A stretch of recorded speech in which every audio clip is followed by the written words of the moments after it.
Right, we've done that. Monkey news. Right, straight. Let's hit them dead. Let's go straight with cheap as chimps, Carl. Right. Well, this will probably finish today, to be honest. Oh, right. Because what if we looked at it, cheap as chimps? We found out that they eat one banana. Next, go on, do this one. One banana a day. And that. Yeah, that's it. Brilliant. So what? It was a long-running feature. Go on. Sorry, can I just ask again? What are the rules with cheap as chimps? It's just, you know, if you wanted a chimp, how much would it sort of cost you? Brilliant. Title come first. So yeah, as always, that's the way to do it. Right, cheap as chimps. I thought I'll go online and see, you know, if I could buy one. How much do you reckon? £6,000 to buy a chimp.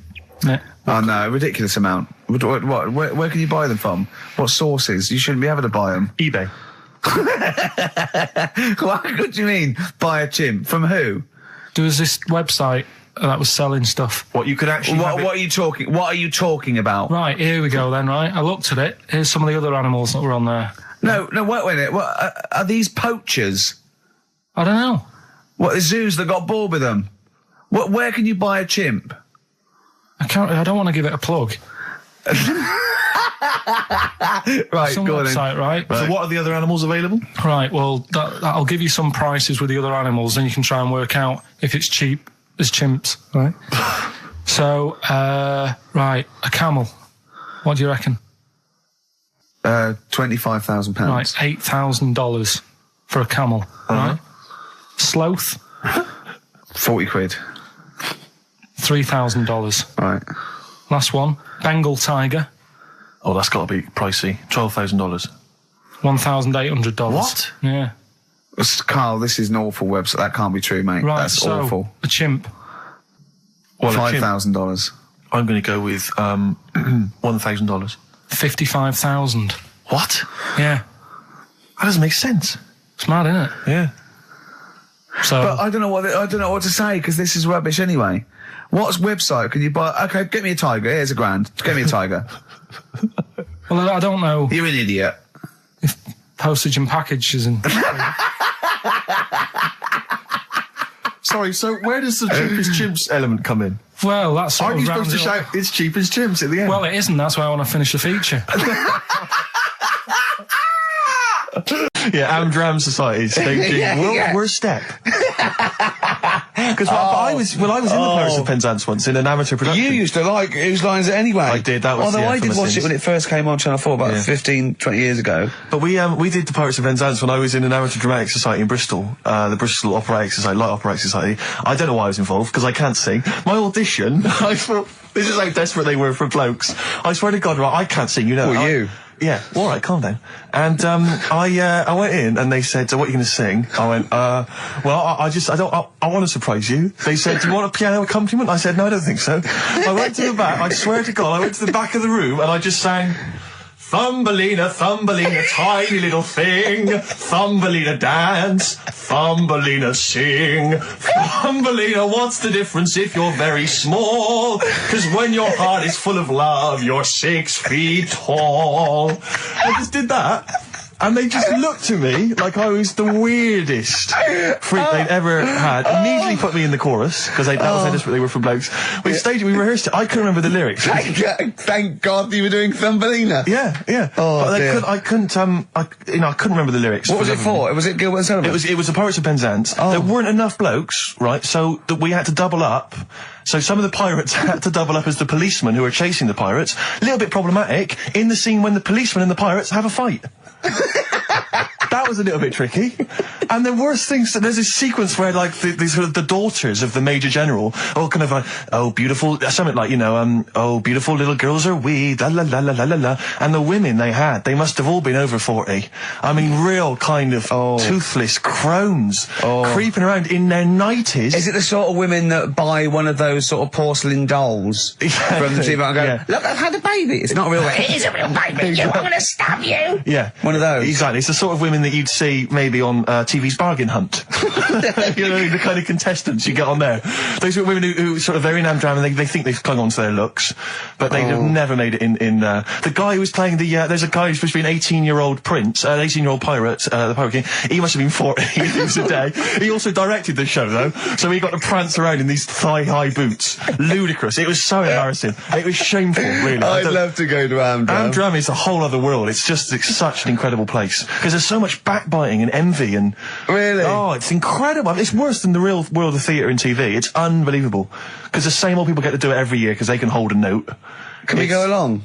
You would absolutely adore it, Gervais. It is Just film it, a secret camera. Is it true? Talking about when his dad said that, and then you told me something that I find amazing. Oh, the thing is, it's Christmas. Obviously, I've got to go back to Bristol. I love seeing my family. Well, yeah, I do. But it means I'd see my grandparents, who were, brilliant people. I mean, lovely people, but mental. I mean, utterly mental. And they've taken now there must be sort of 80 apiece. And it is quite an old age, but they're fairly good health, relatively speaking. And they just spend their time in bed. I mean, that's all they do, is that's their profession. They've retired to go to bed. And they spend all the time in bed. I tell you what they're like. They're like that old guy. They're like all that old family in Charlie and the Chocolate Factory. Oh, yeah. Remember, none of them had got up for like 25 years. Yeah. And you said that they go to bed and they go to sleep, but then when they wake up, what they do is put an extra pillow so they're slightly more upright, and that's them in the day in bed. That's the daytime thing. But they get up and cook and stuff. What they do is they've got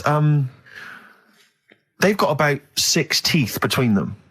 I mean, my grandmother needs false teeth, but refuses to go and have the old ones extracted and the false teeth fitted. So she's working with about 3 or 4 teeth. Oh. My grandfather had false teeth given to him during the war.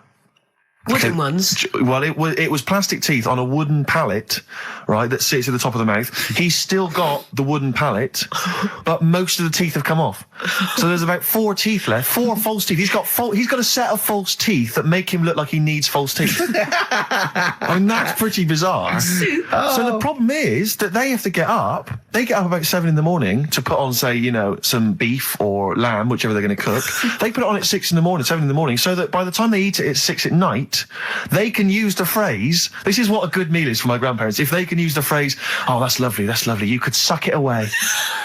You could suck it away. Who wants that from a roast dinner? You may as well blend it up and serve it as a broth. I don't want that phrase coming from old people without teeth. No, indeed. Because it must remind you of your rent boy days. Exactly. It brings it all flooding back. Oh, God. Flooding's the word. Exactly. Should we play a record before we get really disgusting about your grandparents and blowjob? That was the worst thing we've said the word blowjob far too many times today. And in the same sentence as I can't believe. Anyway. And it's Christmas. Yeah. Oh. Did I ever tell you about the time that my father, when I was younger, we went on holiday, my dad he bought a little boat, little sort of wooden boat, like a 3-seater, and he and a friend of his went out with me in the boat. I was maybe 12 or 13. Went out and we sort of went, so I think we had the little motor, outboard motor, chugging out. We just thought we thought this was real seafaring stuff. Brilliant. We'd lost sight of the beach because we'd gone round a corner of like a mountain, or like a cliff. And so we were just round the corner, and there was this boy, just floating in the water. Not a boy, but like a boy. And very tricky to explain that on the radio. It's the same word, isn't it? Boy, a boy, and a boy. Yeah. And so we float past that and we're just chugging along. The motor conks out. Oh, I can't believe it. We have to row back in. So they're rowing away. I'm just sat there. And we noticed that every time we sort of think we've got past this buoy, it just seems to be back where it started again. And we realised that the tide is taking us but not taking us out, taking us towards these rocks. And we've got ravaged rocks. And we were a bit pretty scared because I can't swim very well, or I couldn't at the time. I think my dad had maybe bought, he didn't, I'll be honest with you, I inherited a lot of things from him, one of which was his carefulness with money. just the one life jacket. How deep was the water? Which I seem to remember he tore off my back and put on himself. So the water's pretty down. I'm not saying we would have necessarily died, but it was pretty scary because the boat, we were going to crash into these rocks and stuff. It was getting pretty unnerving. And so they're sort of rowing like mad, we're just not making any progress. And we're beginning to think that this might be the end. And this boat, this kind of ferry boat, comes chugging by doing tours. Ching, ching, ching, ching, ching. And it comes by, and my dad goes, oh, wow. We were going, brilliant, they can help us. They'll throw us a rope, they'll tow us back in. He was going, you've got to be careful, hang on, because according to the laws of the sea, if he rescues us, Steve, he can claim my boat. The laws of the sea mean he can claim my boat and salvage. I love the idea of that's like a reward. doing that. But what I like is, his 12-year-old son might die, he's thinking about the boat. I know, but also, the other thing, of course, is that I like the idea of this ferrymaster going, Yeah. the boat be mine now, or take your son. Yeah. Let me think about it. I need a new bed. That'll be just right. King size. Oh dear, that's lovely. But, because when I was younger, I remember being outside the post office once when I was about 10 or 12 and finding a purse and thinking, oh, that's nice. And opening it up, there was some money in there and a pension book, and so it was obviously an old lady. I found an address, I sent it to her, and my mum said, you've been so good there, you'll probably get a little reward. She'll probably send you a little reward. Nothing. I got maybe a thank you note, but no cash, no moolah, nothing. Really? And I was livid, because I'd been told that I was going to get a reward. I thought I've been a good Samaritan, nothing. So, many moons later, when I was at university, I learnt from that, and this is the most bizarre thing. This explains a lot, doesn't it, Carl? This is like the Mary Celeste. I went to a cash point to I thought, I can't get my card in here. And I realised there was already somebody's card in the machine. They put the code in, but then they just disappeared. They'd been kidnapped or something. So it was just there, waiting, sitting. It said, what do you want to do? And it gave you a number of options. I thought, interesting. Steal or go to heaven? Yeah, exactly. You went, oh dear. Yeah. Well, I pressed balance just to check what their bank balance was. Unbelievable. It was a considerable sum of money. I'm not going to lie to you. It was not typical student debt. It was like, I think they were a foreign student. There was a lot of cash in there, a lot of money. Did you feel a slight bulge in your trousers when you saw the amount of money? I couldn't believe my luck. I thought to myself, now then, I could just take that card out and hand it in, or I could teach them a small lesson. Right. And maybe give myself a reward, because last time I did that, I didn't get a reward. So if I give myself £30, then I'll take the card out. 30? Give myself 30 You didn't really? Well, I thought that's a good reward.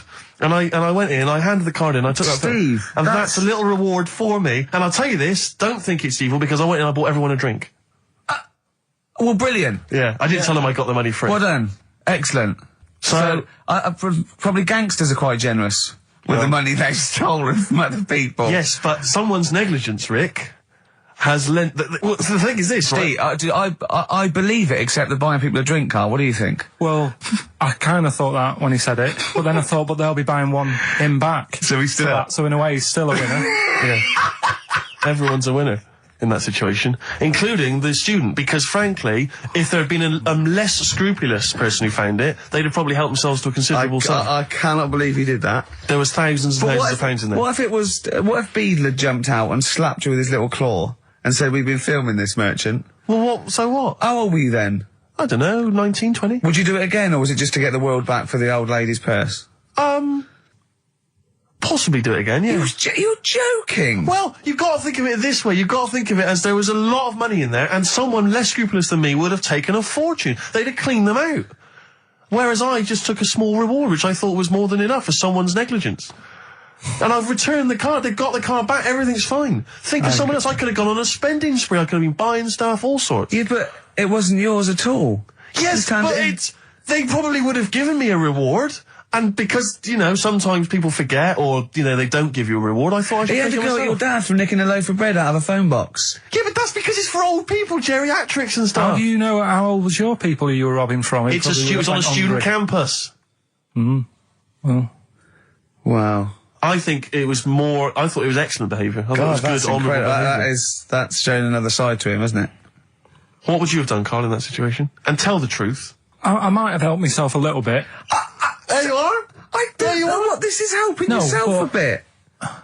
Like you say, just sort of, send them back and sort of say, If you find a £1 coin in the street and you can be bothered to bend over for it, then have it. But someone's cash point card or personal belongings... I'd let them know, though. Did you send it to them and say, I've service charge included? I've took that out already. No, I handed it in to the... Let them know? What do you mean you'd let them know? I'd say, you're lucky here. Right, I just took, I'd probably said 20, actually. Because that's just like one note. Sorry, right, okay. you are winding me up. No, I'm not. I mean, not for once. I mean, I know what Steve's like. He is tight, right? He is. And you know that, don't you, Steve? Financially, you mean? Well, no, I mean, just the way you are. You're very sort of, you're not wasteful with your money. I'm careful. No, I'm not wasteful. Absolutely right. No, but to the extreme. Not towards the extreme. Not towards the extreme. No. Look out for the pennies. The pounds will take care of themselves. All right? Simple to remember. Good advice. Yeah, all right? But the thing is, right, I know that I take the mickey out of you for, like, the way you look and stuff. Sure. Right? Well, I'm right back at you. But the thing is, you can't help that. Absolutely. But I'll tell you something that women don't like. Sure. And it's fellas who are tight with the money. Sure. I'm not frugal with money with ladies. I'm frugal with money with you. Well, I've got no reason to splash money out on you. I've never seen you splash money out. Well, you've never been out with me. Steve, have you ever splashed out on a lady? No, but I hope to one day. The right lady. Play a record. Sorry, just suddenly struck me something. I don't know if I mentioned it before. You mentioned you tried to catch your guy out when you came back once. You opened the door really quickly to see what he was up to. Did I ever tell you when I was at university? Now, I'm very tall and I've got enormous feet. Size 14. Size 14 shoes. And when I was at university, everyone, it seemed to me, was wearing Dr. Martens. It was like you had to wear a pair of Dr. Martens. It was kind of the rule. Dr. Martens is too big for you. Yeah, so that's a big pair of Dr. Martens. That's where the myth of the old woman who lived in a shoe, I think. I know. People with my size shoes. Anyway, I just literally kind of moved to university. I'd been there for literally a couple of months. And obviously in that first period, you're quite keen to kind of, reinvent yourself, strike yourself, try and give an impression of perhaps being quite sophisticated, worldly, cool, all those things that, you've left behind all your childhood friends, so you're trying to, develop something. He didn't bother, he didn't. What, sorry? You didn't bother? No, I was working hard on it, and I was kind of, I was doing alright, and I had a tie-dye shirt, I was looking good. And, so I was trying, working hard to try and seem kind of cool and, not freakish. And, I came back from studies once, and I came in, and there was a little old cleaning lady that kind of would always come in every day and clean up our halls of residence. And I came back, and my door of my room was open, and there was like a little huddle of people just peering in, right? And I thought, this is odd, that there's my door's open and I'm not in there, and there's people staring in the door. And I looked in, and the little cleaning lady had my Dr. Martens on and was clomping around, making them all laugh, doing an impression of me. That's amazing. Imagine that. Imagine the psychological scars that has. I know that she's more popular than you. Yeah, exactly. And they go, come on, Maud, let's go to the JCR. Exactly. And they carry her down. They go, drink. And she goes to, Steve, you better have that spotless by the time I come back. You go, all right, I will. All right. But what I like is the fact that I'm sure that's not part of the cleaner's code. The cleaner's code is you don't have the keys to everyone's room so you can go through their belongings and play practical jokes. I mean, surely it's a kind of, there's a trust. And she must have looked like a wall bracket with that. Oh, Karl Pilkington. What do you think of that? That's got to be your new name from now on. Oh. I had a mate who used to use it. What, he used to call you that? Yeah. Was that your nickname at school, Pilkington? No, it's not my nickname. It is now. No, it's not. It is now. Pilkington. Oi, Pilkington. Oi, Pilkington. Pilkington, do my homework. Where do you live? Where do you come from? Pilkington? No, there's this lad who called Mark, right, who I used to go to school with, who used to call me that. And his mum, right, was like obsessed with cleaning. And I was never allowed in their flat. He makes the place look untidy. So she used to, I don't know if it was just me or all his mates, but I used to turn up and she goes, yeah, he is in, but you know what you've got to do? And I used to have to go round the side of his flat, and he had a computer, right, which I used to play. I didn't have one at that point, but he had one. And I used to have to go round the side of the flat and stand at his bedroom window with his window open, and I'd be sort of leaning in playing the game. You are joking. I'm not. His mum. You had the weirdest upbringing I've ever heard. The things you were willing to do. It's the strangest. What is this town like? No, I stopped going once. Was there always music? Like, there's the horse in the house there. Oh, look at these two kids with big heads and webbed feet. All right, Ronnie. All right, Reggie. What was it like? She was obsessed. It's like you've grown up in a cartoon made for children. Yeah. No, his mum was really obsessed with cleaning. Can I play it through his window? I used to. Mrs. Ramsbottom, can I play it through Mark's window? Aye, you know what you have to do. She used to be up till about Is 3 that in the morning. Pilkington again? What do Have you you washed your hands? Well, up till 3 in the morning, She washing. used to be up doing the tiles in the kitchen. Washing until 3 in the morning? It's at 3 in the morning. And for ages and ages, that saying that out on the tiles, I used to think that came from, like, his mum. Because she was out, like, cleaning them late. So, till I was about 13, I thought that saying, out late, on the tiles, Yeah. was... And now you're not confused by anything. Well... There's no misunderstandings in your life now, is there? So he was allowed to walk in and out of the house, was No, he? he was all right, and he used to come round to ours a lot, and my mum used to get these pies from Hagenbach's, right? So I don't know what that is. it's at that bakery where they used to chuck the cakes out the back. I'll tell you about. Yeah. And Oh, he and used to you come at round. 6, you at 6. He loved it, but I could never go round to theirs, or if I did, it was like, well, yeah, he is in, and I'd go, all right, and then I'd walk round the side of the flat, stand outside, Why did you ever knock at the door? Why don't you just go around and knock on the window? just to check he's in, because he wasn't always in his room. If You he say was it in was the a- lounge, he'd have to go to his bedroom, and then that's You where see he meet you. This is the strangest. And you'd play a computer game through the window. You say it was a flat. It wasn't like a 5th story one, and you had to get in one of those kind of cleaning contraptions and, like, Nice. winch your way up. on the I first love the floor. idea of that. So- Oh, Pilkington. Clocks from the Coldplay on XFM 104.9. I'm Ricky Gervais, with me Steve Merchant, and back, Karl Pilkington. Hey. He's raring to go. It's nice when you have a bit of time off, isn't it? Yeah, how long have you had off now About then, 3 Carl? weeks. About About 3 3 is it? weeks, yeah. We can't do that because we're sort of self-employed and we'd be letting people down. But it's different when you get paid anyway, whether you turn up or not. But good to have you back. Good to I'm have never off ill. No, It's the good- first time No, I've I ever been just- off ill. Like, Well, no, I mean, just you're off 2 weeks and then you're off. No, I just wish I was the kind of person who could let down an audience I of, know, of regular really, listeners. yeah, but like I say, Well, no, we spoke to you. You weren't that bad. A cold, you don't go home for a cold. We were discussing this last night in the pub, and you don't go home for a cold. Okay, so moving on. What have we got then? We've got some great cold, songs. though. I've brought in the Smiths. I've brought in Buzz Cox. I've brought in Neil Young. I know Steve's got some hip hop. Some great hip-hop, I've got hooray. some great Elvis Costello. It's going to be great. Carl, come on, concentrate. You've been away for 3 it's weeks. just annoys. No, stop saying that. What? You're annoying me now. Why? Oh, that what what you do? Go home ill? Oh, he's annoyed me. Oh, has he? Yeah, I got wedgies and I'm a little bit annoyed. Can I have some time off but still get paid?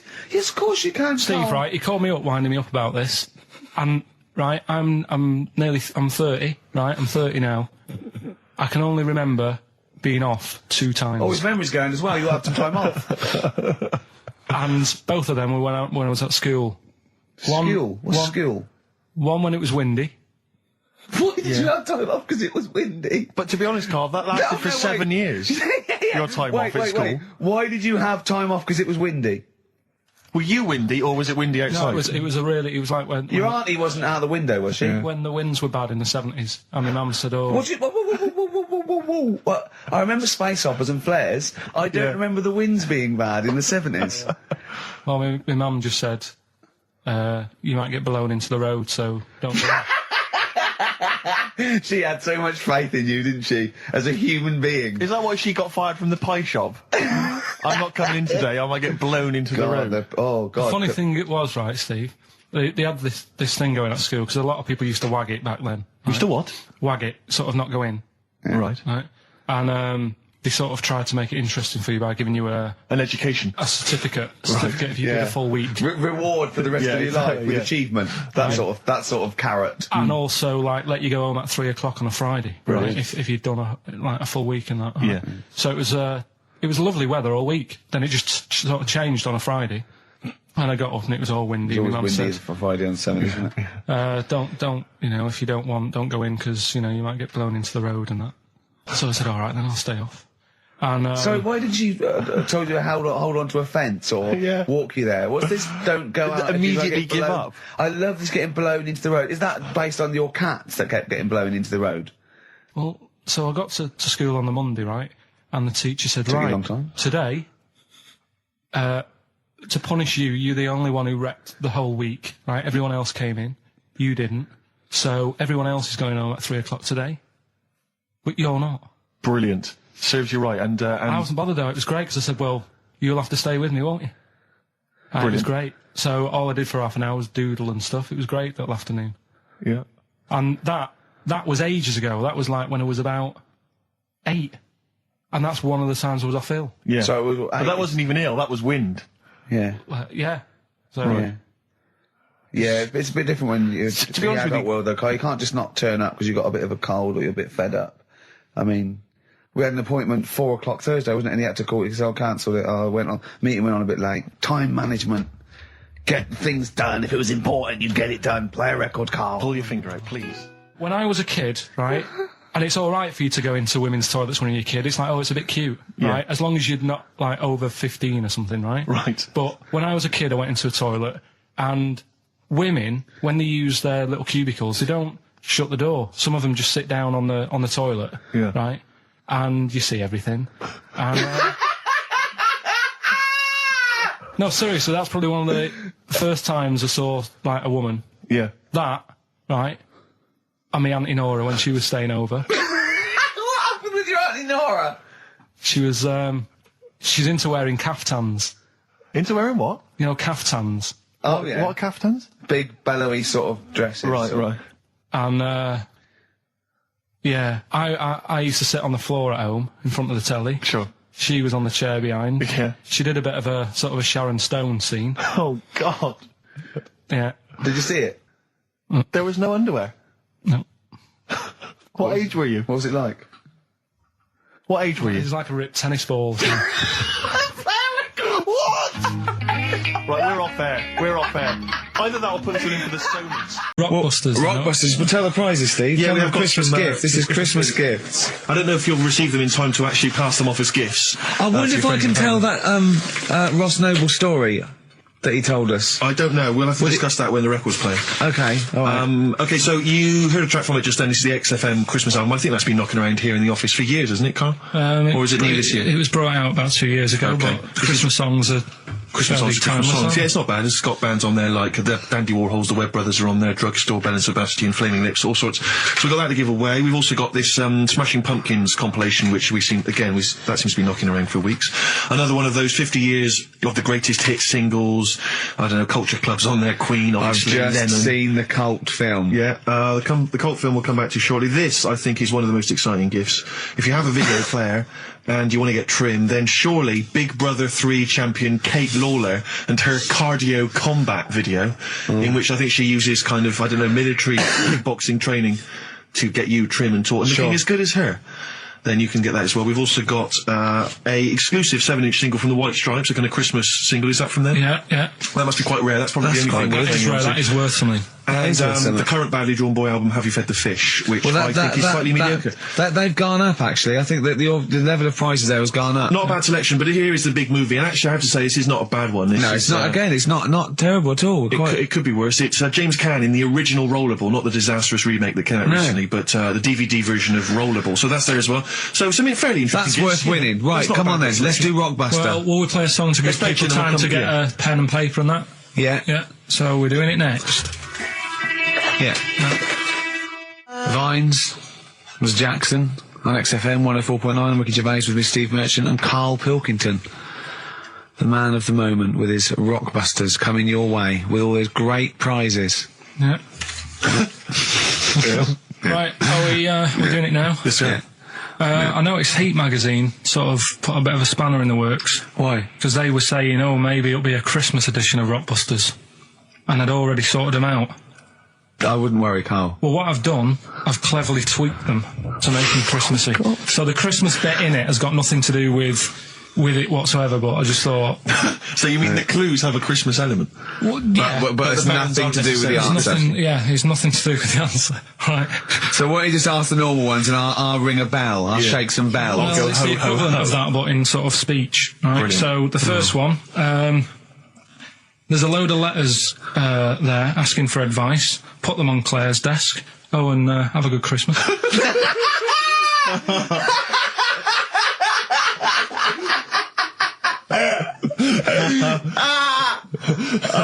Give it to us again. Oh, God! Right, so there's a load of letters asking for advice. Put them on Claire's desk. Oh, and have a good Christmas. Right, but bear in mind, people, that the Christmas element may not be relevant to No, these that's got clips. nothing to do with it. I don't want to... Okay. Yeah. And the initial letter is F, right? That's F. All right. Right, the second one. Ask your mum if you should, after you've wrapped the presents. Right, so Ask your mum if you should. Ask your mum if you should after you've wrapped the presents. That's S. S. All right. Okay. And the last one, a couple of people were arguing in the supermarket at the fruit and veg counter, but it's busy in there because it's Christmas. That's probably what brought it on. So that's B. Right? B. Oh God! So they're the three. I'll just recap. Yes, please. Yeah, I have no idea. so I the can't first even. one. I don't know what to start thinking. Right, there's a load of letters there asking for advice. Put them on Claire's desk. Have a good Christmas. Have a good Christmas. Second one, ask your mum if you should. After you write the present. S. And the last one, a couple of people were arguing in the supermarket at the fruit and veg counter. But it's busy in there because it's It's Christmas. busy because it's Christmas. That's a B. So they're the three things. It's email only, this one. Please remember that. ricky.gervais@xfm.co.uk. ricky.gervais@xfm.co.uk. Yeah. Brilliant. Carl looks happy with them. He looks he's really very happy pleased, with and them. rightly so. They're cracking. They're good. Yeah, They're good. Pleased with those. So, All right. Is there Right. going to be more rockbusters in the new year? We're not sure. I'm still, thinking about new ideas that we can do. Okay. Are we starting Ridiculous today? Have you done Couldn't be anything? bothered. Couldn't Right, bother. couldn't be hard. Look Right. forward to Ricky Dickinson. Well, he's worried about. He nearly said asked, and he just stopped because he's worried because he's the producer. Yeah, well, I've got to set a standard. Oh dear. Carl, you have, mate. You have. So that's that. We've still got to come. Oh, I'll tell you what. Why don't we have a lovely tune, Yeah. right? You make the tea. We're opening these biscuits from Alexandra. Yeah. We'll be enjoying that, right? Maybe segue so we can have a nice little, rest. I don't want to talk through it. It'd be rude. And then we're coming back, and as part of like Pilkington, Parkinson, and Do We Need Them? Do We Need Them? Yeah. Carl has interviewed an expert on jellyfish. Brilliant. So we've got that. Plus, of course, we've got a two-part Educating Ricky. You've got Educating Ricky still to come. With a Christmas theme or not? And we've still got No. things like the Pogues, John Lennon, Joni Mitchell, just David Bowie. Are you suggesting there's going to be some great music and some Great fun music chat? and some fun chat. Lovely. Let's do a classic. Let's do a big stomp in one of the best Christmas songs of all time, shall we? What are you thinking? Fairy Tale in New York. Excellent.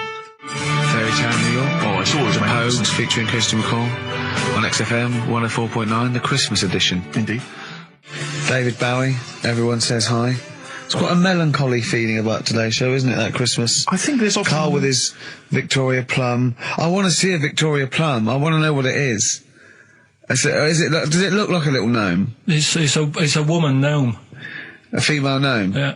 A little gnome. Well, yeah. Did your mum collect gnomes? She likes anything gnomes. She likes fairies. She likes Indians.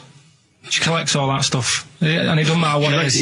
What do you mean? You know, like a proper Indian with all the headgear on. Oh, Native A American. Native American. She yeah. likes anything with them on. Like, it can be a fridge magnet. It can be just A anything. lot of But- Native American wisdom is around the fridge magnet because they think it has special powers of adhesion. Yeah. Yeah, that's you read some of their great writings, the great works. Snowbird from Mark Heights are part of his covers album. He's so happy that the XFM listeners understand his stupid clues, and he knows it annoys me. We've got some we'll right be answers for giving out the Rockbusters. answers just quickly, just in case someone sort of missed one of them. I'll just quickly do them. Yeah, go on. First one. There's a load Short of letters. show. There's a load of letters there asking for advice. Put them on Claire's desk. Oh, a Merry Christmas. Ask your mum if you should. Oh, a Merry Christmas. And a couple of people were arguing in the supermarket. It was at the fruit Christmas, and that's veg why. counter, and that's B. Okay, we'll give those answers out shortly. Yeah. I just have to show you something, Rick, before we move on. I know we've got another Educating Ricky, but someone just sent this in. Yeah. They've been looking on eBay for Victoria Plum. You're joking? Come here and see the photograph. Oh, God, that's fantastic. That's it. Oh, God, he got that for his mum. It's the worst piece of tat I've ever seen. Carl! Carl. Imagine how...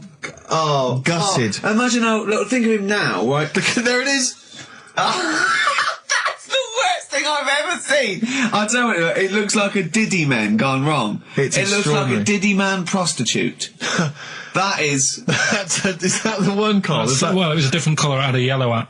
mine. No, but look, how do they get? Tell them they Okay, so, go into eBay. So you need to log on to ebay.co.uk. I'm sure you've used it before. It's the online marketplace, ebay.co.uk. And if you type in Victoria Plum, I'm assuming that you can track this down. That's amazing. It's the worst piece of rubbish just I've ever think seen. how cute he was as a kid, though, doing that. Just think of him, just going... just seeing that and thinking, oh, like, she likes gnomes! It's the worst thing I've ever seen! I mean, to be fair, I don't know what her prize collection of gnomes looks like, but I can't imagine they're much better than that. I mean, gnomes are a fairly grotesque thing.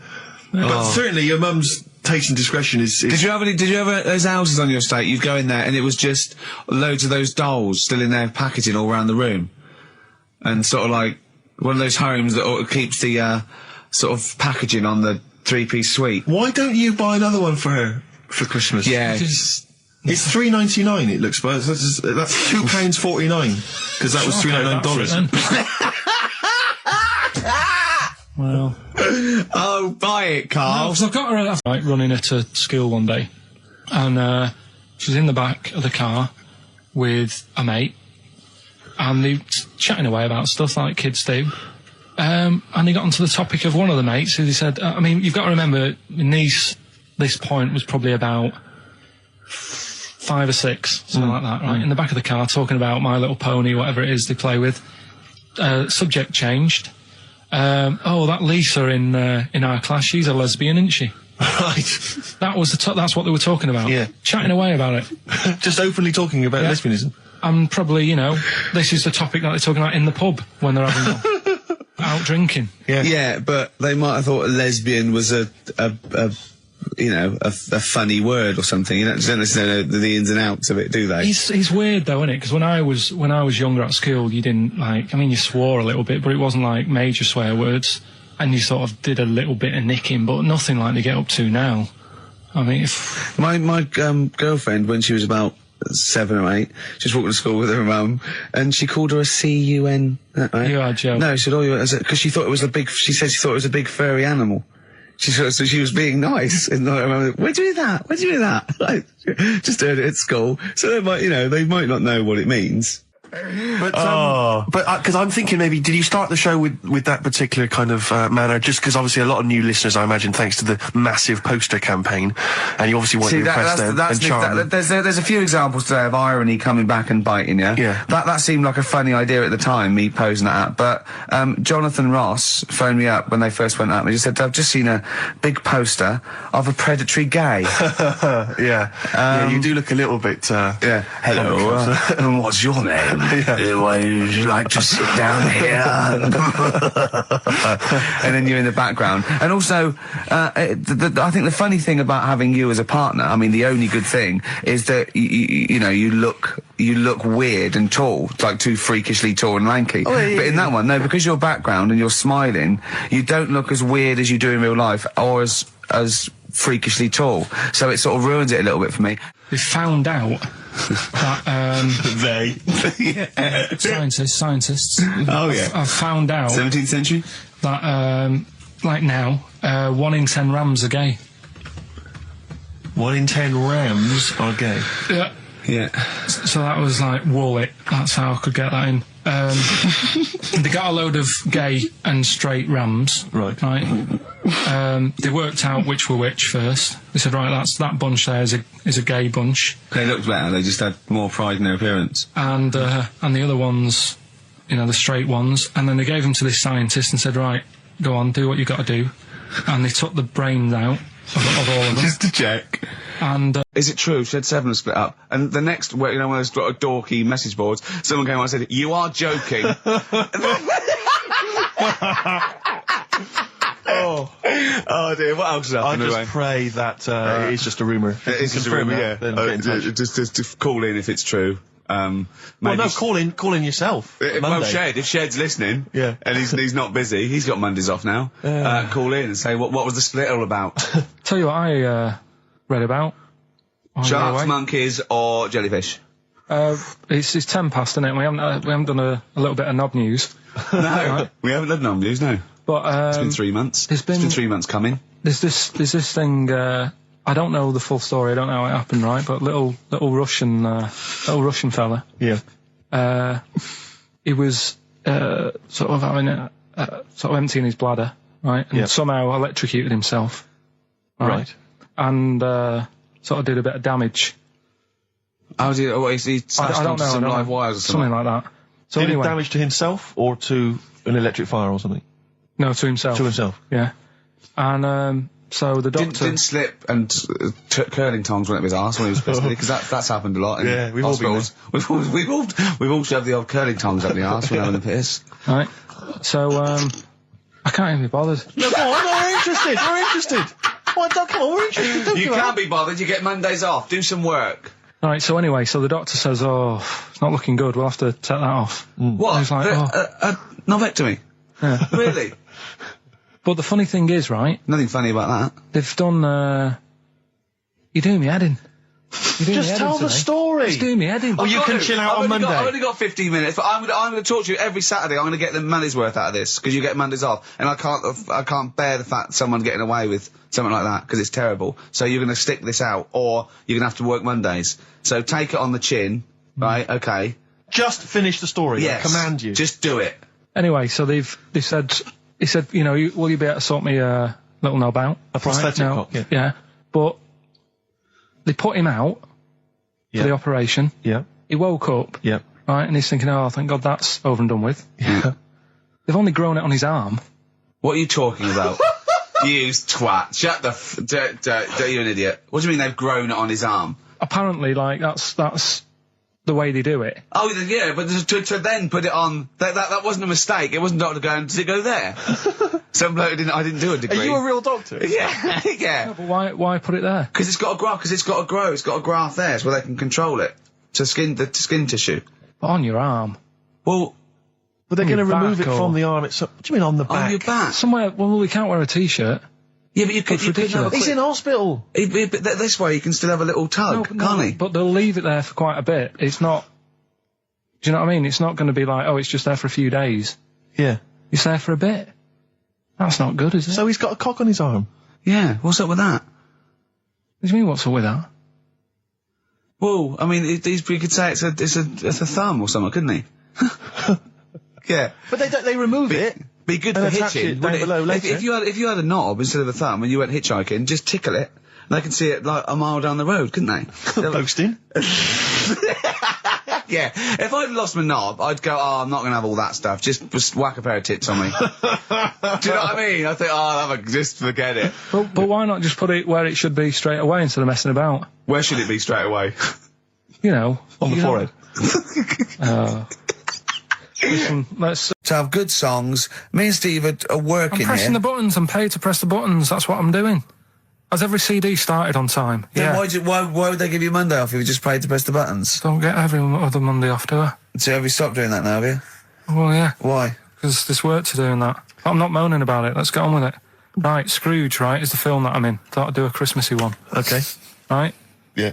Get people in the Christmas mood and that. Yeah, you have got people in the Christmas mood. You're like Santa visiting them. So... It's you in the film Scrooge. Yeah, Which yes. version of Scrooge? The old one. Is it if it's just you moaning with bells, I'll be annoyed. Right, go That on. is essentially Scrooge. yeah. Right, Scrooge, listen to this and then there's some question at the end. All right. And you can win some stuff and that. Yeah. All right. Yeah.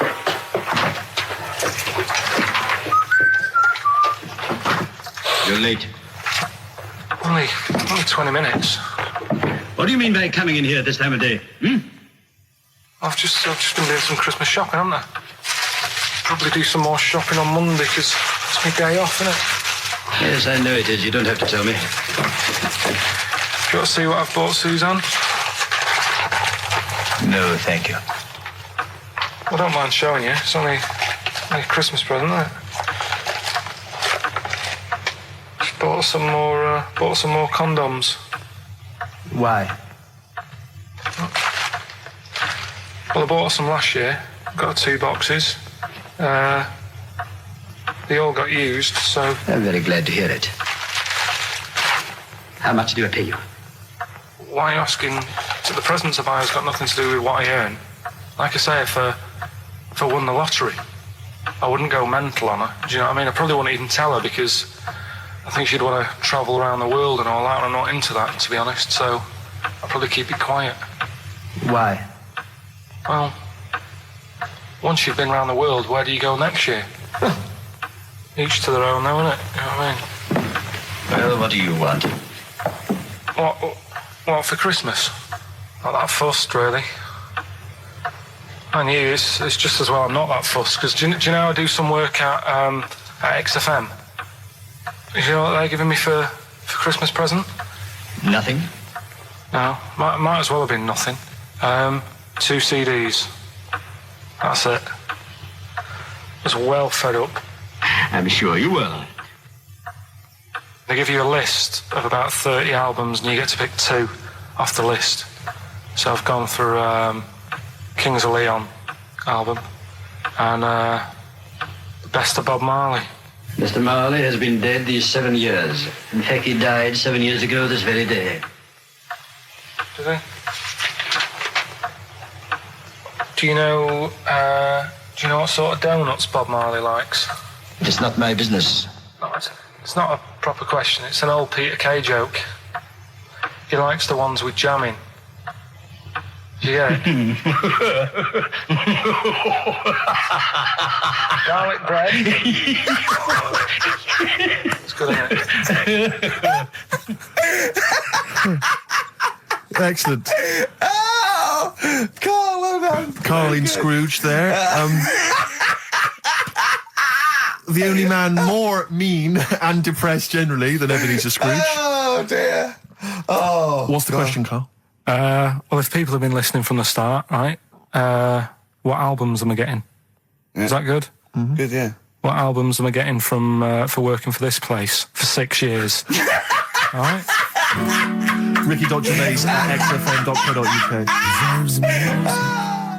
Do you want to apologise once more for anyone you might have offended over the year? Yeah, like I say, I never want to upset anyone. We're just chatting about stuff. It's just chatting. It's from the heart. You see something, you say, "Oh, it looks a bit like so and so," or "Isn't it a bit?" You're not really, you don't really try and hurt anyone's feelings, do you?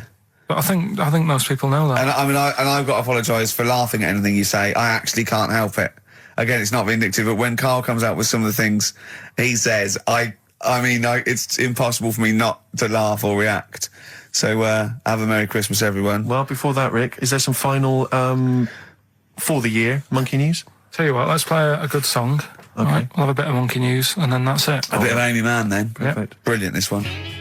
I brought in Metal Christmas, is that all right? That's my only request from this show, that we do play Paul Di'Anno's version of Santa Claus is Coming to Town. The rest of it's over to you. Yeah, we're going to play some Christmas tunes. We're going to play some, our favourite hits of the year. But mainly, this is the rock programme. This is the rock programme. What worries me, Rick, is there's a lot of people who listen to our show and they're not regular XFM listeners. They just kind of crawl They're out not of their regular morphine people. stupid on a Saturday afternoon, put the show on. So they might not be familiar with Ian Canfield is a young man. He's been in he's about 14. He's been in radio. It's weird, he's 14, but he's been in radio for 15 and a half years.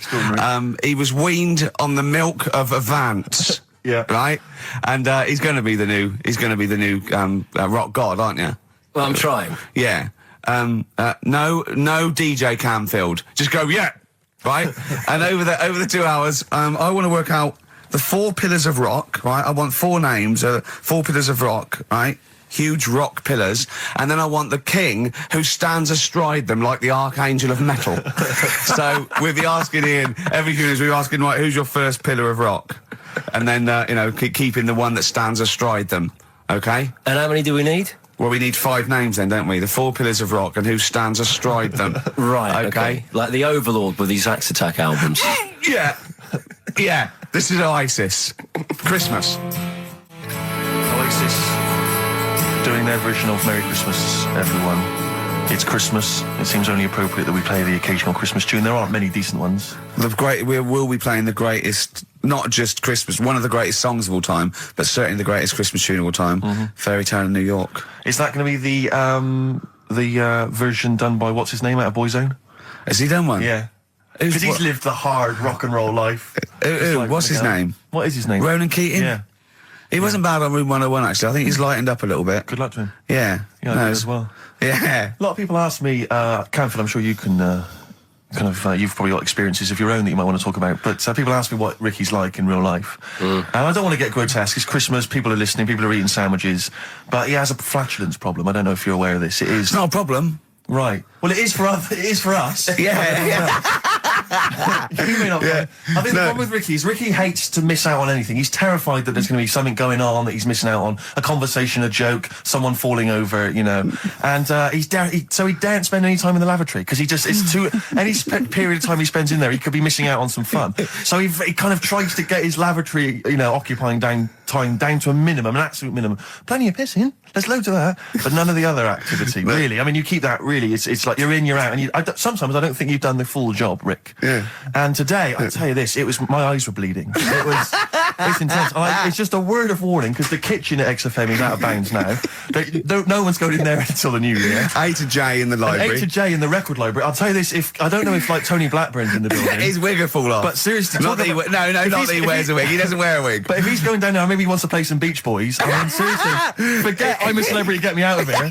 Forget you might have survived in the jungle, Tony. But you get down there, mate. Tony, would you rather eat a plate of maggots or go and get Beach Boys? Exactly. It's saying A to J. Oh, pot pickers. Exactly. Jesus Christ. It is absolutely extraordinary down there. Oh, so I'll just be warned. But it's Christmas. Yeah. It's Christmas. Why would Blackburn be listening to this? I don't know. He's probably doing a bit of Christmas shopping. Sure. And he's out and about with probably got his little, you know, personal stereo on. Yeah. And he goes, oh, I'll listen to the boys at XFM. Exactly. And Camford, what do you think of it so far?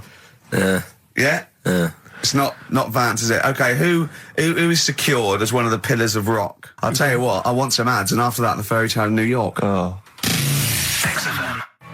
The Pokes, featuring Christopher Cole, and A Fairy Tale of New York. Brilliant, on XFM. An Honest Mistake by The Bravery on XFM 104.9. I'm Ricky Gervais, with me Stephen Merchant and Karl Pilkington, our producer. Right. In inverted commas, heat put.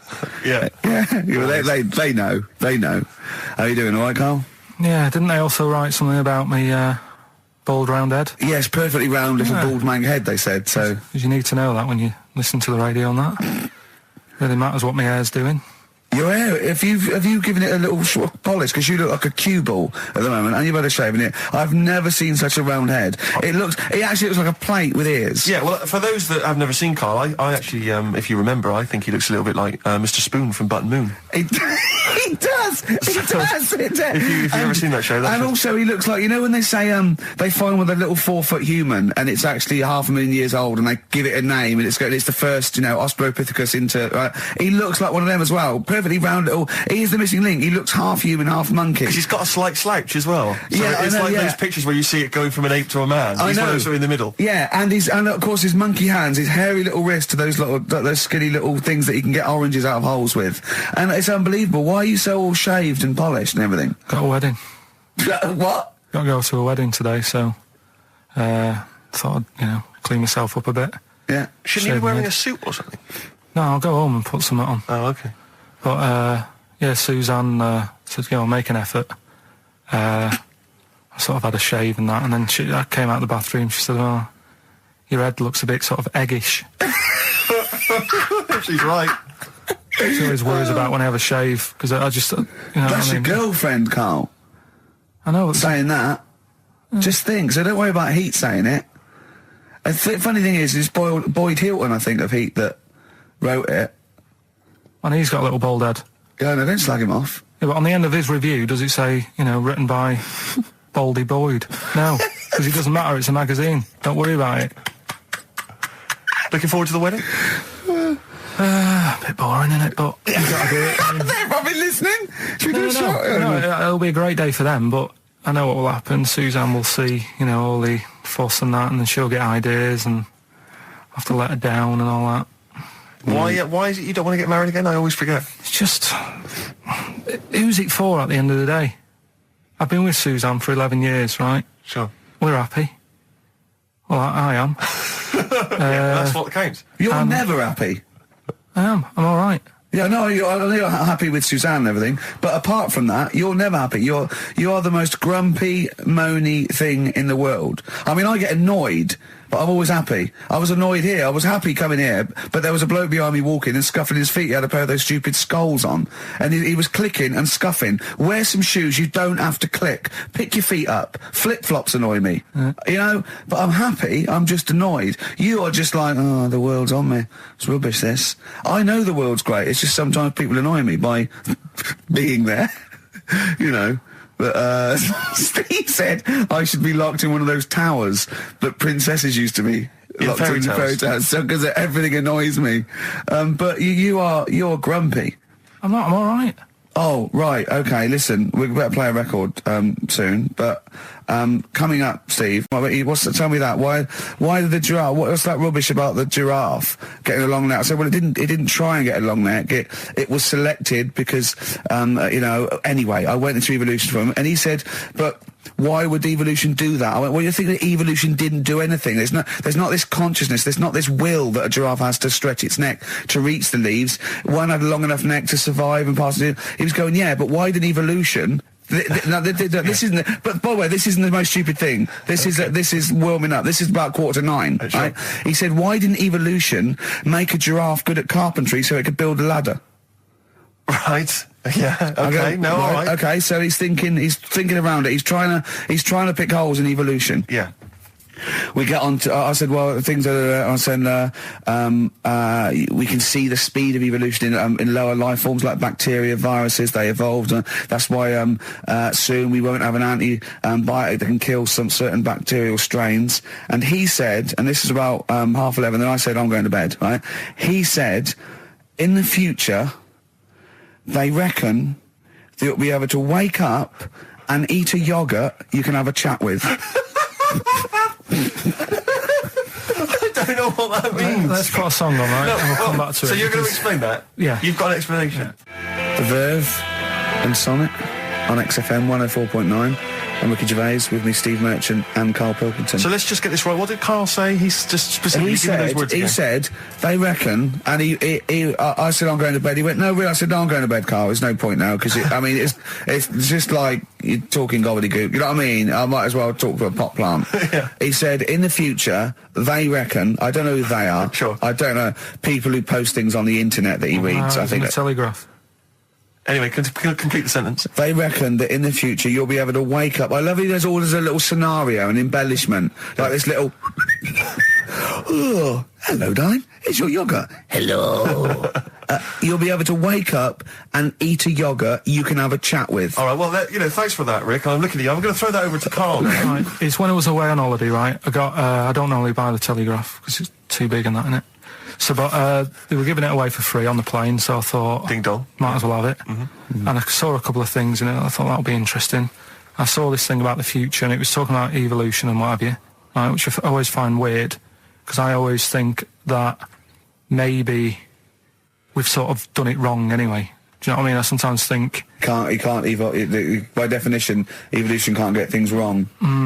Things change, that it's not successful, it can't pass on its genetic material, but if you're around, it's working. If you're around, it's working. Slugs are as evolved as they need to be. Slugs are as evolved as you and well, me. That's true enough. Yeah. No disrespect, but it works. It works. Sorry, they're around. What's your point, Karl? No, I mean, I think we probably would have been better off staying as a fish. Just because there's more water than land, isn't there? Right. And you wouldn't drown. This is why I went to bed. No, I'm thinking of dozing off now. Yeah. No, but do you know what I mean? From what was it? It was bacteria, it was fish, mermaid, man, onwards and what have you. So anyway. Oh God! No, there are a few knowledge gaps in your theory of evolution. All right, you generally got it right though. So but I mean, basically, yeah, it went bacteria, fish, mermaid, man. So what's next is the big question. So it was telling you all about this and what have you, and saying how like we shouldn't have interfered, because maybe if we wouldn't have invented planes and what have you, maybe we'd be able to fly and what have you if we really needed to and stuff like that. Okay. So we've interfered with evolution, you see. Right. But then it was saying, well, what's the future got? Well, yes, in one way we have interfered with evolution. Yeah, the evolution of the human being in society is changing. It's no longer based on the strongest or the fittest, because medical science can keep us alive long enough. People can pass on their genetic material where without this civilization they wouldn't have been able to. So yeah, there are different parameters, there are different pressures, there are different things that say whether we're going to pass on our genetic material or not. Okay, so in that sense you're right. And that, Rick, as far as I'm aware, has led to a yoghurt that you can eat and have a conversation with. So this is what it was saying. It was just saying, we're living in mad times and that. There's a lot of weird stuff going on. One of which is... And the fellow was just saying, with computers and stuff like that, the way it is, we'll be able to wake up... Go on. Have a chat with your yoghurt and have something to eat. What do you mean, have a chat with your yoghurt? Because of the amount of... you have them yoghurts already, those friendly yoghurts. Those bacteria-friendly ones, so this is just a really friendly one. Yeah, they don't... Oh, God! I might burst! Do you know what, sometimes, Carl, I think that we're having a chat with a yoghurt. Do you know there can't be any difference. Yeah, but then I'm always reminded that would be more entertaining. That would be more informative. God! XFM. Carl, you haven't told us about your holiday yet. You were meant to do it last week and you didn't. You started telling us, but we didn't have time because we had to do monkey news about a monkey who was a director who cared about lighting and stuff. Is there more monkey news this week? Is it as... okay. Is it real monkey news? Did it happen, or is it mostly embellishment in your round little head? It's proper stuff. Yeah. Okay, good. So, holiday, where did you go on holiday? Sardinia. Good? Yeah, it's alright, yeah. Nice food and that. It's important, isn't it? Yeah. And nice beaches and what have you. Excellent. Always like a nice long beach to walk down. Yeah. But, so we're having a nice walk, right? You know how nudists do me head in? Sure. Right. Not a problem, though, is it? It's not like being scared of spiders where they might jump out under the kitchen sink at you. You know what I mean? It's not a big problem having your head done in by nudists. Yeah, but it just annoys me. It sort of ruins the day a little bit. Because it makes me feel uncomfortable. Right. Take your clothes off if you feel uncomfortable. It's much more relaxing. Yeah, but... Well, anyway, right, so I'm walking along the beach, right? Lovely long beach, what have you, watching the sea, picking up shells and that. And what are you wearing? What's your natural beach club? When he says picking up shells, I imagine he's on all fours going, yeah, like that, you know what I mean, looking at things. Just like washing his nuts in the sea to get them tasty. Yeah, going into the sea and then kind of shaking himself and all the water flows off. Yeah. I've just got, flip-flops on, pair of shorts, and like a little light shirt. Sure. Mm. So anyway, walking along, and Suzanne goes, oh, look, right? And there's this woman, German, I think,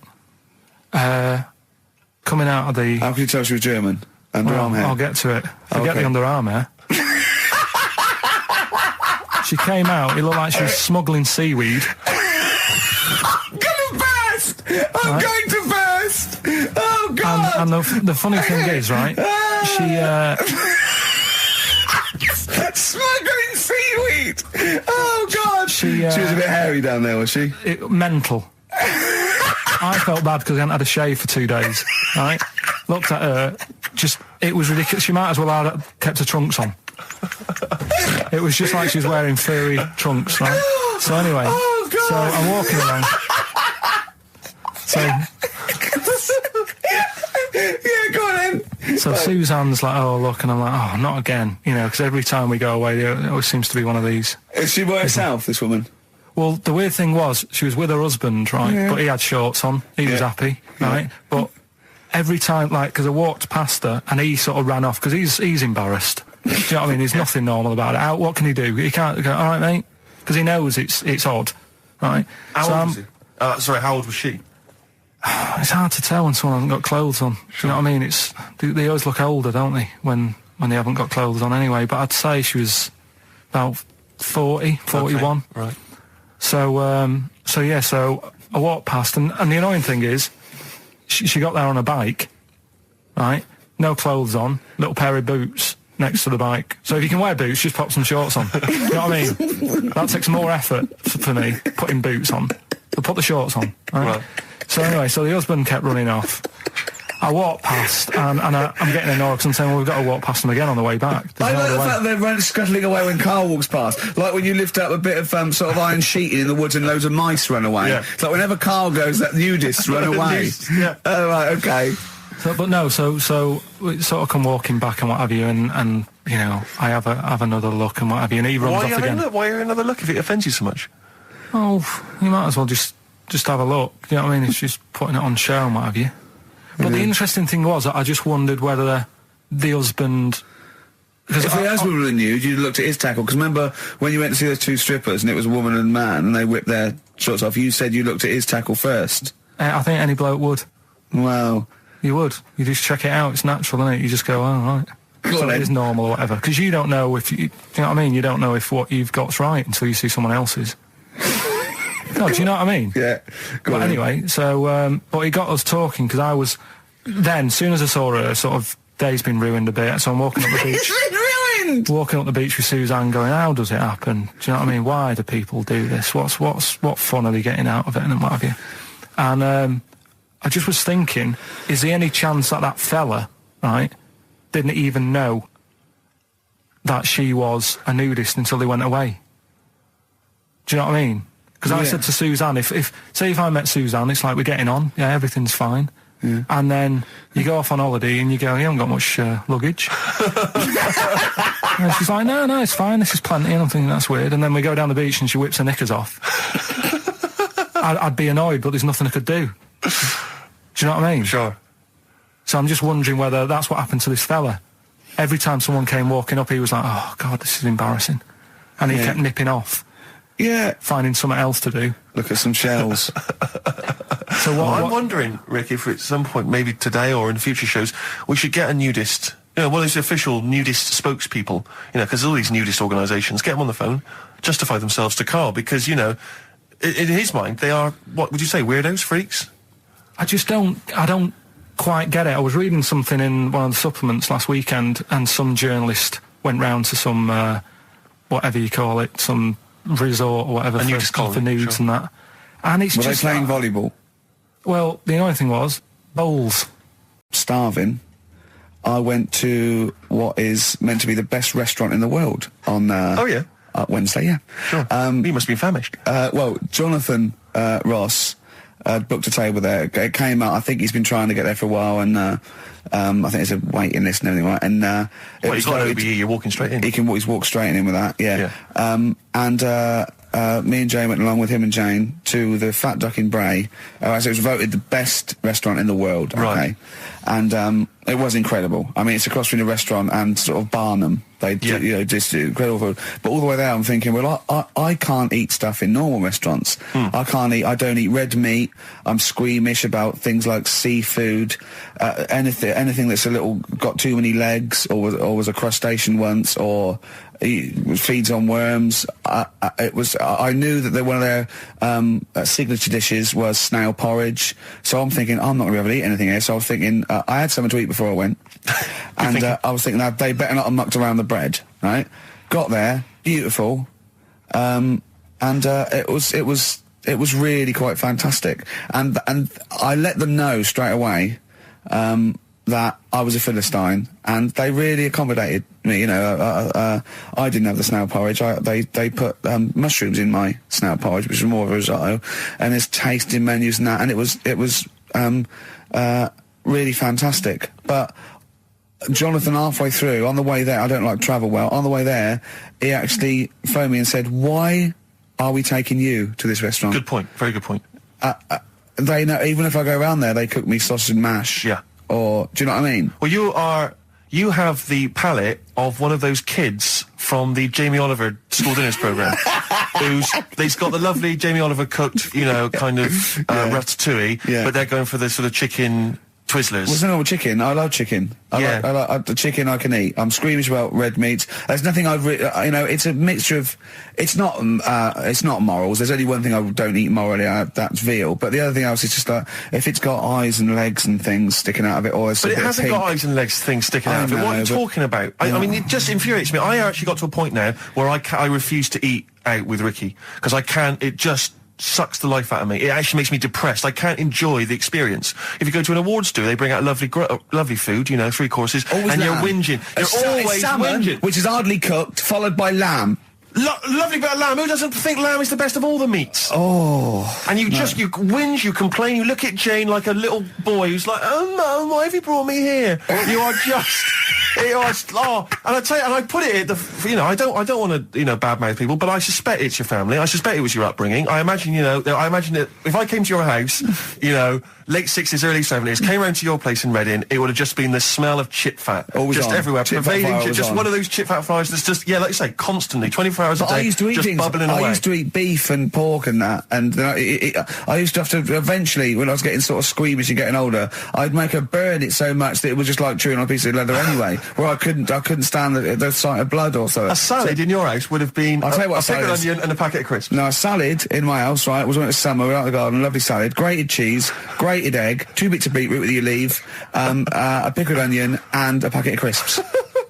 And that was a salad. But now is that? Do you agree that is probably the reason why you've got this palate? And I don't even. It's not even a palate. That's too nice a word to use for it. I've got more squeamish as I've got older because I say I used to eat beef and pork. What do you mean squeamish? I don't understand what you mean. Squeamish. If I suddenly think about it, I can eat like it has to be blasted. It has to be unrecognisably an animal. You know what I mean? I mustn't see a bit of pink or a bit of fat. So if we were in biblical times, and you're there, and Jesus Christ has just fed 40,000 with some fishes and some loaves, you'd be going, I'm not into the fish, JC. I say take the head off, really cook it, take the skin off. I can see a bit of spine. And unless that bread is mighty white, I'm not interested. No.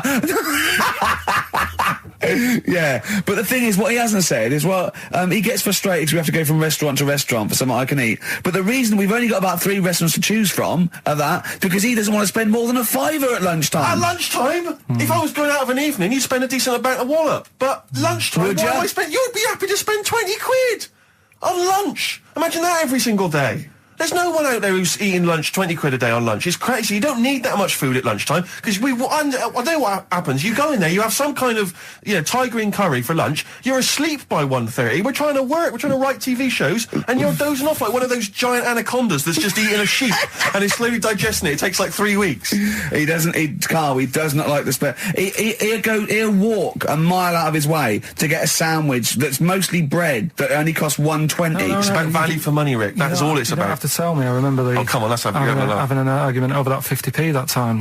Carl, I got a little email via my agent sent from someone here, okay, sent from someone at XFM, okay, and I won't say it was, she just said, I thought this might be good for Ricky to use on Saturday, and obviously what happened is Suzanne has sent you an email in the week, it was Wednesday, and you've returned it, but I think you've returned it to the wrong email address. You returned it to someone here who, of course, immediately forwarded it to my agent for ridicule on the show. Don't panic. It's nothing that bad. Okay. It's an email from Suzanne talking about your tea that night. Was Suzanne out on Wednesday night? Was the an England game, something? Yeah. So you were alone. You were home alone, were you, Wednesday night? Yeah. Did you enjoy your meal? Was it a quiche? Go on. Right. From Suzanne to Carl. Take the quiche and put it on the baking tray. Cook for 30 minutes on 190. Take lettuce and put on plate. Take 3 tomatoes, wash and chop into quarters. Place on lettuce. Take an avocado, chop in half. Remove the stone. Peel skin and slice. Place on salad. Put salt and pepper on and a dribble of olive and balsamic vinegar dressing. Right? In brackets, small bottle behind the cafetiere. Right, in case he's reaching for bleach. Yeah. That's it. She had to put everything else away. Right? Then sprinkle a smidge of parmesan on top. Remove quiche from oven, cut into quarters and put on plate. Eat. Oh, wow. Does she have to do that every single time she's out? No, it's just that I'm not that good at cooking, right? And to be honest, that was a lot of hard work. I didn't bother warming it up. And I did without the avocado. Why? Too much messing about. He didn't even do that within But yeah, I'm not that good at cooking. And Did you genuinely? That's not cooking though, is it, Carl? That's heating up a slicing. quiche. That's cooking it is making the quiche. Yeah, but I'm just. Could you have figured that out if she hadn't left that note for you? Why did she have to tell you what the olive oil and balsamic vinegar was? Because I've put sort of cooking oil on my food once, and I said, oh, it's a bit. It's ever since, right? Years ago. I'm gonna die. Years ago, leaving Mr. McGill at home. It was ever since I put sausages in the toaster that. What do you mean? I nearly set the flat on fire. Because do you know, like when you're grilling food in a pan and all that? Yeah. Sort of sausages spit and it goes everywhere, doesn't it? And it makes everywhere greasy. In the toaster. So I thought, well, just want to warm them up. Yeah. Bung them in the toaster. Yeah. What happened? And she sort of caught. Well, they got stuck and they sort of caught on fire. I imagine. She came in just as I was sort of plunging it, and Matty came in from work. She said, "What are you doing? I said, I'm in sausages." Well, the oven isn't on. I know they're in here. What? You turn it off? Panicking and that. But I've never been into it. I've never been into cooking and that. At school and stuff, I didn't bother doing it. Oh, every time Suzanne comes home, she must think, please be the house still there. Yeah. Please not let me hear a fire engine as I come round this corner. Oh, God. She comes and goes, oh, God, thank God. I bet she's always happy to see you when she gets home and you haven't burned the place down or introduced some howler monkeys or something. Unbelievable. What I find extraordinary is there are people who are in sort of care in the community who don't need instructions on how to prepare food. Oh, they do. They can do it. Yeah, you show them once. Yeah, they and they've learned do. it. Whatever you do, don't put sausages in the toaster, Johnny. Do you know what I mean? Yeah, and they've learned it. They don't put sausages in the toaster. Yeah. They put their fingers in. But, yeah. That's what they're waiting for, is the Rockbuster dancers. That's right. Right. Okay, give us the clue, give us the answer. Right then. First one. Hurry up, because we haven't got long for monkey news. Don't worry about it. Don't worry about it. First one. There's a vehicle over there that's It's changed. selling kebabs. Oh, it's changed. Go on. Initial D. Yeah, what is it? That was Donovan. Okay. All right, yeah, okay. Yeah. That Good. worked. I'll give you that. Yeah. Second That's a one. real clue. Well, they got it, like they always do, so they're always real clues. Second one. You're asked if you want that bit of the egg, right? You think about it. Then you decide against it. I think I know this one. What was the initial again? Y-O. Is this John Lennon's wife, Yoko Ono? Yeah, that's right. I think that was her name, Yoko Ono, wasn't it? Yeah, it's Yoko No. It was Yoko No. No, you've got it wrong. You're thinking about it. You're asked if you want a bit of the egg. Yeah. You go, yolk. You think about it. Oh no. Oh, so you say it twice, you stutter. So No, it's no. Yoko Ono. No, you didn't No, her wrong. name's Yoko Ono, though. Yeah, Yoko Yeah. Ono. Listen to the clue again. Okay, no. Listen to the clue. So what you say is, do you want this bit of the egg? You did the other bit. No. Yolk. Oh no. That's Yolk. right. Oh no. Yolk. Oh no. Yolk. Oh no. Oh yolk. Yeah, go on, brilliant. Yeah, okay, yeah, Yoko. No, yeah, go on. Works Yeah. perfect. No, next. Yeah. And the last one was, Good. Just talking earlier about teachers, weren't they? Have you got any amusing anecdotes about teachers or anything around that subject? I didn't go to school that much. Go on. When I did, it was, I was telling Suzanne about it the other day how, you know, she goes out with me now and she thinks I'm great. She's lucky what she's got. No, she's done well. Yeah. Right? But I was the sort of kid who she would have hated at school because I never had, like, a pen. Oh, yeah, I know what the sort you are. Never a pencil case or any stuff. I'd start off the term, I would, and have, like, you know, a brand new carrier bag with my stuff in. Brand new carrier bag, classy. And, Well, you got to have somewhere to put the stuff you've nicked from Woolworths in, haven't you? right, so that'd be there. But then by the time, like, a couple of weeks down, I'd have put my pen down, I would have lost it, and then I'm sort of going around saying, can I borrow a pen? You didn't try sticking it up your nose, it's not still lodged up there. It's not, no. But the funny thing with, like, you know, you were talking about teachers and stuff. Were you a disruptive kid? Were you Not the sort of really. causing trouble? No, not really. I was No, one he of wouldn't them. cause trouble. He's terrified of the boss here, isn't he? No, it's not that. It's just that, what's the point in winding people up? I find it quite annoying if people do that. So I don't wish it up on anyone else. Why'd you wind Steve up then? I don't wind him up. You I do. don't wind You him have up. done, but no, come on, let's not argue. We're getting on well then. Come on, Carl. And, like, the teachers, because I'd lived on this estate, right, loads of stuff used to get nicked and go missing and what have you. Blackboards, And desks. their way, no, like the telly and the headmaster. video Oh, really? and stuff like that. And the projector thing and all that. So the way they used to try and find it, right, my little conspiracy, because you know I'm good at them. Yeah, What they used to do is set your own work and say, right, draw like a bird's eye view of your house, right? But draw everything you've got in your house in it as well.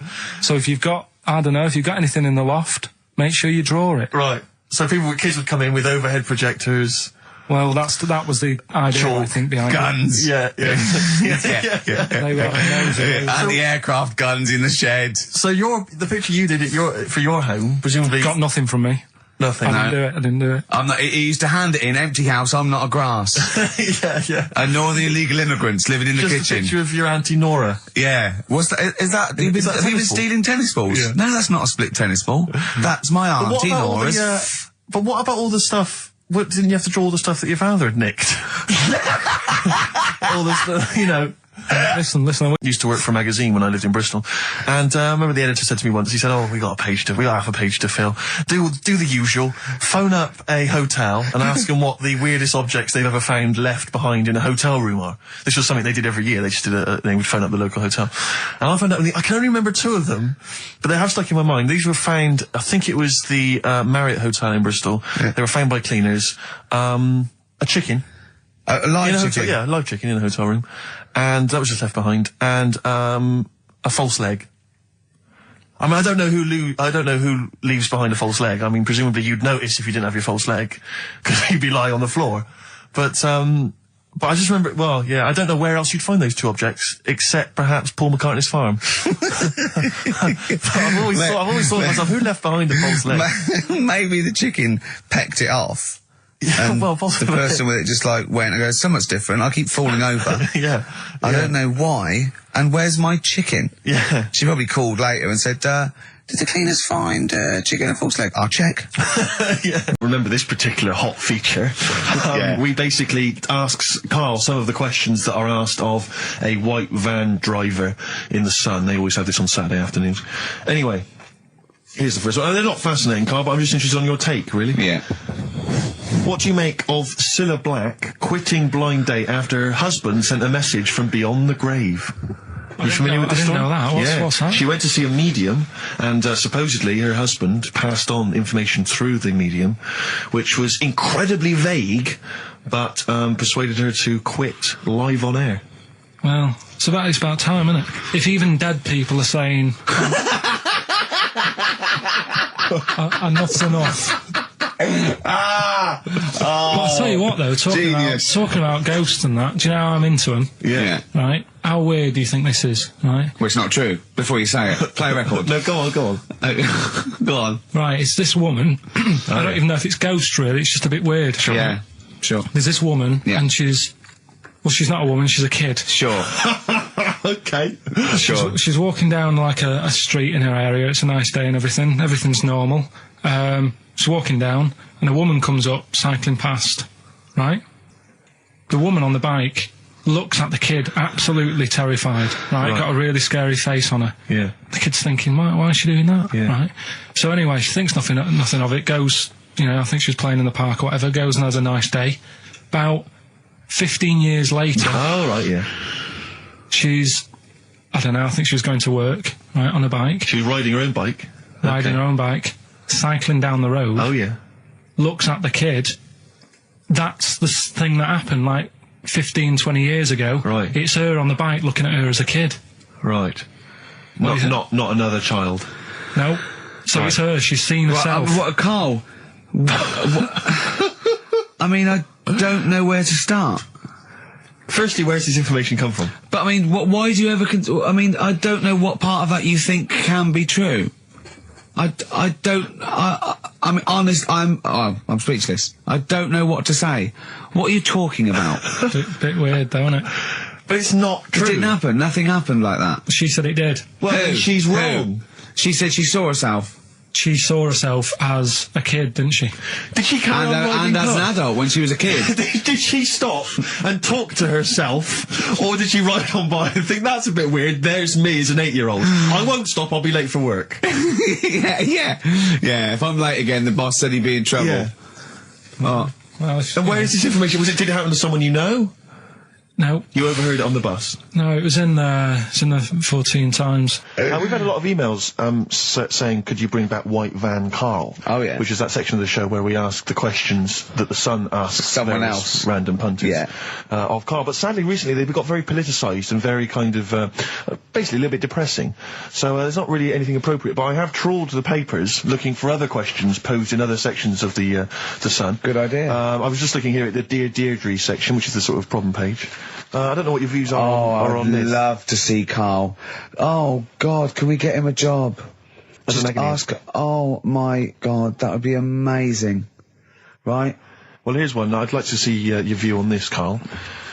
I'm a happily married 42-year-old woman with 4 kids, yet I've developed a huge crush on pop star Darius Dinesh. Yeah. It sent my hormone levels through the roof, and last night I woke my husband up at 4 a.m. for sex. We've been married for 20 years and he can't believe his luck. Recently I've been having I want to go to I'll stop you there. Why are you telling me? Right, carry on. Sorry. Recently, I've been having erotic thoughts about Darius morning, noon and night. Yeah. I haven't felt like this since I was a teenager and mad about Donny Osmond.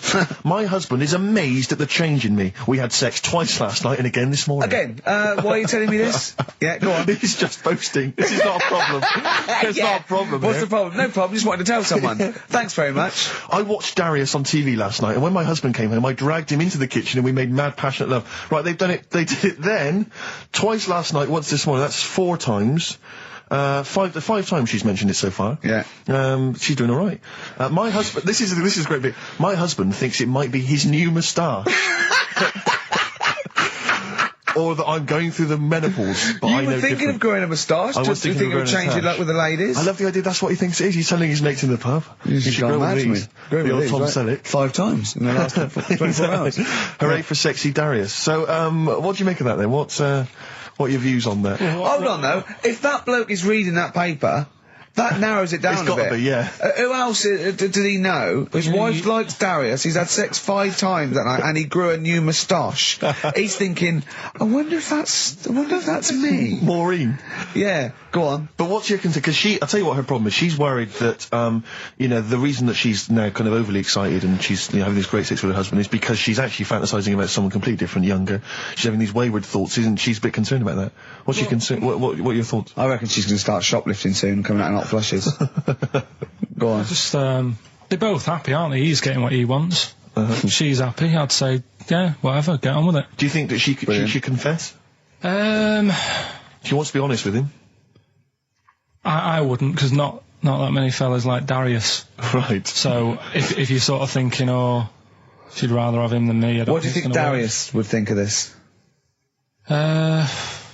He'd probably be happy with that. I mean, what would you do if you got loads of phone calls, right, from women going, Karl, whenever you're on the radio, I just have to do it. I just have to do it. Your voice makes me... I'd say, alright, well, it's alright. I'd be happy with that. Would you? Yeah. I mean, just in case anyone is doing that. What would you do to sort of like egg them on a little bit to help them out? What do you think? What sexy things would you say? What do you think is your quality? What do you think people would find, pretty horny about you? Is it your sort of mank wine, do you think, that? Good evening, Steve. Got some here, brought in. It's just a normal soup. It's Rooster's Pride. What flavour soup's that, Steve? Oh, I know you brought that in. It's all a genuine article and it's cock soup. Can I have a close look at that? Maybe there's some more humour I can draw. What, you want a closer look at my cock soup? Just a cock soup. It says here delicious, appetising. 3 to 4 servings. Because you know what I'm thinking of when you're talking about the soup? I'm thinking of innuendo. I'm just thinking of a man's cock. Penises, yeah. Let me just... It's the darkness. Right. This is going to be so annoying. No, it's not, honestly. Well, it is, because you're going to think it's science and it's going to be trite. Alright, well... Go on. Right, little story first, right? There's this funeral, right? And this girl was at a funeral. Same funeral? Yeah. Right. It was a mother's funeral. Oh, yeah. Right? She met this fella who she didn't know, right? But she thought this fella who she met was amazing. She didn't know him, right? But she thought he was brilliant, right? Like a dream fella. Right. And she fell in love with him, right? But never asked for his number, his phone number, right? And she couldn't find him. Now, a few days later, the girl killed her own sister, right? Yes. Question is, why did she do that? Okay, well, it's one of those stupid things then, isn't it? So it's not logic. It's what am I thinking? No, it's not. Seriously, it's a proper real mental logic. test. It's a proper mental test. A mental test. It is a bit mental. So you understand the story, yeah? Kind of. Let me just get it right. So there's a funeral. A girl goes to the funeral of her mother. Yeah. She meets the guy, or she meets the guy at the funeral. She meets the bloke. He looks all right. I fancy a bit of that. Right. Has a chat with him. Yeah. But doesn't get his name, doesn't get a phone number or anything. So to cut a long story short, the things are asked, right? So the reason she kills her own sister, is this something to do with finding out something about the man she met? Well, just answer the thing. Just why do you? Oh, okay then. I'll answer it then. She went mental. He was a spy called Derek. What do you mean, just answer it? Anyway, I'm testing Steve. Right. Well, she killed her own sister because her sister had stolen some money from her and was sleeping with her husband. Is that it? Well, I don't know. It's an answer. What's the answer on the paper? So, well, come on. Come on. Well, the answer is... No, an answer is... that she was hoping that the guy would appear at the funeral again.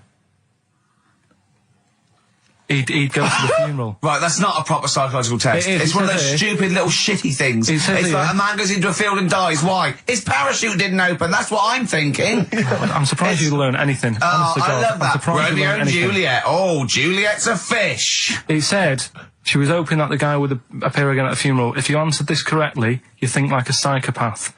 This was a test by a famous fella, right, who used it on killers, and most of the killers got the answer right. Did you also think that? Was that the answer that you gave when you first read it? No, I didn't know. But I wondered what you would have got. Good, so that's proof I'm not a psychopath. Yeah, but that's the point, but it's a psychological test for looking at something very, very specific. What's up with that? Well, what was the best that could happen? That he'd got it right, so he is a psychopath. What annoys me is you're not happy with that test, but before you wasted 3 minutes trying to balance a pear on my head.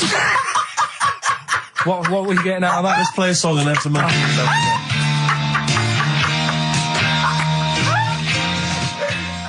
Joe Jackson, is she really going out with him on XFM? Right, it's the time that most people, I imagine, have been waiting for. Monkey news. Play the jingle. Okay. Oh, chimpanzee that monkey news. Right. Come on.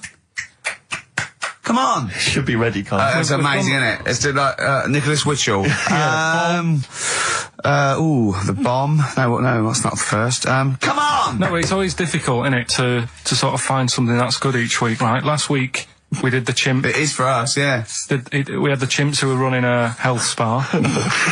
Yeah. Right. We've covered the one who nicked a car to go on to Spain. Yep. To sort his future out. All shite. The hairdresser, I think we've done that one, the little monkey hairdresser. This week, we're looking at monkeys, that they're using...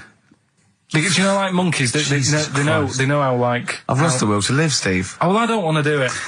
Right? Well, come on, come on. What are monkeys good at? What are monkeys good at? Yeah. Well, running small businesses, cutting people's hair, and driving cars. Yeah, they love Spain. Oh, and foiling bank robberies. Yeah, they're great. Well, something else they're good at, right, is like weighing up the situation.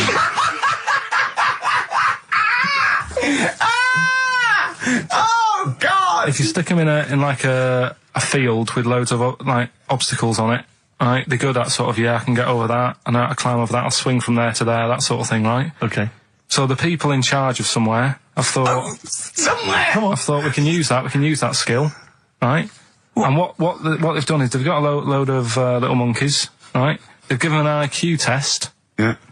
And the ones that score above 80, right?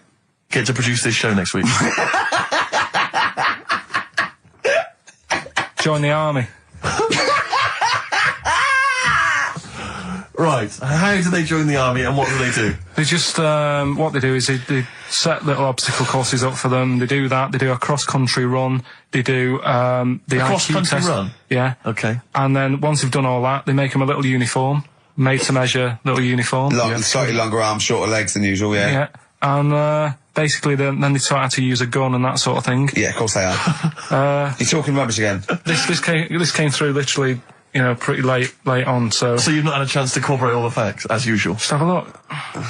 Right, it's the bit I'm looking for is, well, A, why they're doing it, why are they doing it, Yeah. why do we need monkeys in the army, and secondly, why are we giving them guns? I'll just check to see if any of that I love that we only let gays in recently. Yeah. Talk amongst yourselves. Yeah. Just have a look. I can't read it, there's too much pressure. Well, it's rubbish. But it's rubbish. They don't get it's the way that there are things there are animal cores, right? There are horses, there are dolphins, sea lions, there are lots and lots of animals in the army, but they don't have to pass an obstacle test as such, and they're not taught to fire guns. You straight away assume that there's going to be loads of squads of men and then just one little monkey in the middle. Like, he came second on the test. He's in, boys. What do you think, Steve? You've read it? Well, as ever, Carl, this is an arbitrary email sent by one of our listeners. You know what Ricky and I think of them. and so we're not really basing this on hard evidence. We're basing it on the ramblings of one of our listeners. Rubbish. Once again, lazy, rubbish, uncorroborated, nonsense. The stupid test that you got wrong. Rick, that sounds like monkey news to me. I told you before about buying presents. Did those gloves have your name sewn in them? And a piece of string that ran over the back of your duffel coat. I've never been into getting presents and that. I had the problem at that Christmas one, that time with the Victoria Plum.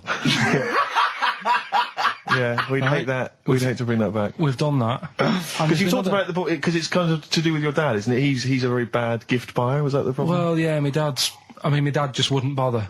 It was my mum who sort of made an effort, and she sort of worked out half of what I wanted, then she left it to me dad to get it off someone, see if he could get one cheap or whatever. I love the fact that usually people talk about, like, drinking heavily or violent abuse, right? Yeah. But here's what he's been left with and scarred with from parents is bad gift buying. Yeah, and that's the Victoria Plum incident. In the greater scheme of things in the world, that's not a bad thing to have, is it? Right, there was this, this is what it's like about getting presents and stuff, right? With my mum and dad. Go on. My mate, Colin, right? No, Colin Bailey. Oh, right? yeah. He had a little Sinclair Spectrum, right? Computer, which was like the thing to have at that time, right? You used to always go round to his house. The deal was... Not the one you had to play through the window because you weren't allowed to. No, that's another lad. Oh, right? yeah. This is a different lad. And the deal was, he came to our house and my mum gave him a pie. And then I'd go round to his and I'd stay there for a few hours playing, Hungry Horace and stuff like that on it. Sure. Right? Now, my mum and dad knew that I really wanted one of these computers, right? So I waited about a year, came round to Christmas Day, I thought, I reckon might have one. Turned out they bought me the wrong one. They bought me a ZX81 instead of a Spectrum, right? And Christmas Day, I'm there trying to load the games up, it's not working, I'm thinking, what's wrong, right? And the thing with me, when I was a kid, I used to get quite sort of agitated. This is the moment. Right? I found out that it needed a RAM pack to make it work. Right? Looking in the thing and it's saying, and make sure you put your RAM pack in the back. And I was like, oh, where's the RAM pack? And my dad's going, I don't know, I've got you the main bit. That's it. So, I was that wound up, I just was sick. Right? Just sick. I didn't feel sick or anything. I just was like, oh God. Went to the sink, just sick. Because I was that on edge about it. I said, come on, we've got to get one. And my dad's like, Tandy's shut. We're not gonna get anything today. Ruined again, Christmas Day. That was after the year when my train set got blown up by our kid. The following year, no RAM pack. And now you ask me why don't I get good presents? He's scarred.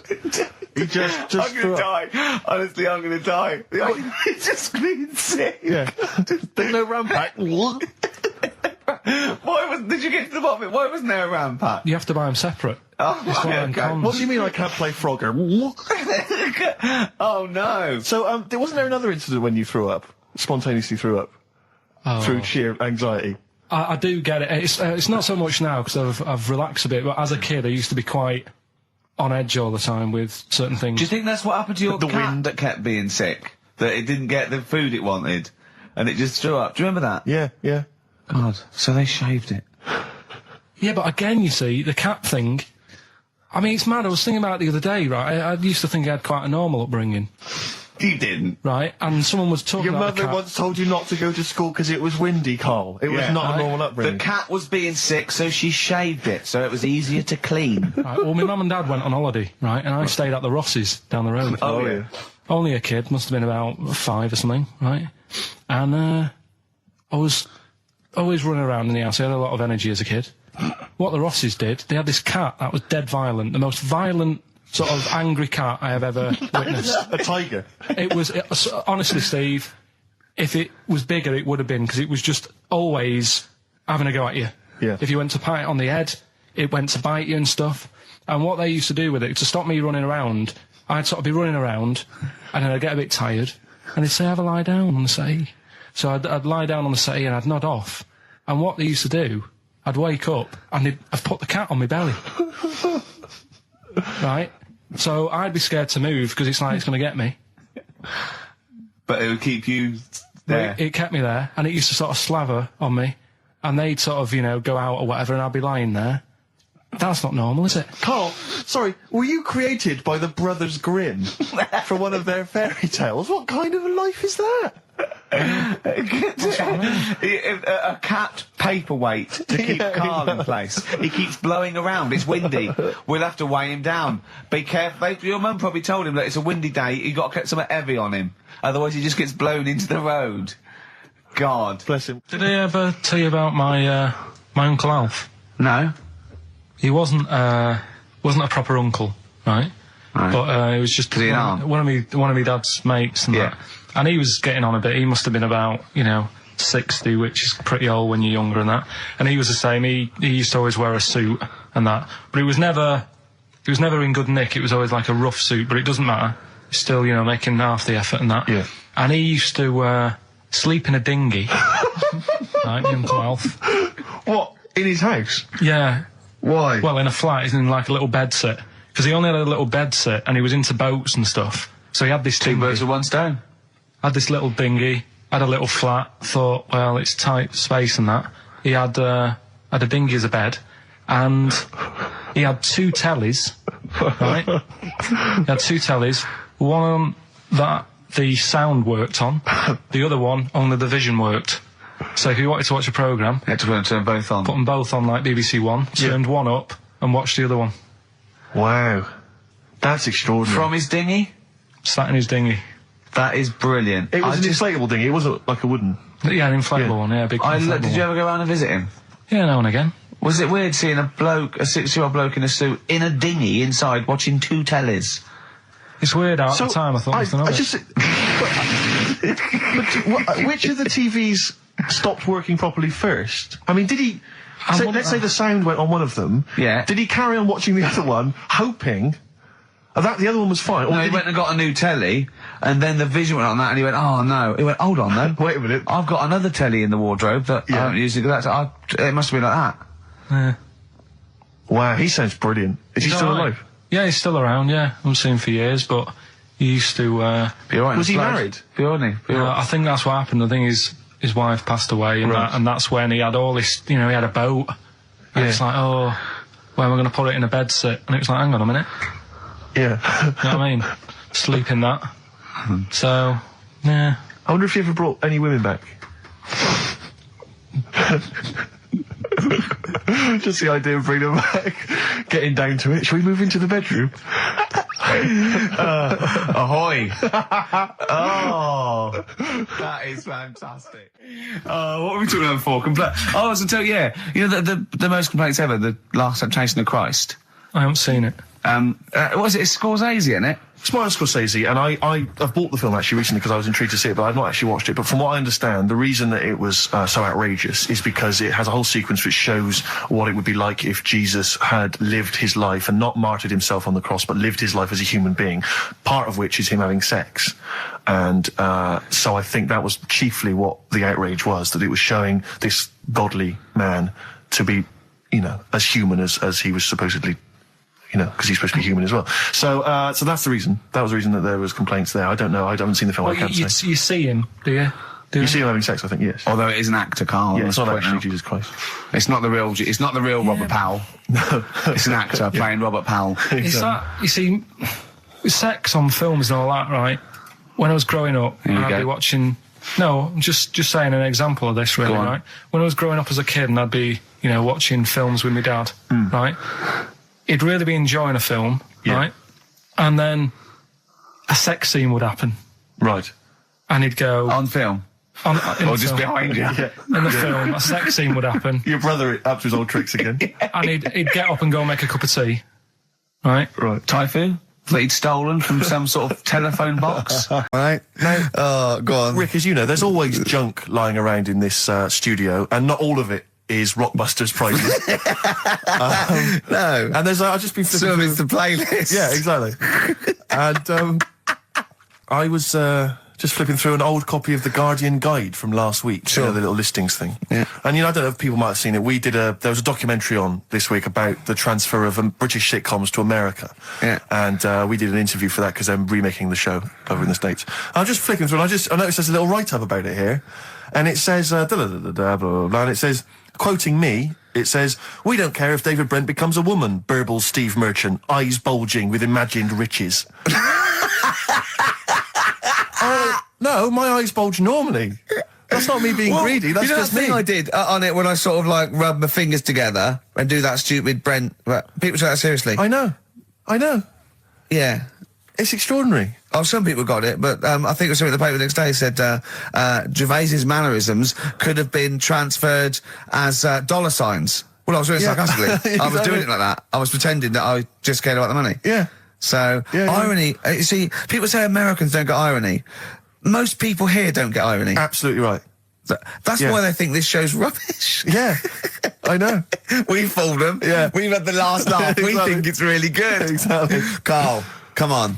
Let's have some news. Let's do some proper radio. Have you? All your news comes from Ananover, doesn't it? What will Dr. Fox do about now at 2 o'clock? He'd do some amusing news. It's coming up for 2, and here is the news with Karl Pilkington. Well, like I said, it's just headlines and that. I don't bother reading on if I like the headline. And it's all from Ananover, not from a newspaper or... It's not made up or anything. These are real okay, then. Well, let's see. Okay, imagine Trevor McDonald doing this. These are real news headlines. Okay, then. Wow, they're real to Karl. Okay, here we go. And here is the news with Karl Pilkington. Bong. Man hid in wardrobe to avoid work. Yeah, good. All right. Bong. Teenager gets stuck in washing machine. Bong. Dutchman has 2 right feet. Bong. Cow hit by train lands on farmer's wife.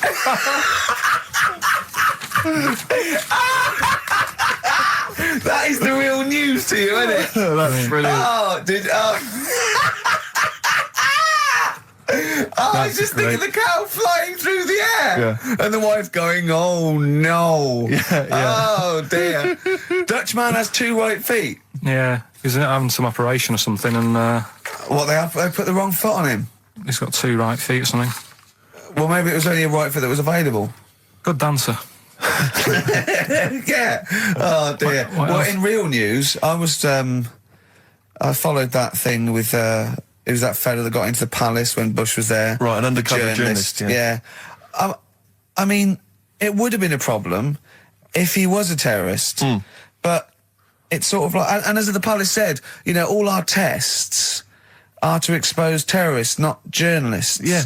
I just think it was no big deal, really. Yeah. I think it was much more big a deal for the journalists than anyone else. It was like, all the journalists in the world can pop up as long as no terrorists get in. Yeah. We're all right. Exactly. Yeah. A bloke just got through a terrorist. No, an ice cream seller. Yeah. That's all right. It was like they're waiting hand for finger. I can't believe it. It's Baz Bammingboyne from the Daily Mail. Yeah. And I think that's Gary Bushell. That's fine. That's fine. Don't worry about it. Yeah. But it was just that all he did wrong though was just lied on his CV. Well, I think he did. But everyone lies on their CV. Of course. Everyone gives references. I don't think I've ever done a CV. I tried to lie. I did one once. When I was at ULU and I was an events manager, I applied for a job at Radio 1 for events manager. Didn't even get an interview. Yeah. So I just stopped the CV lark. Sure. Now I just, you know. The one knocked back and that was exactly. it. Exactly. No, yeah. So, You've lied on your CV, have you, Carl? Yeah, loads. Yeah. It's just, it's like something from Little Britain. Yeah, no. Yeah, loads. Yeah, go on. Come on. There was Radio, one when, there was a job going at Granada. In fact, this isn't even lying, and I still didn't get the job. Go right? on. But, well, you don't get a job just because you don't lie. It's not, have you lied? No, you got the job. Yeah. No, but there was they ask you loads of stuff, don't they, that you think, well, that's got nothing to do with the job. I don't know why you're bothering me, asking me certain stuff, right? Qualifications, things like that, yeah. Yeah. But, well, it was languages. Yeah. Right? What did it say? It just said, you know, put your name, put your address, languages, right? And, What? Oh, yeah. You don't speak any other language, do you? well, I just put English, quite good. You didn't! No, I did. Honestly, ask Suzanne. I think you told me this before. Did you really put English quite good? Yeah, honest to God. Didn't hear back. Well, you know what they meant now. That you know what your error was, don't you? Are you fluent in French, German, Chinese? Yeah, but I didn't want them to think I've got loads of big words and that. Do you know what I mean? Well, I don't use loads of big words and stuff. No, they There's meant, no do point. you speak any other languages? It's any other languages, Carl, not the one They your assume that native you can language. speak English because you're filling out a form. Yeah. Oh, well, it's like language is none. They assume you can speak something, and they'd probably think it was English. And to put quite good when you are English. Yeah. English is your first language, yeah, I'm quite good at it. I see your point, though. It's true, though, isn't it? Yeah. I'm not sure quite good is accurate. No, poor. English, weak. Poor. Weak. You didn't get the interview, no? What did Suzanne say when you told her you'd put that? She just laughed. It was Really? too late. It was too late to do anything. How's her hair? Do you want to talk about it? Right, she's off today, so Is it alright, is it? Oh, she's listening, you mean? she's at home today. But it's probably alright now, isn't it? Because a bad hair day, it doesn't last. It'll be nice. It'll be nice, not today. You're scared of her, aren't you? No. I mean, I don't want to... You've learned your lesson that, you know, you can't talk about people like that because it upsets them. Well, plus I can't do it all now because we're doing Pulp Fiction later, and it sort of involves her head. So... Brilliant. So let's... Excellent. There's me thinking that you're being considerate. Yeah. All worried about... Where's the one? Oh! What? Not like the Shadow that got fed up and started pushing kids off bikes? Rick, I think you're In referring Boston. to stuff that no one made sense of last week. Yeah, exactly. I don't think we should refer to last week. Let's play Mock Turtles, Can You Dig It? And then we'll come back and we'll talk about that. And I've come to the conclusion, Rick, we should never refer to stuff Carl said in the past, because it would just take too long to explain. Okay, alright, that's fair enough. Foo Fighters. All my life on XFM 104.9, I'm Ricky Gervais, with me, Steve Merchant, and of course, Karl Pilkington. Ooh, have we got a show for you today? What have we got planned? Loads of stuff, and 2 hours of it. Right. And all the records. Specifically, what sort of stuff have you planned for us? Because I know you've been What have you done? What have you done? Well, you know, I've been busy this week. I've been house hunting, I've various things, but I know you've had the whole week off. Right. So what have you been up to? Go on, Karl, tell them what we've got. Tell them what we've planned, all the stuff you've done. what have you got? But Rick, specifically, what have you come up with? Quick, because people are getting bored. Tell us what I've come up with the music. Right. Obviously, we've already planned that. We planned that last week, so that's all done. But what have you yourself contributed to today's show? I got a text message today from Ross Noble. You know Ross Noble, the comedian. It was on. Have I got news for you? Right. He says, ask Karl if he woke up with ladies' boobs, would he just put a dress on and live as a lady, or would he just be a man but with these boobs? Carl, it's a good question. I know that happened to Ross, so he's throwing that one out at you. It did in a way, because he ate pizzas for a year, didn't he? He did, yeah. And he got a lovely pair of breasts. Yeah. Go on. Probably just find a loose-fitting jumper, go to the doctor's.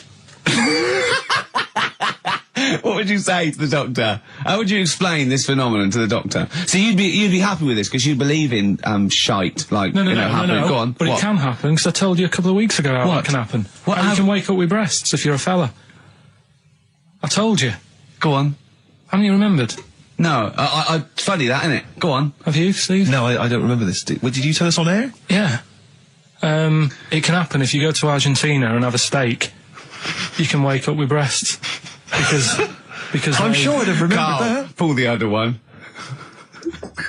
Look He likes that. He likes that. Is that what you've come up with, Ben, this week? That joke? Yeah. Brilliant. Play a record. It's going to be a dynamite show. Listen, look, I'm going to play some classic tunes today. I'm going to educate the youngsters, Steve.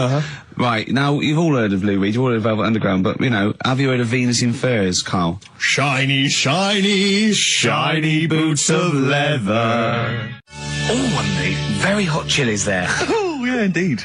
The Zephyr song, Red Hot Chili Peppers on XFM 104.9. I'm Ricky Gervais, with me, Stephen Merchant. Hello there.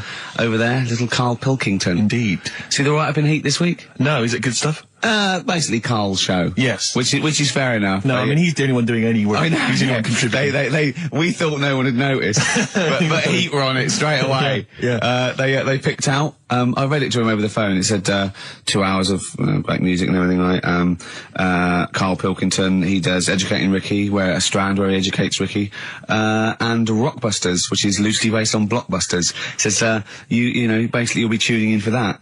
And I read that to Karl, and he went, oh. And I was going to drop it. You weren't, were you, Carl? So he believed the hype. He believed the hype. Yeah, I think you've got to, I mean, it's like... You've got to mix it up, is what you're saying. A Keep it lot of fresh. people are saying to you at the moment, are you going to do another series of The Office? It's kind of like that. I've got to decide whether it's right to move on with it or do something different. Is it dead in the water? Yeah. So what's your decision? I mean, maybe, are you... We'll probably keep it for this week. Sure. And see how it goes. Okay. You've got anything else on the back burner? Any other ideas? Nothing. You I'm still sort of. Do you know I came up with a load of game Well, I remember there was one that was based on fast food. There was, the rice is right. The rice is right. Now, just run the rules past me again. We had to identify whether it was a Chinese meal, rice or steamed rice. Well, either. Actually, it was a Chinese restaurant or an Indian restaurant. But is it true that you played this at home with your girlfriend and it was clear you could always tell which was which? Because one had an Indian sounding name and the other was Chinese sounding. No, I managed to, it did work once. I managed to pick some sort of duck dish that sounded a bit Indian. Right. But then it wasn't Bombay duck, was it? Which is actually a piece of fish. You don't know. You don't know. He wouldn't let me put, you know, that whipped cream in the fridge. I saw that. I thought that's fun. Yeah, he wouldn't let me put it on. He was shaming phone. Oh, yeah, but every week we have this. Do you know the other week, Steve? I didn't tell you this, right? He comes in straight away. You know, I'm trying to talk about sorting the show out. What we're going to do? How we're going to keep it good for 2 hours and that. Grabs a pen. He says, "Let me draw 666 on your head." Because you can see the scalp.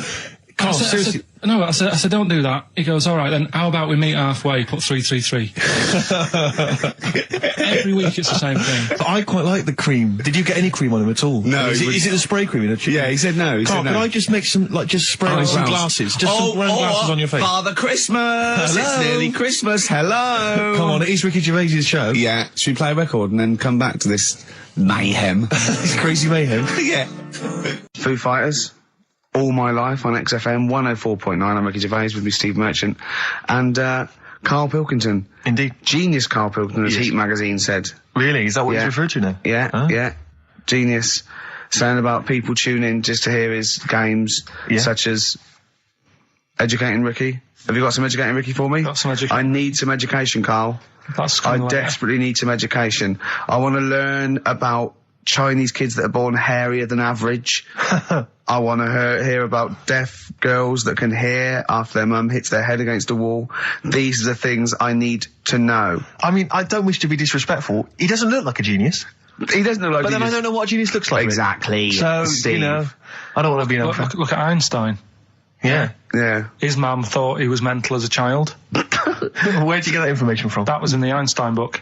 Well, it was in the Einstein book, then it's presumably true. Which Einstein book is that? His Theory of Relativity? The big book of Einstein stuff. Oh, yeah. Yeah, the big bumper book of Einstein stuff. It's for a coach trip, and you have to fill in E equals MC1 squared, 2 fish, or 3 hello, and then it's multiple choice, and you fill it. It's great. Did his mum think, A, he was a genius, B, mental? Most people go for A, but it is in fact B. She thought he was mental at the age of 28. Oh, Karl, you never let me down. You never let me down. So have you got Educating Ricky for me? We've got Educating Ricky coming up. We've got Rockbusters. We've got Rockbusters. Great as seen and talked about in Heat. In Heat magazine. It's got really tough this week now. We're not messing about anymore. Right. XFM 104.9. Ricky Gervais, Steve Merchant, Karl Pilkington. As ever, Rick, there's always someone who steps in to defend Karl. Okay, what is the defence? What is the defence? Here's an email from Scott Coomer. He says, Karl is actually right. I've got an A-level in statistics and probability. It doesn't matter how long they have and how many monkeys you have. You cannot guarantee they would type the complete works of Shakespeare. Infinity makes it probable they would get it right, but not definite. Yeah. Well, yeah. Yeah. That's what I was saying. No, you weren't saying, Karl. You don't understand it. Infinity sort of sorts it out. That if they do anything, they nearly do everything, won't they? No, I mean, they'll give it a good shot. No, that's not the point. But the I'd point be is surprised if they did one page right. Right, listen, it's not to do with consciousness. It's not to do with them aiming. They are just bashing away at the keyboard. It's like they're used to show that there isn't consciousness. They chose the chimpanzee because it can type, presumably, hit the keyboard. It's because they hadn't come across you at the time. Yeah. It's to take out thought out of it. It's to take out reason and trying, right? It's just random. They're saying that if you typed enough things, if the computer was left typing everything, if you left it for an infinite amount of time, and they chose Shakespeare because there is meaning behind it, and it's difficult to get it exactly right, to show you that Infinity would come up with it's not just Shakespeare, it's every novel. It's everything. Fairly eloquent there from Gervais. A quick riposte, please, from Karl Pilkington. No, I'm just saying, what I don't understand, if it hasn't read it, then how does it know where it's going? Listen, right, listen, right, Can I just explain to people, right? Some people have said, why are you cruel to Karl? He drives me mental with things like that. What do you mean, well? Let me just take a breather. How do I do your editing? He keeps coming in the week. You know that I work here properly, in the week, don't I? Yeah. I've got a proper job, Yeah. Should be 9 to 5, but I normally get in at about 8 o'clock and work. A lot of people get in at 8 o'clock.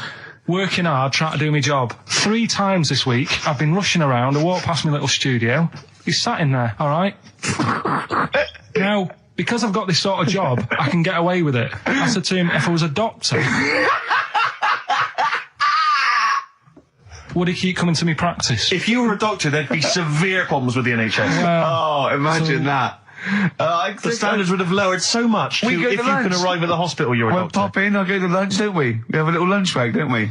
I go, come on, let's go now. He goes, I'm busy. I go, come on, let's go now. He's going, you're doing me head in. Well, when I was talking about the monkey conundrum with Karl, he said to me, right, if I had a day off work and I was, say, watching the TV and with one hand I was typing a typewriter, would I type Shakespeare? I mean...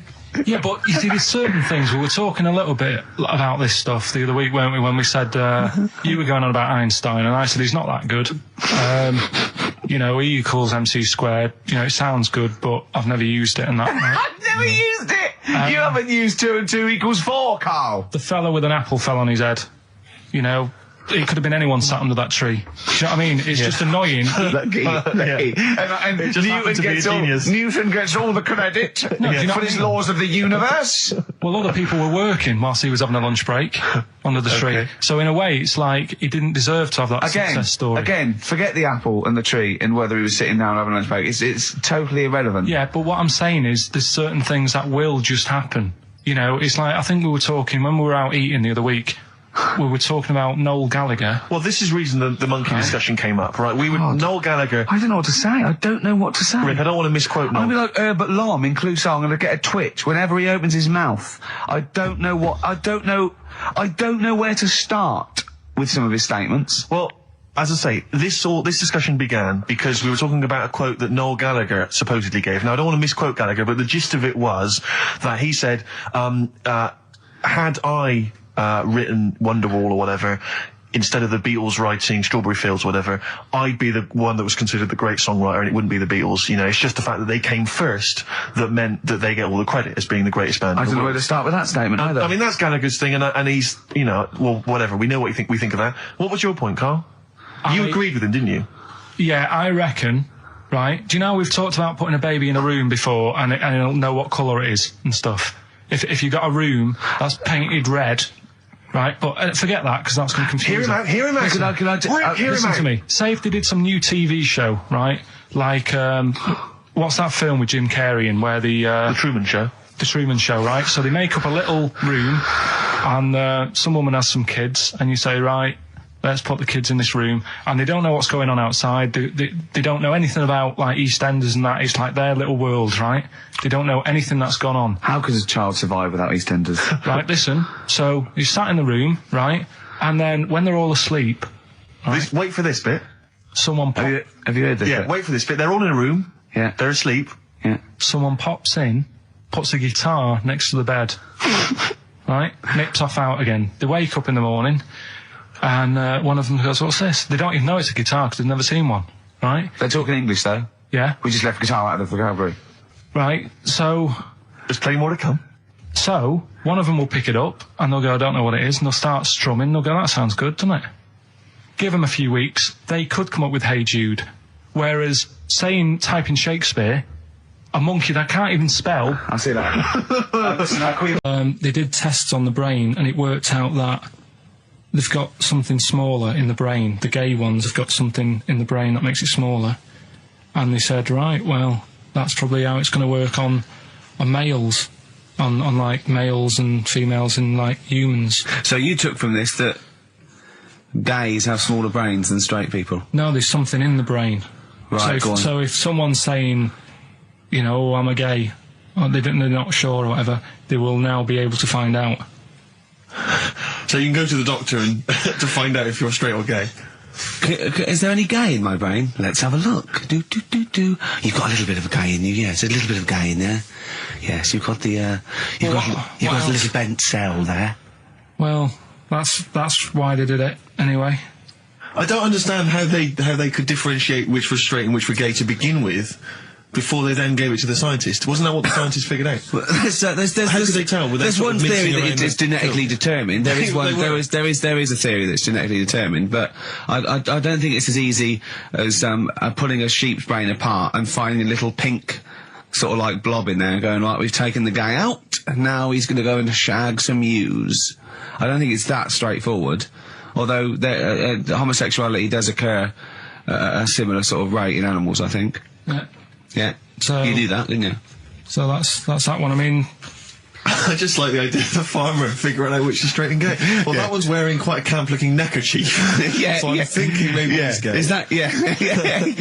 I love the fact they can. That one's a big fan of Sophie Ellis-Bextor. Yeah. They would. They put on ABBA and see which ones dance. Exactly. That's how they. Which one? Yeah. Put on like Barbara Streisand and see which ones sing along.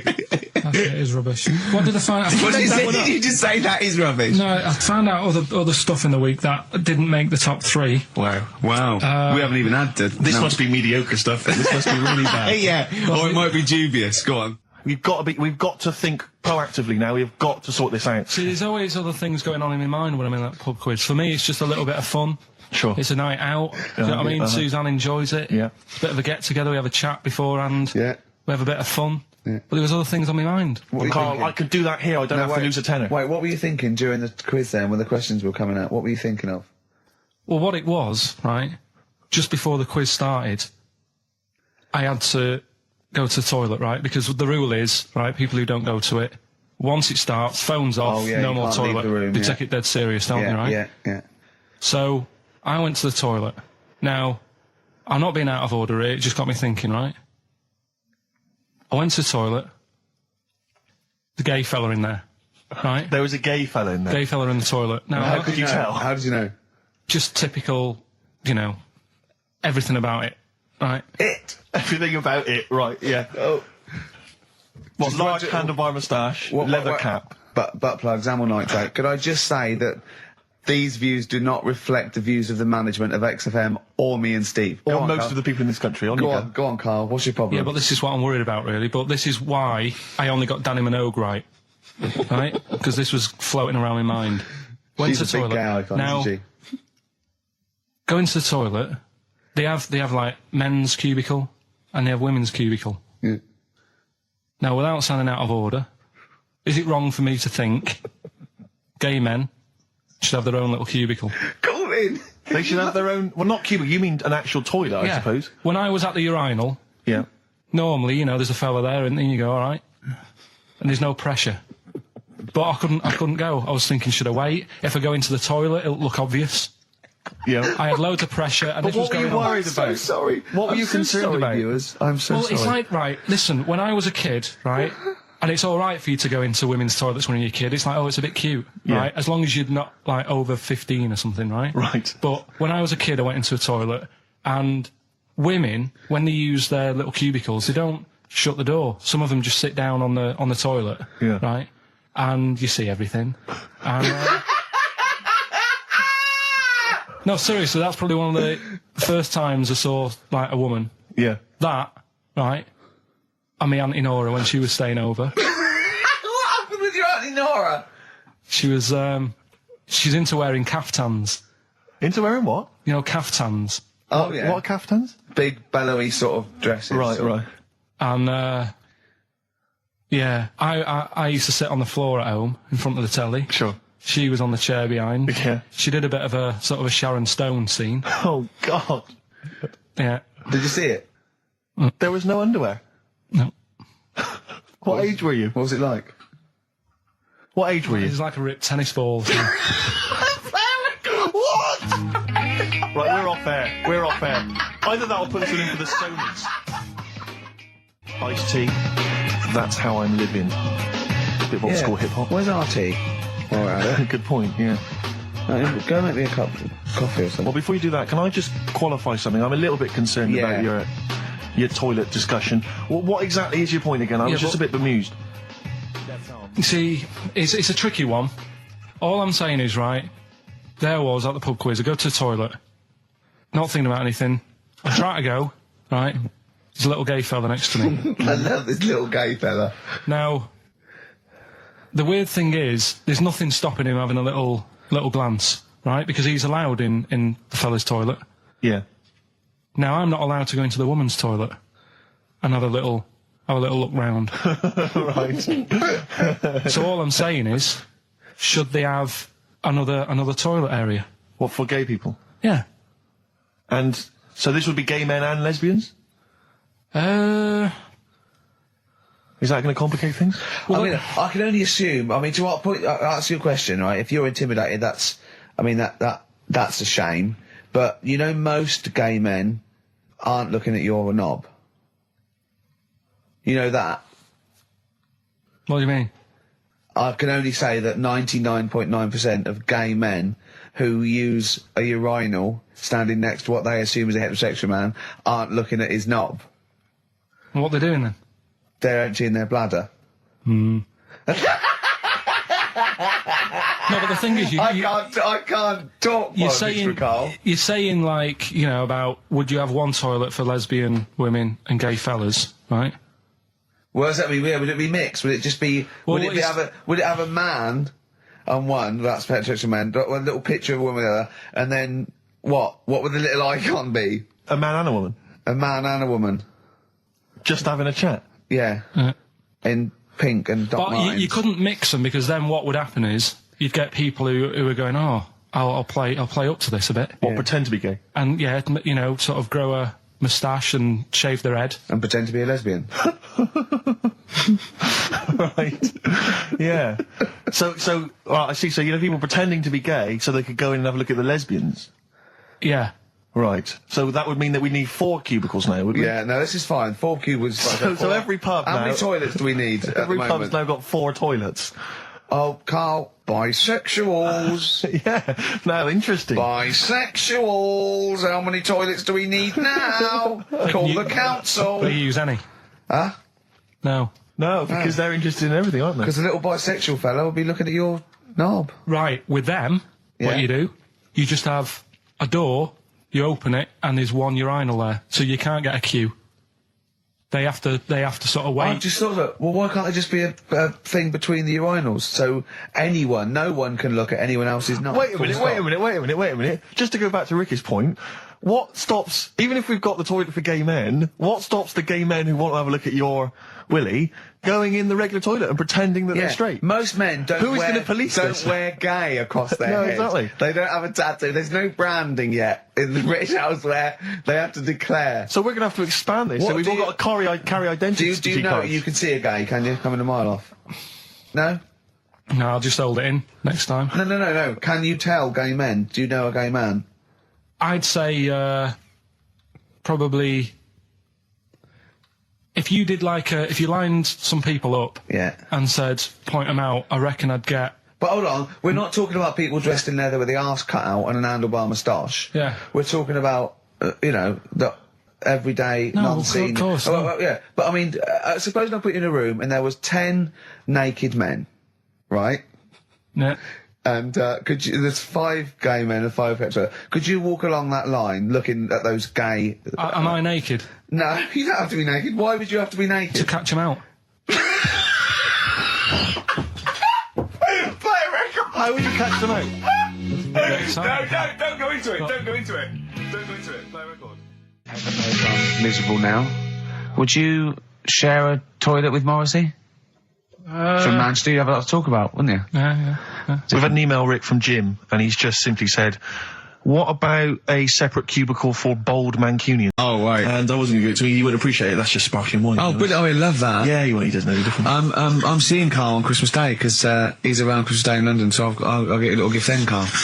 All right. That'd be good, wouldn't it? It'd be a nice little... Okay, answers. We must give the answers. You would have to go to bed at 6, though, so we can play. Right, here's the last clues of the year. You had... There's a load of letters there asking for advice. Put them on Claire's desk. That was F. That was for foreigner. For Rayner. I don't know what you mean. Claire Rayner. She took advice. She gave people advice. So that's a foreigner. That is shit. Right. I'm sorry. That might be Christmas. That is absolute garbage. A lot of people got the right answer. I know. Well, that annoys me even more. Number 2. The second one, ask your mum. Foreigner. Yeah. Foreigner. Second one, ask your mum if you should. That was S. That was Shalimar. Shalimar.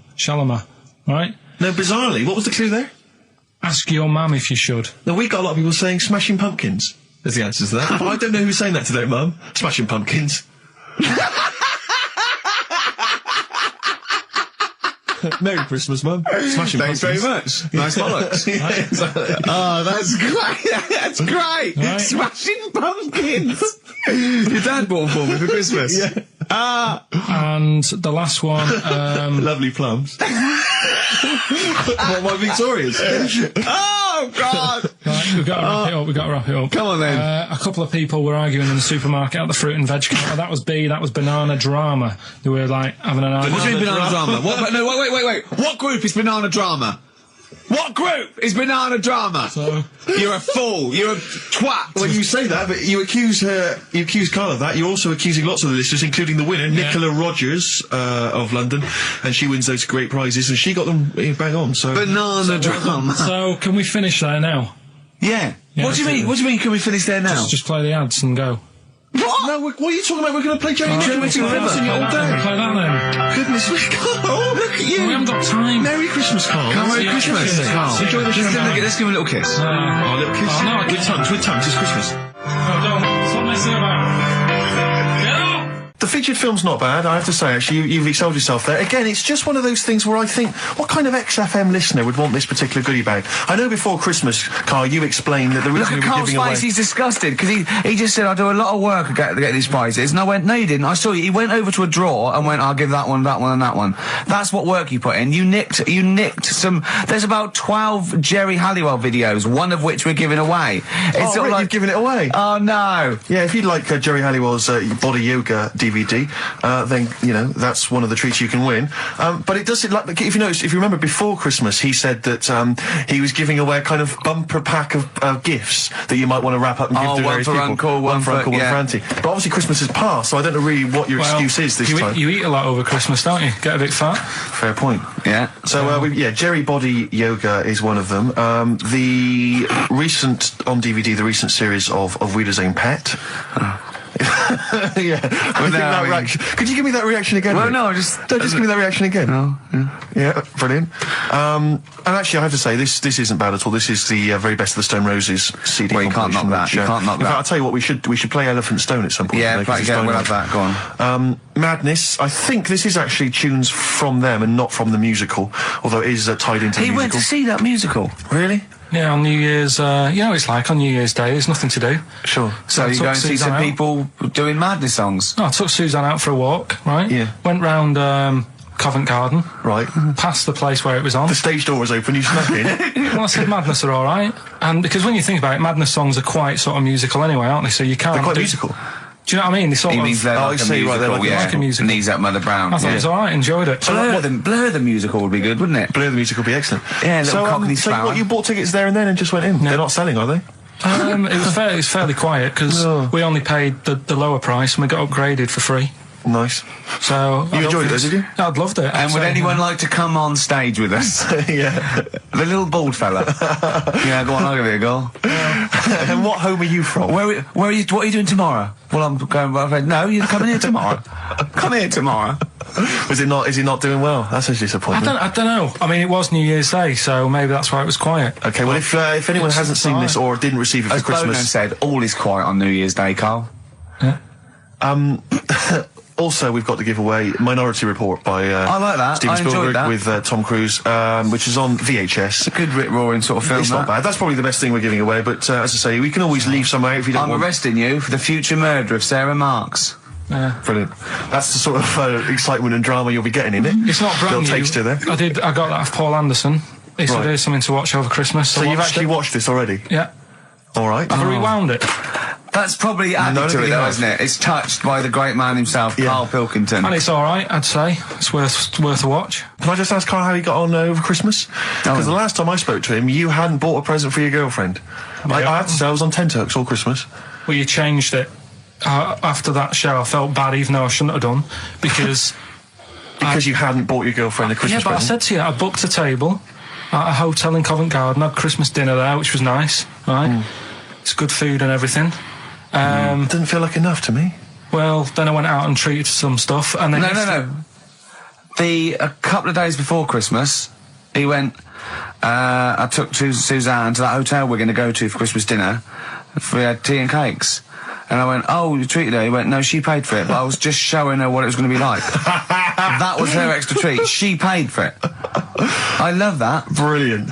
Yeah. Well, it was a dear. It was like 150 quid for a meal for two, which is pretty dear. So I'm not going to buy her cakes as well. I love that. All right, love, have anything you want. You pay for your own pudding. I'm not mental. Yeah. So you treated her to some other Yeah, stuff. some bits and bobs. What, And then so yesterday... she chose them and you paid for them? What, the presents? Yeah. No, Or you chose them and she paid for them, but, you know, it's the thought that counts. I got them on the way home that Saturday. Well done. And what Past did you some buy? shops. Well, just some bits. Might be personal, Steve. Well, I don't care. Just some bits. Yeah, Just but bits and pieces. leave out the personal bits. What bits? Just little things. And then yesterday, right? A monkey wrench and a new washer for the shower. Yeah. Some recordable CDs that you need for your job. Oh, So, dear. now, when you gave those presents to her, did her face light up? Right. I don't want to tell you what they were, right? But she wasn't that impressed.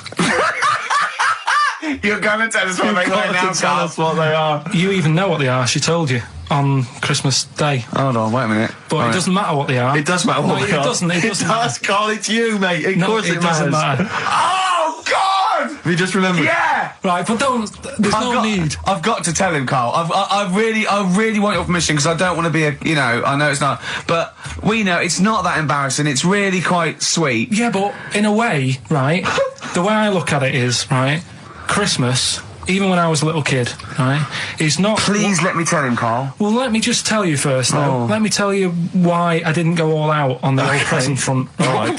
Justify yourself. Right? First of all, I've covered it up since then anyway, right, with that present, because I bought her some shoes yesterday, and she did say, I'll give you the money for them, but when I get home, I said, it's all right. I said, you can have them, right? So not only did I buy her some food on Christmas Day, I got her shoes. She's probably had a And they feel like a horse. Yeah. It's not like, yeah, there you go, there's your shoes, there's your food, right, bed down, see you later. Yeah, but what I'm saying is I she's have done... fed and clothed Yeah, her. did you comb her hair? She's done well this year, right? So, the thing She's is... done well this year. It's like you're a single parent living on a council estate with a smack problem, and you still managed to buy them some Lego. When I was a kid, right, it wasn't about what you got. I remember one year when I was about 8, right? Oh, it's going to make me cry, isn't it, this? No, it's not. I'm just saying the way it is, right? I woke up at about 4 in the morning, And I was like, oh, what I forgot? And I couldn't sleep. I was that on edge. It's the excitement of Christmas, isn't it? It's like, oh, what's wrapped up? I need to know. Sure. And it's the fact that people are saying, no, you won't know until tomorrow. Yes, sure. That annoys you and winds you up. Okay. So I got up at 4 a.m, opened my presents, and then went, right, I know now, went back to bed, had a great sleep. Yes. Right? So it's nothing to do with the excitement of what you get. It's the excitement of not knowing what you've got. And then what happened when you got up to go down with the presents? What you're saying to me is that you could wrap up a brick because the thrill of Christmas is in hoping and being excited about what it is, not the actual gift itself. Yeah. Is that what you did? Did you get a brick? No, let me tell you now what he got. He got her a present, right? And she said, she came, I said, yeah, he got me. It was an industrial-sized packet of condoms. It was a joke gift. No, it wasn't a a joke. It wasn't even a joke. I went home that Saturday after the year, past Boots, thought, might have something in here. They were on, like, some value. Right, you passed the Were makeup. they used? The makeup, you passed all the other... Past the makeup, stuff. past the lovely vanity cases. Yeah, the foot spas. Exactly. Yeah. Hold on. How much are these, love, for 100? Yeah. $4.99. Yeah. Do I get them reduced if I buy in bulk? So how many did you buy? What was it? I don't know, probably about 100. Right, okay. And is she allowed to use those with anyone? Did you wrap them? Can she just go out and have a wild time? Well, you don't need to wrap. They're already wrapped, aren't they? Oh. And then what did she say when she opened them? No, wait, Carl, what did she say? Right, play a record and we'll come back to this. Oh, you're worse than my father, that's genius. Made famous, of course, by Jimi Hendrix. Yeah. That's All Along the Watchtower, as originally done by Mr. Bob Dylan. On XFM 104.9. So, Carl, just take us through the moment where you gave this gift. Firstly, you went into Boots, right? You thought, all right, 100 condoms, brilliant. Okay, did you wrap it I up? don't know if it was 100, probably 80. Right, okay, yeah. Right. You don't want to go mad, do you? Wrap them up. I'm just resting easy knowing that he's not trying to breed. Right? No. Yeah. So I got her them. I got her Grease on DVD because she's always watching that. Yeah. Right? Yeah. So just think of when her mum said, what did Carl get you? Some condoms and grease. I was going to say, I'm glad he said on DVD. And, she was surprised anyway, right? Because yeah, I bet she was. no, when she got she was thinking like jewellery. no, So right? that showed her. That surprised you, hasn't it? All right. So hang on, wait a minute. You thought it was a holiday, didn't you? Yeah, look at your face. You don't know me at all. So hang on. So did you give these on Christmas Day? Right. What happened is. Have you ever read the... You and your father have probably come across this sort of dilemma in the past. And I'm interested to know what your take is on it. Let me see. This is from Lee Matthews by the look of it. He says, he lives in a suburban area where the local teenagers also live on the same road, and they're running riot. They're smashing wing mirrors off the cars. They're crashing into parked cars on their skateboards. And they're just generally making mayhem, night and day. What can he do to stop this going on? The parents of the kids don't seem to give a damn. Anyone who complains to them, they just say, oh, piss off. The police are useless because they never catch them in the actual act of violence, which is what they got to do to apparently convict them. So they don't know who to turn to, really. It's rather like when a little old lady went and got the A-team, and he was dressed as an elderly Chinaman. Exactly. She knew who he was. Colonel Decker didn't have a clue. Yeah. You see, it's weird because now it has got out of hand. Sure. Do you know what I mean? Like years ago when I was growing up on the estate, yeah, you had problems, but not like you have now. Do you know what I mean? Summers were nice as well, weren't they? Well, right. And police are getting shorter and younger. But you yourself kind of admitted in the past that you were something of a tearaway. You didn't do anything like these kids here. The thing is, I was scared that if I got caught doing it, my dad would go mad. Yes. And I remember smashing a car window by accident and legging it in the lounge and sort of pretending to go asleep on the settee. Right? Genius. And I heard a knock at the door. He chloroformed himself just to be unconscious when his dad came home. And there was a knock on the door, and I thought, oh God, this is a fella he saw me. I was chucking a stone in the air, seeing how high I could throw it. Of course you were. Did it keep landing on your head? That would explain a lot. And it came down. Chucking a stone in the air, love To it. see how far I could It's throw brilliant. So, I wasn't bothering anyone. Did you by invent that game? Right, Did you get the stone for your birthday? Go and play with your stone. He gave one to Suzanne. Carl, go and play with your stone. The thing is, right, and it came down at a funny angle, and Of course it did. It ate the back of this car, and the back window is the most expensive because it has that heating thing in it, Yeah. in case you got a frosty window. Yeah. So I thought, oh god. So I legged it in, got on the settee, went to sleep, knocked at the door. Genius. It's a brilliant plan. It's a brilliant plan.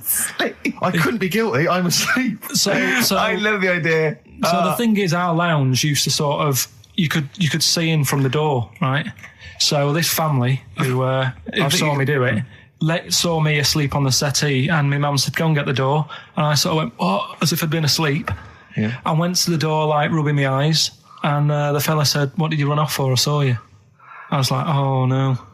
And I didn't see my dad. I went out. It was when he was working sort of evenings. So I went out so I didn't have to see my dad. And then the next day I came home from school, and my dad said, 45 quid.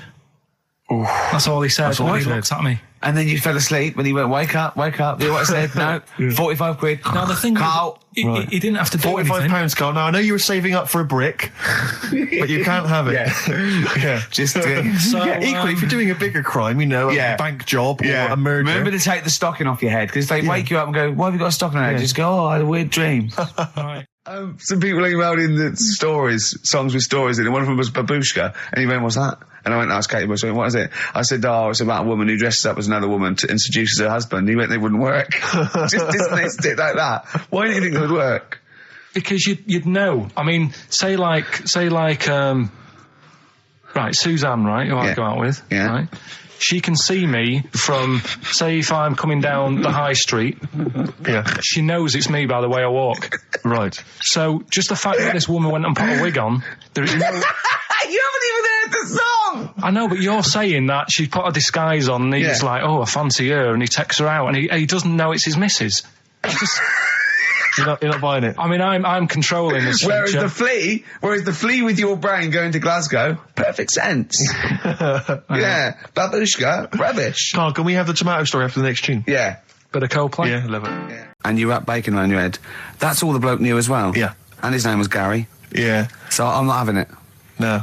And he said, see, that's why the Robin thing isn't so weird. He said, but when you said he tried it with cheese, he said I was having none of it. He's got standards. Strokes, hard to explain. Like Carl, really. Yes. So, Carl, concentrate. Yeah, go on. So, we'll leave the worm with the bacon wrapped round the head, shall we? Well, if you're ever caught in the jungle, Yeah. Always carry some... bit of Danish. Good advice. Lovely. Eminem, Sing for the Moment, on XFM 104.9. I'm Ricky Gervais.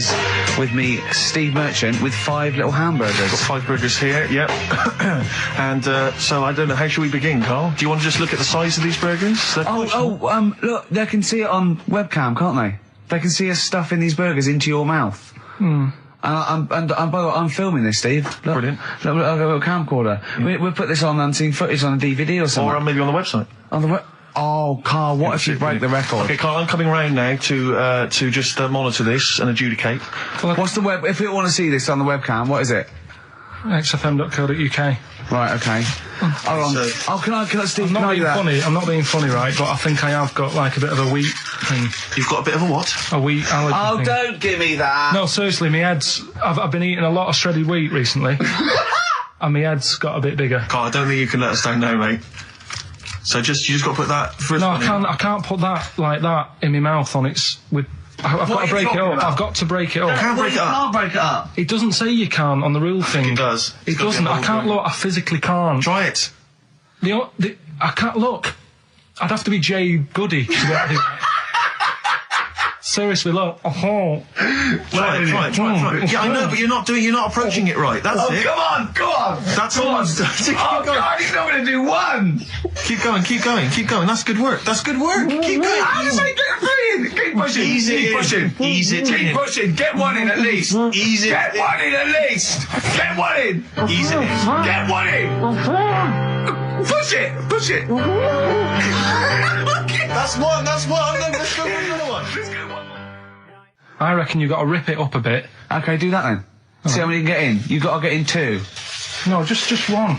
No. Well, it's three. Pack it in. What do you do? Pack your cheeks first. Honestly, Steve, my head is swelling a bit because I have got a wheat allergy. That'd be good. There'd be more room. Right. Okay. Look, Carl is now just sticking it in his cheek. Yeah. Don't eat any. You can't swallow any. It's like a hamster. You got to work it like a hamster. Yeah. Stick it in. Come on. He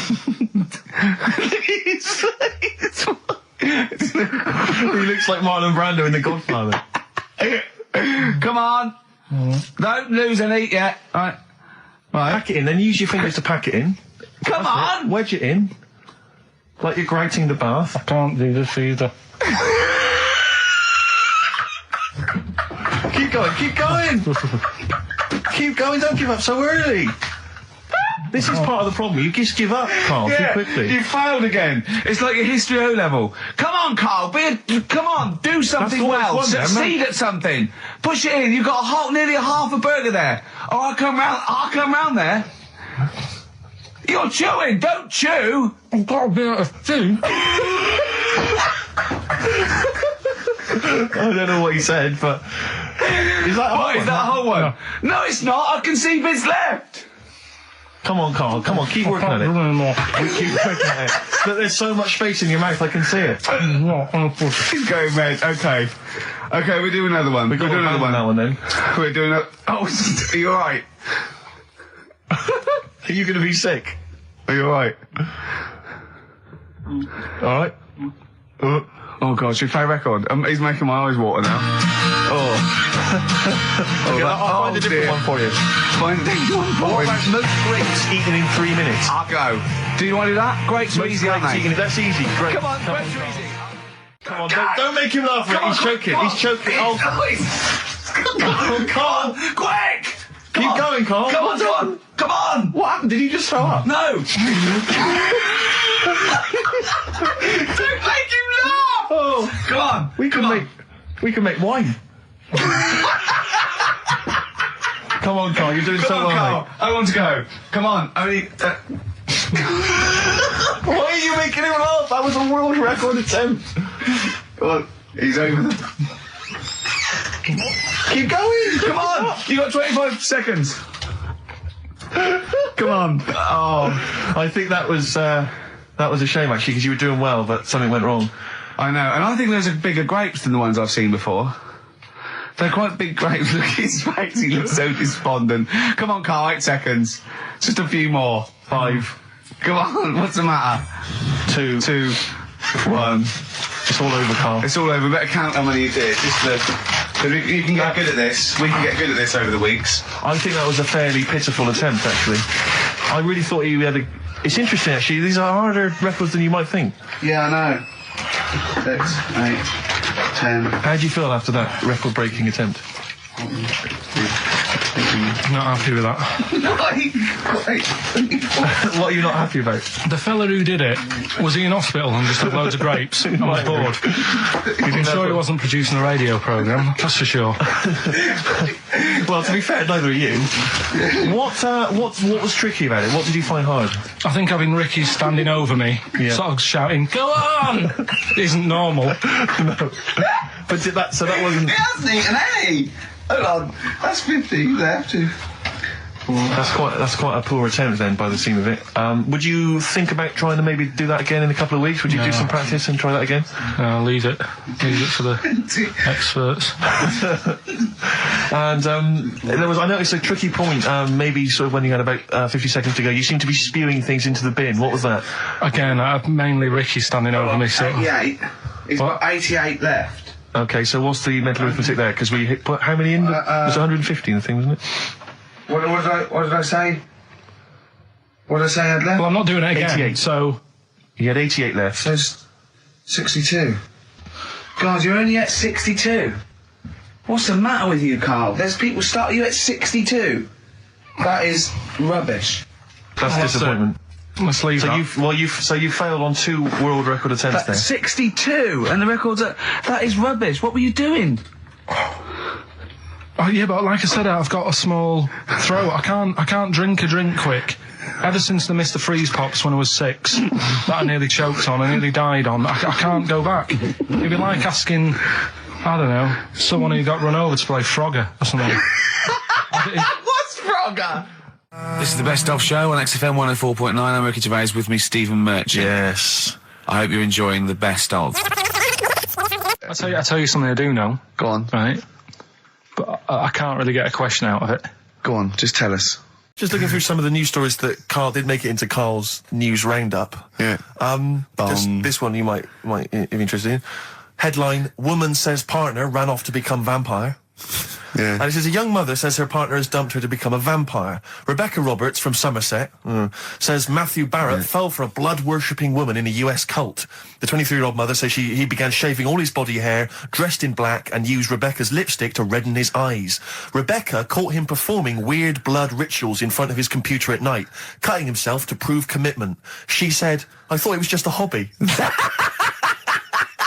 Everyone's got a right to one. I was pleased he found an interest. Brilliant. This is apparently from The Sun. Apparently he's left. He's gone to America. He's living in this Ohio-based cult.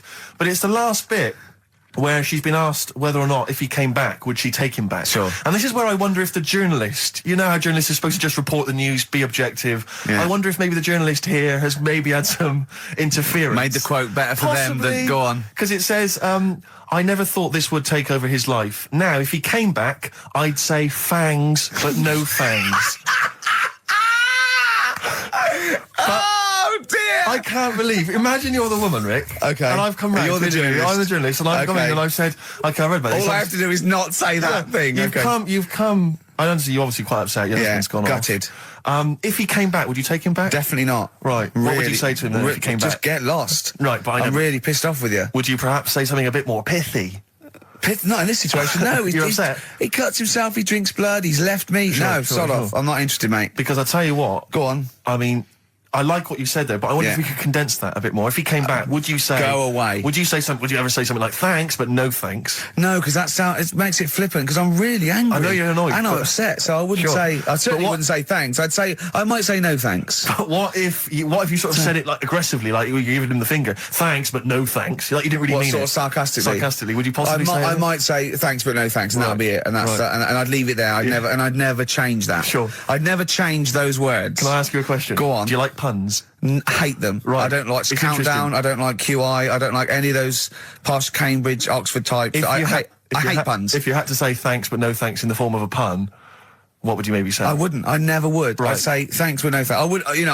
I mean, I feel embarrassed that I'd even say that because I don't think I would even say thanks but no thanks. Okay. But if I did go that far, I'd leave it there. Sure.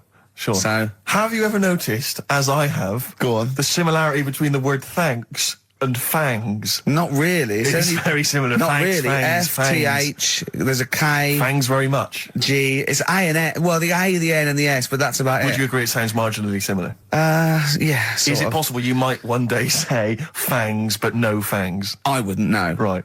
I could put that though, could I? But don't say I said it. Right. I mean, yeah. Fangs, but no fangs. Yeah. This is the thing.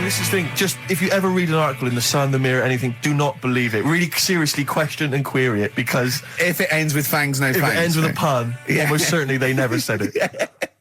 Okay. I just wish we could maybe tape the bits we're not on air, just because that's when Carl comes into his own. Yeah. He just said to me... I don't know what I was doing. I was sort of like pottering around, dancing around, doing something annoying probably. And he just looked at me. I don't know, and he was looking at me. And I looked back and he went, have you ever used a Y-front properly? Genius. It's a great question because the answer is definitely no. Definitely no. Does anyone use their Y-front properly? And by that, I mean get your winky out of the little sort of slot provided, as opposed to like put it to one side or pull them down or whatever. Has anyone used a Y-front properly? I don't think I've ever done it. I don't think I've ever done it. I've never seen anyone in a toilet doing it, Rick. You should be looking. I wish I hadn't said that. I caught you. Really? Yeah. That's actually how you prove people are gay. Yeah. You get them into this conversation. Yeah. Yeah, it's a trap. Yeah, it's a trap. It was the trap. Yeah. I'm not gay, by the way. Yeah. You didn't prove I was gay. I double bluffed you. As I knew the old gay trick. I thought it was the old gay lord say no thing. That is another method. Yeah, there's innumerable methods of doing it. That's how Oscar Wilde was caught. Yeah. Yeah. What happened there? Well, the judge went to him. Did you see that film last night? Gay Lord Say No, and he went no, and they went take him away. Yeah. Take him down to the cells. Yeah, take him to Reading. It is true. Well, it originated in America. Yeah. So many of these things do. It's Yeah. a brilliant point, Carl. I'd like to hear from anyone listening who's, and I mean, well, they'll just lie, wouldn't they, I suppose? Yeah. I don't even use sort of flies. No? Usually. I sort of pull my wife on, my sort of tracksuit. So that's why I wear sort of like elasticated waistbands all the time. Exactly. Just sort Speed. of like... Yeah. Yeah, you got to get in there with the minimum of effort. Yeah, and out. Sure. Often I won't shake. No, oh no. To my detriment, because it often leaks out a little bit later, doesn't it? Ever been out on a date with a girl where it's just trickled down your leg and you wish it hadn't, and you're thinking, what if she gets my trousers off later? She might smell or see it. What? Like what? I don't know. I don't know what I said there. Right. Can I just give you a little fact here? Someone's emailed in for you, Carl. They've sent an interesting fact for you. I think you're going to be interested in this. Don't read it on the email. Let me read it for you. I think you'll be excited. An interesting fact from Carl. That's from Toby. He says, Attila the Hun punished some fella who annoyed him by cutting off his arms and legs. You'll love this. And stitching his arms back where his legs should be. And vice versa. Look at his face. Look at the little smile that's just cracked on his lips. That is the kind of fact you've been waiting for all day, isn't it? So go on, again, so... Attila the Hun, right? Some guy he didn't like. He cut off his arms and his legs, and he stitched his legs on where his arms should be, and his arms where his legs should be.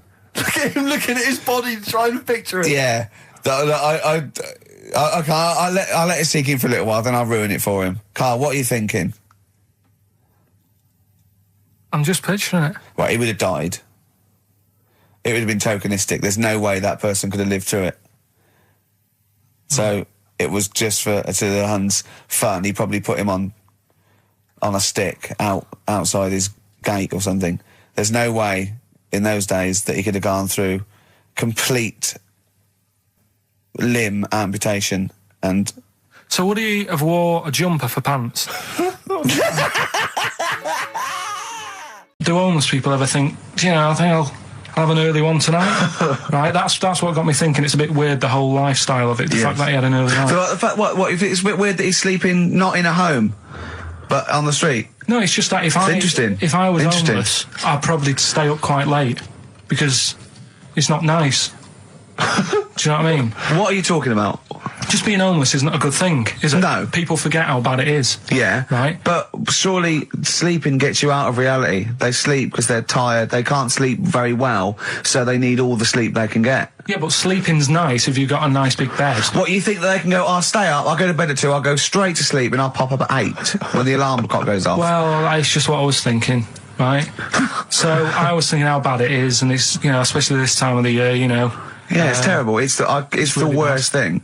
And to sort of give it some publicity and get a bit of help behind it, get celebrities, someone like Phil Mitchell, maybe, off EastEnders, who's a big fella, he can look after himself, put him in a shop doorway, have some cameras set far away in a building or something, they can film him, and it's up to him how he raises money for food to eat. He could sign autographs. Well, they wouldn't know him though, would they? Because you never look at a homeless person. You get, what's her name? Gail Porter. Yeah. Gabby Roslin. Right, yeah. Narinda from Big Brother. Yeah. Who else would do it? I got a game show idea. Les Dennis, I reckon. I got a game show idea called On the Game. And what happens is you get Narinda from Big Brother. I've never been into getting presents and that. I had the problem at that Christmas one, that time with the Victoria Plum. Yeah, we'd hate that. We'd hate to bring that back. We've done that. Because you talked about because it's kind of to do with your dad, isn't it? He's a very bad gift buyer. Was that the problem? Well, yeah, my dad just wouldn't bother. It was my mum who sort of made an effort, and she sort of worked out half of what I wanted, then she left it to me dad to get it off someone, see if he could get one cheap or whatever. I love the fact that usually people talk about, like, drinking heavily or violent abuse, right? Yeah. But here's what he's been left with and scarred with from parents is bad gift buying. Yeah, and that's the Victoria Plum incident. In the greater scheme of things in the world, that's not a bad thing to have, is it? Right, there was this, this is what it's like about getting presents and stuff, right? With my mum and dad. Go on. My mate, Colin, right? Colin Bailey. Oh, right? yeah. He had a little Sinclair Spectrum, right? Computer, which was like the thing to have at that time, right? Yeah. You used to always go round to his house. The deal was... Not the one you had to play through the window because you weren't allowed No, that's another lad. Oh, right? yeah. This is a different lad. And the deal was, he came to our house, and my mum gave him a pie. And then I'd go round to his, and I'd stay there for a few hours playing, you know, Hungry Horace and stuff like that on it. Sure. Right? Now, my mum and dad knew that I really wanted one of these computers, right? So I waited about a year. Came round to Christmas Day. I thought, I reckon might have one. Turned out they bought me the wrong one. They bought me a ZX81 instead of a Spectrum, right? And Christmas Day, I'm there trying to load the games up. It's not working. I'm thinking, what's wrong, right? And the thing with me, when I was a kid, I used to get quite sort of agitated. This is the moment, right? I found out that it needed a RAM pack to make it work, right? Looking in the thing and it's saying, and make sure you put your RAM pack in the back. And I was like, oh, where's the RAM pack? And my dad's going, I don't know, I've got you the main bit. That's it. So I was that wound up, I just was sick, right? Just sick. I didn't feel sick or anything, I just was like, oh God. Went to the sink, just sick. Because I was that on edge about it. I said, come on, we've got to get one. And my dad's like, Tandy's shut. We're not gonna get anything today. Ruined again, Christmas Day. That was after the year when my train set got blown up by our kid. The following year, no RAM pack. And now you ask me, why don't I get good presents? He's scarred. He just I'm gonna die. Honestly, I'm gonna die. He's just screaming sick. Yeah. There's no RAM pack. What? Did you get to the bottom of it? Why wasn't there a RAM pack? You have to buy them separate. Oh, It's one of them okay. cons. What do you mean I can't play Frogger? Oh no. So, wasn't there another incident when you threw up? Spontaneously threw up? Through sheer anxiety? I do get it. It's not so much now because I've relaxed a bit, but as a kid I used to be quite on edge all the time with certain things. Do you think that's what happened to your The cat wind. that kept being sick? That it didn't get the food it wanted? And it just threw up? Do you remember that? Yeah. God, so they shaved it. Yeah, but again, you see, the cat thing, I mean, it's mad. I was thinking about it the other day, right? I used to think I had quite a normal upbringing, You didn't. right? And someone was talking Your about the mother cat. once told you not to go to school because it was windy, Carl. It was not a normal upbringing. The cat was being sick, so she shaved it, so it was easier to clean. Right, well, my mum and dad went on holiday, right? And I stayed at the Rosses down the road. Oh, yeah. Only a kid, must have been about 5 or something, right? And I was always running around in the house. I had a lot of energy as a kid. What the Rosses did, they had this cat that was dead violent, the most violent sort of angry cat I have ever witnessed. A tiger. It was, honestly, Steve, if it was bigger, it would have been, because it was just always having a go at you. Yeah. If you went to pat it on the head, it went to bite you and stuff. And what they used to do with it, to stop me running around, I'd sort of be running around, and then I'd get a bit tired, and they'd say, have a lie down on the settee. So I'd lie down on the settee and I'd nod off. And what they used to do, I'd wake up and I'd put the cat on my belly. Right? So I'd be scared to move because it's like it's going to get me. But it would keep you there. It kept me there, and it used to sort of slaver on me, and they'd sort of, you know, go out or whatever, and I'd be lying there. That's not normal, is it? Carl, sorry, were you created by the Brothers Grimm for one of their fairy tales? What kind of a life is that? A cat paperweight to keep Carl in place. He keeps blowing around. It's windy. We'll have to weigh him down. Be careful. Your mum probably told him that it's a windy day. You got to get something heavy on him. Otherwise, he just gets blown into the road. God. Bless him. Roll Over DJ by Jet on XFM 104.9. I'm Ricky Gervais, with me Steve Merchant and Karl Pilkington. All right, Karl? Yeah. Bit miserable today, Karl. Let me explain why. Go on. Steve, and to you, the listeners. Well, we came in to a big bunch of stuff. Dropped off, like, was it Becky from Marks and Spencer? Just like lovely stuff.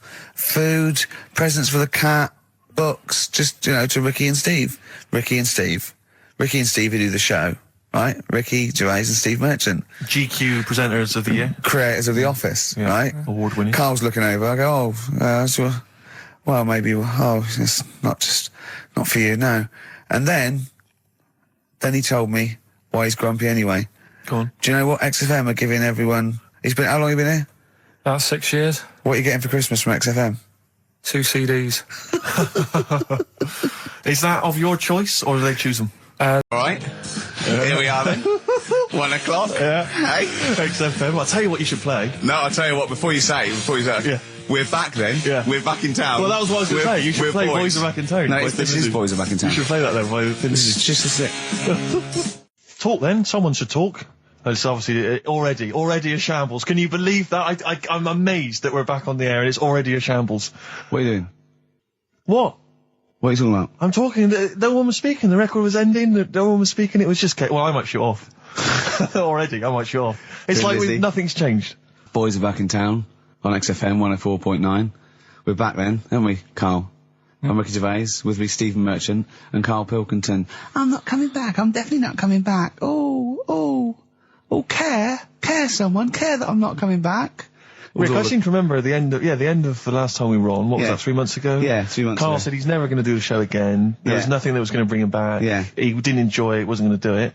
All a ruse, right? Really? Yes. I've only been coming back for about 2 months, because he's got our agent now representing him. I thought he was a fool. I haven't really. Why? Well, what's he done for me? What's he done for us? No, I know, but I mean, he's your agent, so, and he's sort of calling Graham. And it was all a con, so Carl could get Mondays off. Poor Graham, the station's struggling enough as it is. Yeah. It's like running around like a headless chicken. Yeah. No one's listening. That's why I don't bother talking on a record then, because there's no loss to London. Sure. Right? It's pointless, this show. We don't do it for the money. We don't do it for the kudos. I don't know why we do it. No. Is there anything on telly at this time? I'm going to have to lie in. I know. But, it's all a ruse to get Mondays. He's got Mondays off now, because he has to do the show, 2 hours, right? And he's still getting paid. And it's all a con, because he knows that he's holding him over a barrel, and it's like, we've got to keep Carl happy. Right? I had Mondays and Tuesdays off before Duncan got involved. No, but you know what I mean, though? And it's like, poor Graham, who's the MD, in charge of the thing, probably pulling his hair out, worrying about the station, right? It's a sinking ship. And then Carl comes along, well, I'll do it, but I want Mondays off. He's probably sitting home now. His family, he's probably ridiculed by his wife. His kids almost certainly would have lost all respect for him. He's been fooled by Karl Pilkington. He calls his mates and go, I'm busy, Graham. I don't, I just can't think. It's embarrassing. But do you know what I mean? And you think it's funny, and you think you've got one over him. He's going, Monday's off for 2 hours. Yeah, you do. You think, and now you're embarrassed. We've said it on air. But you're only conning yourself in the long run. Because, do you know what I mean? I hate that sort of, the world owes me a living, what can I get out of the world? What are you going to give back to the world, Carl? What are you doing now then? Are you going to prepare Mondays? What have you prepared for this show now? You've had 3 months to prepare. Yeah. What have you got? What have you got for us? Okay, what's happened in the last 3 months? What? In this place or just my life? Well, what have you got for us? 3 months, we're cloning about, you get Mondays off, you're getting paid for it, you've got a cushy deal, you're having a laugh, you're taking the piss out of the management, right? So, what have you got for us? Give it to us. I've kind of, updated Rockbusters a bit. Right, brilliant. Yeah. Right, so, and you said don't mess with it. If something's good, don't mess with it. What do you mean it wasn't good? It was never good. It was never good. No, of course we had good. to fix it. It was fun to do. It was a laugh. I mean, I imagine it was much more fun for me than the 450 listeners. You know what I mean? I enjoyed it. I enjoyed squeezing your head and dressing you up. No, but that's just it. When I had a meeting with Graham, right, I said, look, I'm not being funny. I don't want to do it anymore. Yeah. I've had enough of it. Yeah. And he was like, oh, what's up with you? You sounds like you have a right good laugh. I said, yeah, but that's all good acting and stuff. I said, it's hell in there. I said, he's talking about Vietnam. Yeah. I said, having my head squoze, right? What? Squoze is still not a word. We've been away 3 months. It's still not a word. Right? Yeah. I said, he's putting a dustbin lid on my head. Yeah. You told this to the MD. He's hitting me with a tray. Yeah. He's chucking toilet paper at me. Yeah. And he said, yeah, but that's all over 2 years. I said, no, that was the same day. So, okay then, what has changed in 3 months? They're listening, they've been listening for 6 minutes now. Come on, give us something. Bit of Nickelback. What's happened in 3 days? Play a record and let him 3 think. months? What, in my life or in here? Nothing's happened here, nothing's changed here. Right. But, I don't know, do you know last time we were on? Yeah. Right? And, I was telling you about the woman over the road, where I live. The one that walked around naked? There's a woman who walks about the flat naked, This right? is when Carl was watching a woman naked, then she looked at saw him looking. So what he did, this is the genius he did to get out of this, he pulled his pants down so he was naked too. His girlfriend comes in and goes, Carl, what are you doing? He went, I can't tell you now, but don't look out of the window. Yeah, go on, sorry. That woman, she's bought some blinds.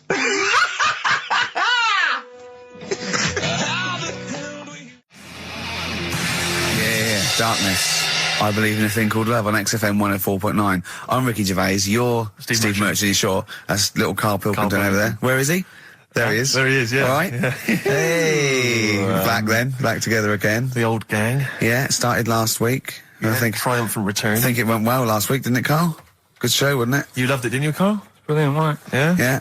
Now, you weren't speaking to Suzanne last week at this time because you said she had a haircut, probably quite an expensive haircut. She's a lady in media.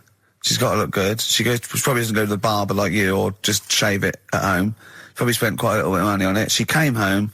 She thought, well, my sweetheart, my lover, my sweetheart, you know what I mean? The man in my life is gonna love this. Well, he adores everything about me. He's gonna love my hair. She walked in. Hello, Carl. All right. You look like Dave Hill from Slade. Is what you said to the poor woman. And then talked about it on air. She was furious about that. So what did you do? Carl? She did listen, yeah. She wasn't happy. And she heard you slagging her hair off? Yeah. Well, what so this is probably annoying her now. Well, no, it doesn't matter. We can do a lot today because she's at work. So, and of course, no one's going to tell her. Let's have a chat about a fat arse, shall we? Let's get it all done. Oh dear. You are in so much trouble. That's look, he's realised he is a little bit worried. Oh, didn't you go and buy her a coat or something? Took her out on Sunday and treated her to a new coat and that. Yeah. But I offered, I said as well, I said I'd pay to have it done again. Oh no! Carl, you have, oh God! Oh my Christ! So she listened to the show. What did she say? You got home, she'd heard you slagging her hair off. Imagine that. He thinks that's a good thing. We've won the pools. Brilliant. What are we doing? Well, you can have facial surgery now, love. It's sort of like, it's just, Christ. You offered to have it done again. Unbelievable. Yeah. But I got home and she's like, being moody with me, right? Yeah. You thought something's wrong, so you must have listened to the show when I was slagging off her hair. Well, his first thought was she's probably looked at herself in the mirror. She agrees with me. Yeah, that barber's been round again. Yeah. And she just said, that wasn't very nice of you, was it? Oh. So I just said, hang on a minute. I said, that's what we do on the show. When I'm slagging off, Chinese people looking old or whatever, I said, you never interfere. Sure. I love the fact. She's got to get her priorities right. I love the fact that she's in the same queue as a billion people you've never met. Yeah. That's fantastic. She's in the same queue. Well, you didn't complain when I was slagging off. Carl, I don't think Carl has ever admitted he might be in the wrong. Ever. Certainly not to you or I. So did you admit... That is so true. Isn't it? That is so true. He's never admitted that he might be in the wrong. So did you, in this instance, agree that maybe you'd overstepped the mark? No, I just said she took it badly. Do you know what I mean? It's only a haircut. Yeah. Yeah. Well, Steve, you haven't seen it, so you can't start interfering on this one. No, okay. No, I haven't seen it, but I very much doubt she looks like Dave Hill from Slade, who, if I'm unless I'm mistaken, used to cut his hair with garden shears blindfolded. Well. So, you know what I mean? And did her teeth stick out when she started speaking with a Brummie accent as well? I've got used to it now anyway. So. And so did you bought? So at some point you came crawling back and you said, "Do you want me to buy you a coat?" I just said, "Let's leave that. Let's go out and have a good weekend." Sure. But get your hat before we go. And treated her to a new coat and that. It's a nice coat, so people will look at that rather than looking at the head. So does it do flash? It's got obscenities across the back. If anyone who knows Carl's girlfriend is listening, tell her. And maybe you're a work colleague and you're listening to the show. Because I think this is terrible. Get her to phone him now. Get her to phone him now. I mean, get her to phone on the XFM number. What's the fat ass complaint line? Because you are in deep shite. That's Michael Stipe and his boys from Rapid Eye Movement. Bad day. I hope you're not having a bad day. It's Saturday. It's 1:05. I'm Ricky Gervais with me, Steve Merchant and Karl Pilkington on XFM 104.9. big up and a big thank you to Alex Zane for the last 3 hours. What do you make of that, Carl? Made him regular. Come on. How did they time him?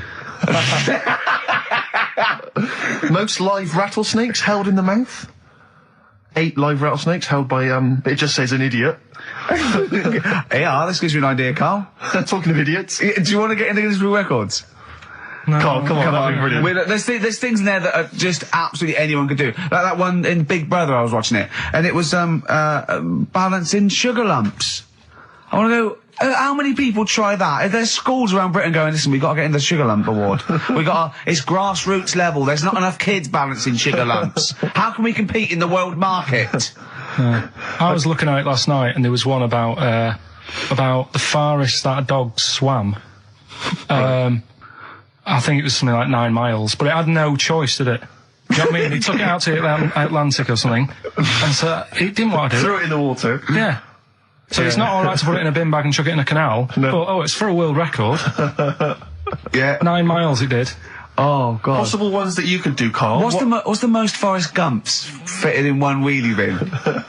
What about this one for you, Carl? The record stands at the moment for most arrows caught by hand, but that's quite tricky. So what about most arrows caught by head?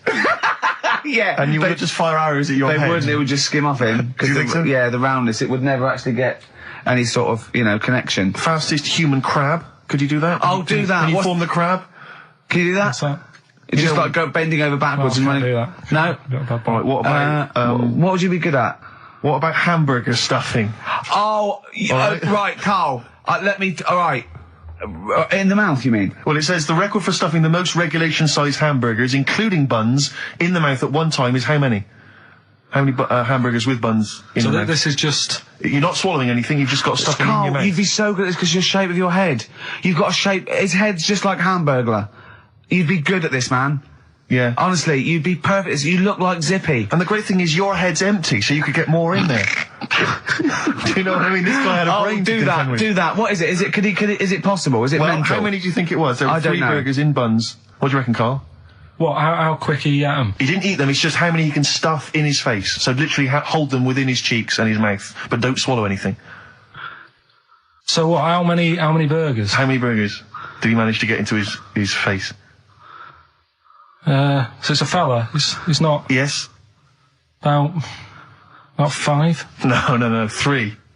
Is the world record. 3 is the world record. How big are they, though? It just says regulation size. So we could go to McDonald's or Burger King and get just hamburgers, and that would count. Just the regular burgers, and we'll just stuff They them won't in count. there. We got to get Norris McWhirter. Well, we could practice it now, and then if you're triumphant, if you get 4 in there... I don't, I've got a small throat and that. Well, you don't I have used to to swallow, choke that's a the lot. great thing. Yeah, but I don't like it. As a kid, I'd choking on stuff and I get funny about it. No, just keep your tongue at the back of your mouth and we'll stuff the hamburgers in. No, I don't. Oh, come on! Do something! Carl, that is Dynamite Radio. Right, here, Steve will go and get the hamburgers. Have I got to pay for them? No, Carl, give us the money. I'm not paying for them. Oh, I've come just on! spent 25 quid in total on a video on a Guinness Book of Records. That's costing me another 4 quid. I'm not doing it. Come on, give us the money. Andrew, come on! I'm not doing it. Come on, do it. It's an interesting thing. Come on. You could be in the Guinness Book of Records, Carl. No, leave it. See if we can. Oh, please, phone in if you want Carl to eat burgers. You don't have to swallow them. You can spit it all out. You can be sick on my leg after. Oh, come on. No, 'cause I don't like the stretching thing either. Don't stretch it. It will stretch. I'll be like the little bloody dog on the Winston Churchill ad. Don't swear. Well, I'm just saying, though. I know, but we apologise to the Radio Authority. Carl is not only swearing, but he's refusing to do things we come up with. But the Radio Authority will be happy with me stuffing 3 burgers in my face. God, I'm not doing it. Yeah, we will. No, leave it. I'll give you the money. Can we do songs of phrase or something? No, let's do right, play record. Play record. You're going to do it, Carl, or you're fired. No, actually, he wants that. No, you're going to do it. Do it. Please do it. It'd be great. Honestly, please do it. What about Chicken McNuggets? Meet halfway. No, there's no record for Chicken McNuggets. Well. Mental. So I'm not doing it still. So. You are. Steve. Hello. Can you hear me? Yes, can you hear me? Yeah. Where are you? I'm in one of the capital's many burger joints. I'm just about to go up now and order some burgers. Where are you? Where are you in? I'm in McDonald's in Leicester Square. Oh, right, okay. Yeah. What are you getting? Just get Hello too there. I many. need to order 5 regular hamburgers, please. If that's all right. Sorry. 5 hamburgers. Yes. You're probably wondering why I'm ordering only 5 hamburgers, aren't you? And let me tell you why. My friend is going to try and break the world record for putting burgers into his fat, stupid face. What do you make of that? Exciting? Yeah. Do you wish him good luck? Yeah. What's your name? Tyre. Tyre? Yeah. Oh, thank you very much, Tyre. I'll try and get Tyre to wish you good luck in a minute, Carl.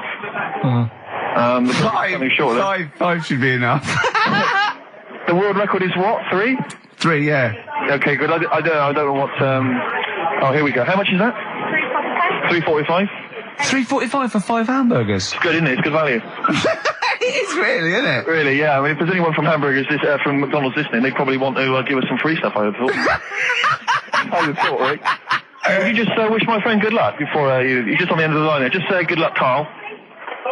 Good luck. All right, then. There you are. That's the people from McDonald's wishing you good luck. Carl, I'll be back shortly with the burgers. Brilliant. Okay. Do you want the pickles left in? Eminem, Sing for the Moment, on XFM 104.9. I'm Ricky Gervais. With me, Steve Merchant, with 5 little hamburgers. Got 5 burgers here, yep.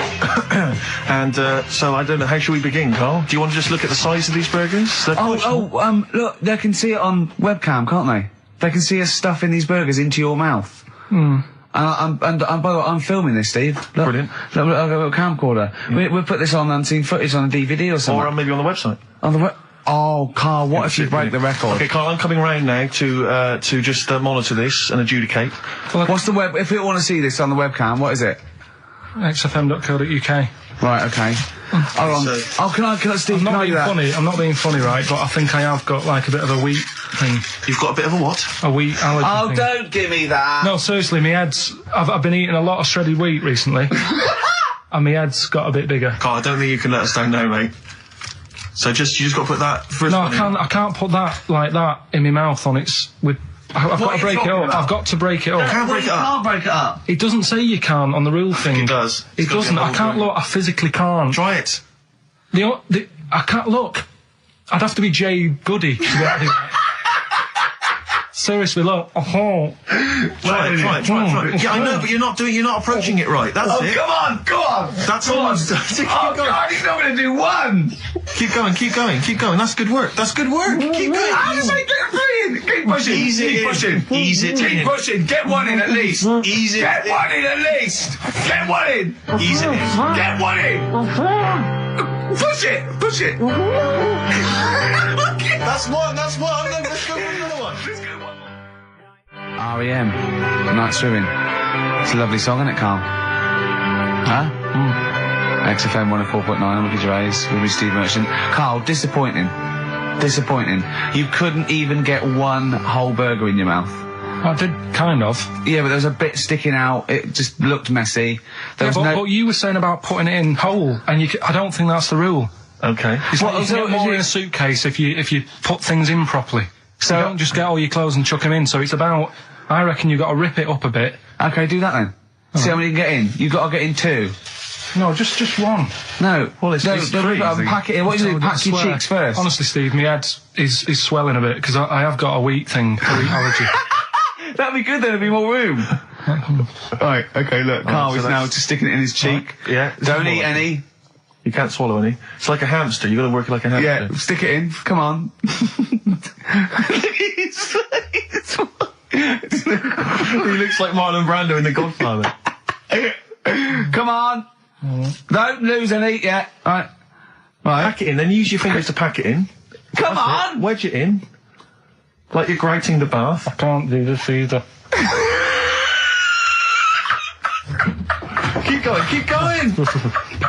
Keep going, don't give up so early. This is part of the problem. You just give up, Carl, too quickly. You failed again. It's like your history O level. Come on, Carl. Come on. Do something well. Succeed at something. Push it in. You've got nearly half a burger there. Oh, I'll come round there. You're chewing. Don't chew. I've got a bit of food. I don't know what he said, but... Is that a whole one? No, it's not. I can see bits left. Come on, Carl. Come on, keep working at it. Keep working at it. Look, there's so much space in your mouth, I can see it. He's going red. Okay. Okay, we'll do another one. We'll do another one. Now and then. We're doing a... Oh, are you alright? Are you going to be sick? Are you alright? Alright? Oh God, should we play a record? He's making my eyes water now. Okay, I'll find a different one for you. Find a different one for you. Most grapes eaten in 3 minutes. I'll go. Do you want to do that? Grapes are easy, aren't they? That's easy. Great. Come on, grapes are easy. You sing from Jesse Mailing, that's called Wendy. White Stripes, Seven Nation Army, that jumped twice. I apologise for that. You're the producer, Carl. Yeah. It jumped twice. Well, it's not my fault if people are slipping around because of burgers on the floor. You're trying to squeeze my head when the song's playing. What difference does that make? Well, anyway. Right. Don't take any. Right. I've just got some grapes there. We've counted them out. What's the record then? Okay, well, the most grapes eaten in 3 minutes. You've got 3 minutes, Carl, and you've got to beat Matt Hand from the UK, who consumed a total of 133 grapes in 3 minutes on the 8th of November 2001. Right, there's 150. There's 150 in there. Right. Okay. So you've got 3 minutes. What are the rules? The rules You just are... got to eat them and swallow them. And it's like Cool Hand Luke, right? You got to just stuff them in and don't choke, because I got worried with the burger. That's a good advert for McDonald's, isn't it? Not only was I impressed by the cheapness of them, but he couldn't even get one in his mouth. Yeah. So, value for money there. Maybe they'd like to send us some free stuff. Yeah, free or just money. Any some money would be good. Next week, Carl, you're eating Sony Walkmans. That's right. Yeah. Available for... Right. Right, Carl. Right, I think this is going to be good, right? What we're going to do, right? We've got Song 2 by Blur set up. We know that's 2 minutes, so you can play that, because that'd be boring radio hearing Carl choke, wouldn't it, for 3 minutes? Exactly. So, when I say go, Carl, right, I'm going to go right on the minute, right? You've got to have a handful of grapes, and you've got to press Song 2 by Blur. When we come back, you'll be stuffing your face. Hold on.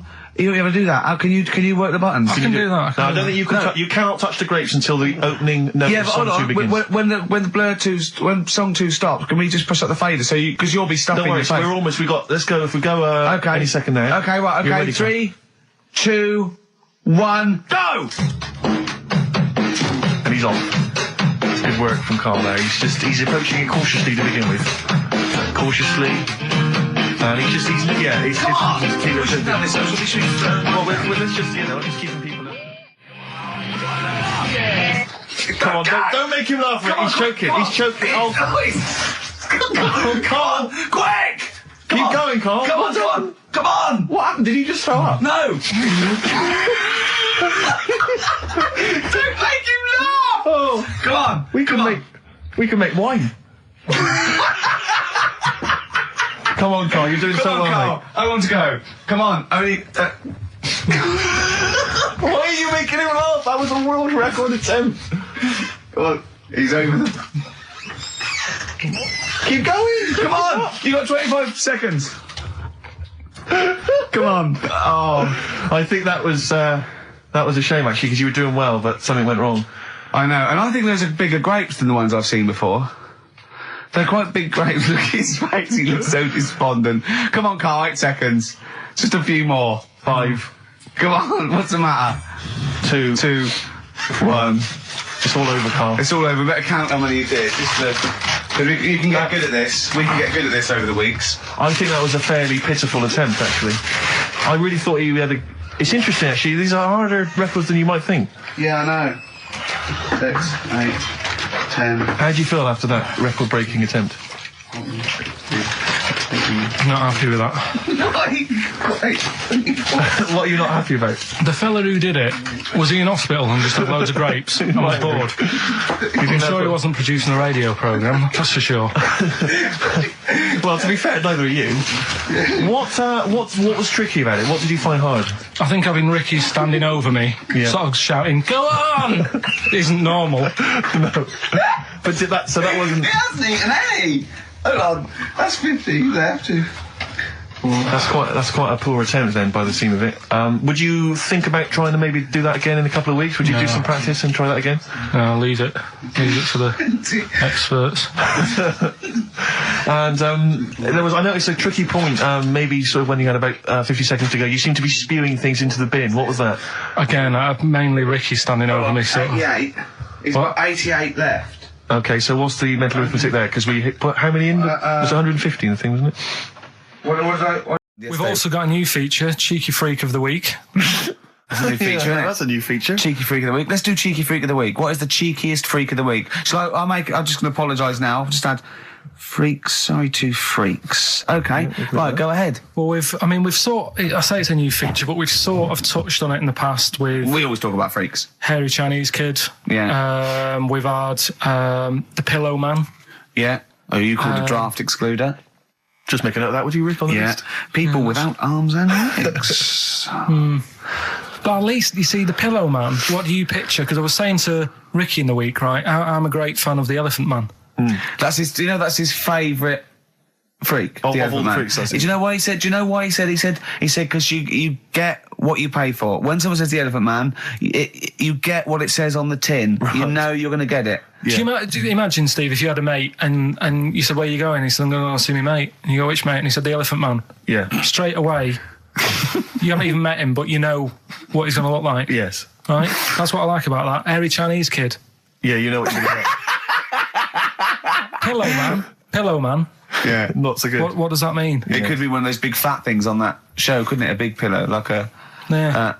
They had that big thing about the fat people and feeders. They were getting up to like 60 stone and that big one. And there's a thing called fat admirers that just fancy fat women, right? And you writing that down? Yeah, sorry. And they had blow up versions. It looked like a bouncy castle. Wow. Yeah. Really? Yeah. You'd be knackered when you blew that up. Yeah, you just wouldn't want to go forget it. Yeah. Oh God, that's people being cruel as well, isn't it? Because after watching the programme on Channel 4 about the fat people and fellas who like them and stuff, there was a story on one of the news websites about some fella in Germany, right? He was a big fella, must have been about 50 stone, and he fell over, right? And I think he hurt his ankle or something. And Timber. They sent firemen instead of like an ambulance. Yeah. So straight away they're having a bit of a laugh. They're not. No, they've got winching gear. Well, they didn't know. They didn't have winching gear. They had to use the hose pipes to carry him out. I think it was Anna Nova, that news website. They had to use the hose pipes. So they made like a bed using the hose pipes. Oh, yeah. And had to carry him out on that. And then they had to sort of get him into a special truck, they said. Mm-hmm. And do the same when they got to the hospital. I mean, that's bad, isn't it? They shouldn't do that. Although, Carl, I'm loving that story. I'm just worried that we're not going to be able to fit in Cheeky Freak of the Week. What's the Cheeky Freak of the Week? All right, Cheeky Freak of the Week. Something I found on the net. Yeah. Fella who had 27 toes and fingers. In a jar? No, still on him. And proper ones as well, not like little stumps and that. Proper, fully formed fingers. Was he a pianist? Close-up magician? I don't know what he did. He just said that he's... Cat's cradle professional. Did he ever work on finger bobs? He was saying in the week. For the crowd scenes. I'm now going to do Braveheart. Yeah. He said about the Elephant Man. He said, I want to do a thing right with freaks where it's good and bad. He went, what you said? The pro about him is... What about the fella with loads of fingers, or...? No, the Elephant Man. Well, he said the bad thing is he stretches his jumpers. When he puts them on. Yeah. And what's the good thing? Sort of, he never gets up and goes, oh, my hair's a bit of a mess today. No. He's always having another bad face day. I'd like to complain about this head and shoulders. Are you taking the piss? Yeah. Oh, dear. So that's freaky. Didn't you see an elephant woman in Manchester? Yeah, leave that. What do you mean, leave it? No, because it is sad. I know it's sad, but I mean, I don't know what my next sentence is. No, people always that should be the end. I don't need to say anymore. People will know what she looks like. It's a good name for her. Did she like buns? Oh dear. It was when my dad was a taxi driver, and he used to sit in the front. Yeah. And she used to get a lot of taxis. Yeah. And he only charged you half price, didn't he? He was a good guy. Well, the bad thing is as well with people like that, you don't want to offend them because they never forget.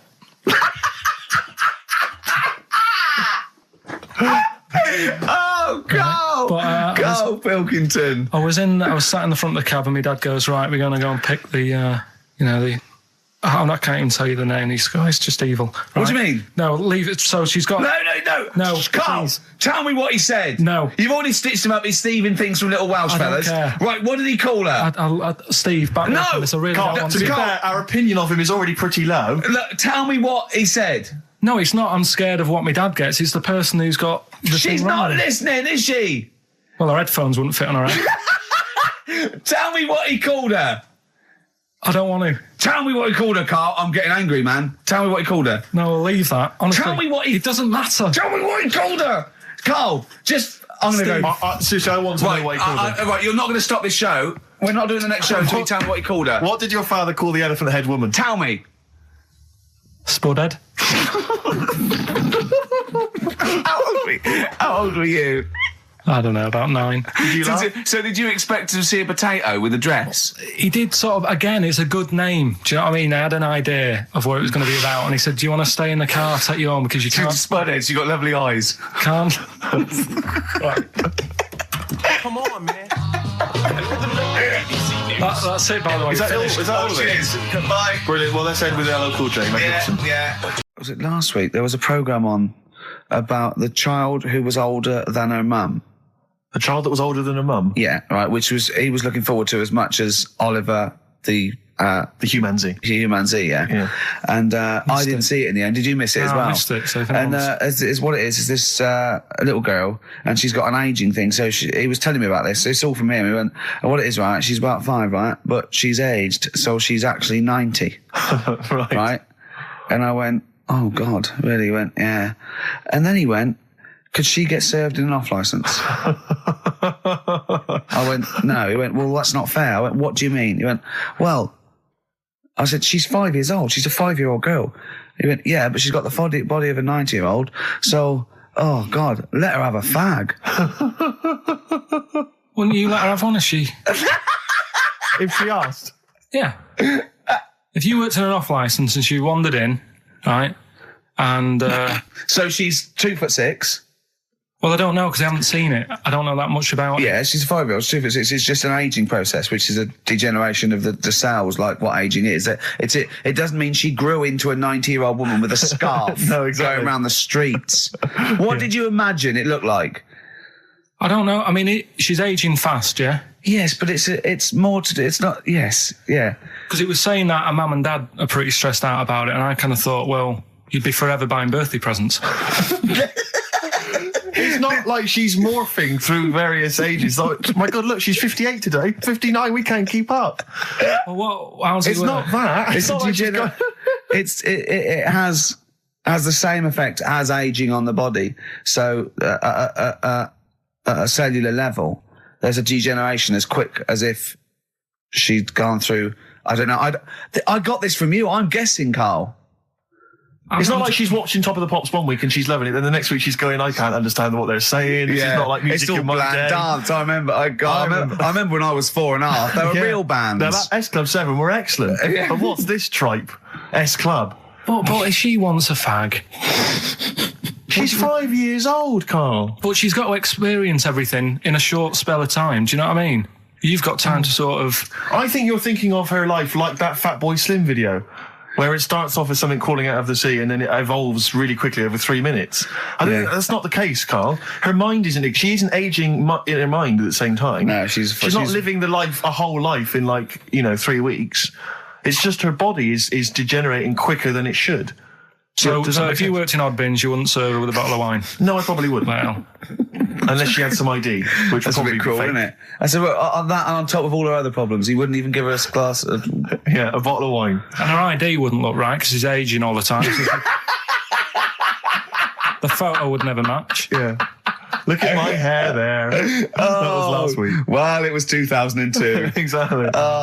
We don't know enough about it, so... No, I haven't seen it, so, maybe we should apologise, because that could sound callous and cruel, because I don't know what the whole... It was just the title. The vibe of the... Yeah, I know the title that excited something you. like, I'm older than my mum. No, it's the child that's older than her mother.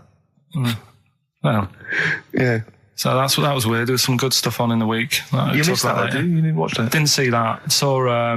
Maybe someone have it on video for you? Yeah, if you taped it and, send it in. Watch it on fast forward, she'd really age then. Imagine that. Whoa! Carl just remembered, we've got Cheeky Freak of the Week to fit in. I don't know what to do. What's your Cheeky Freak of the Week, quickly? Just throw that away. Right, well, it's just like, we look at Cheeky Freaks. Is this show offensive in any way to some people, do you think? Ding dong. Got any buns? It's the Elephant Man. Go on. Right, well, it's a bit of a problem for you, this one, Steve, right? I'm chucking it forward to you. Remember the Cheeky Freak of the Week that we were talking about? That illness where people age quicker? The 5-year-old girl that was older than her mum, and he said to you, what, if you ran off like you wouldn't serve her fags and beer? And you went, no. He went, why not? And you went, because it's a 5-year-old. Yes. Right? He went, oh, she's got enough problems. Give her some fags. Yes. You remember that, don't you? Sure. Yeah, right. So, another dilemma for you, right? Picture this. You're running a restaurant, right? Door goes, right? Few people. Most of them look normal. You notice the woman at the back, crawling on all fours. Top half is woman, right? This is real. Yes. This isn't like a comic or anything. This is on, on the internet. I've seen it. They're called dog people, and her legs just come straight down. They're like little twin legs at the back, and so they walk on all fours because it's easier. Dog people, right? Yeah. Not dog people. They're human beings with deformed back legs, so they walk. It's easier for them to get around like that because they can't stand up because they can't stabilise, and also it comes straight out of their hips. Right. So you're running a restaurant. It's a busy night. You haven't really got time for any hassle. She comes in. Would you serve her? The premise being what? That he doesn't serve dogs? Because the restaurants don't allow animals in. Right. So it's a dilemma. It's not a dilemma. Right. She's not a dog. She's a human being. Yeah, I put a plate of meatballs on the floor, and she tucks in, and a little glass of, a little bowl of wine next to it. He turns round, there's the woman older than... Get away from that plant!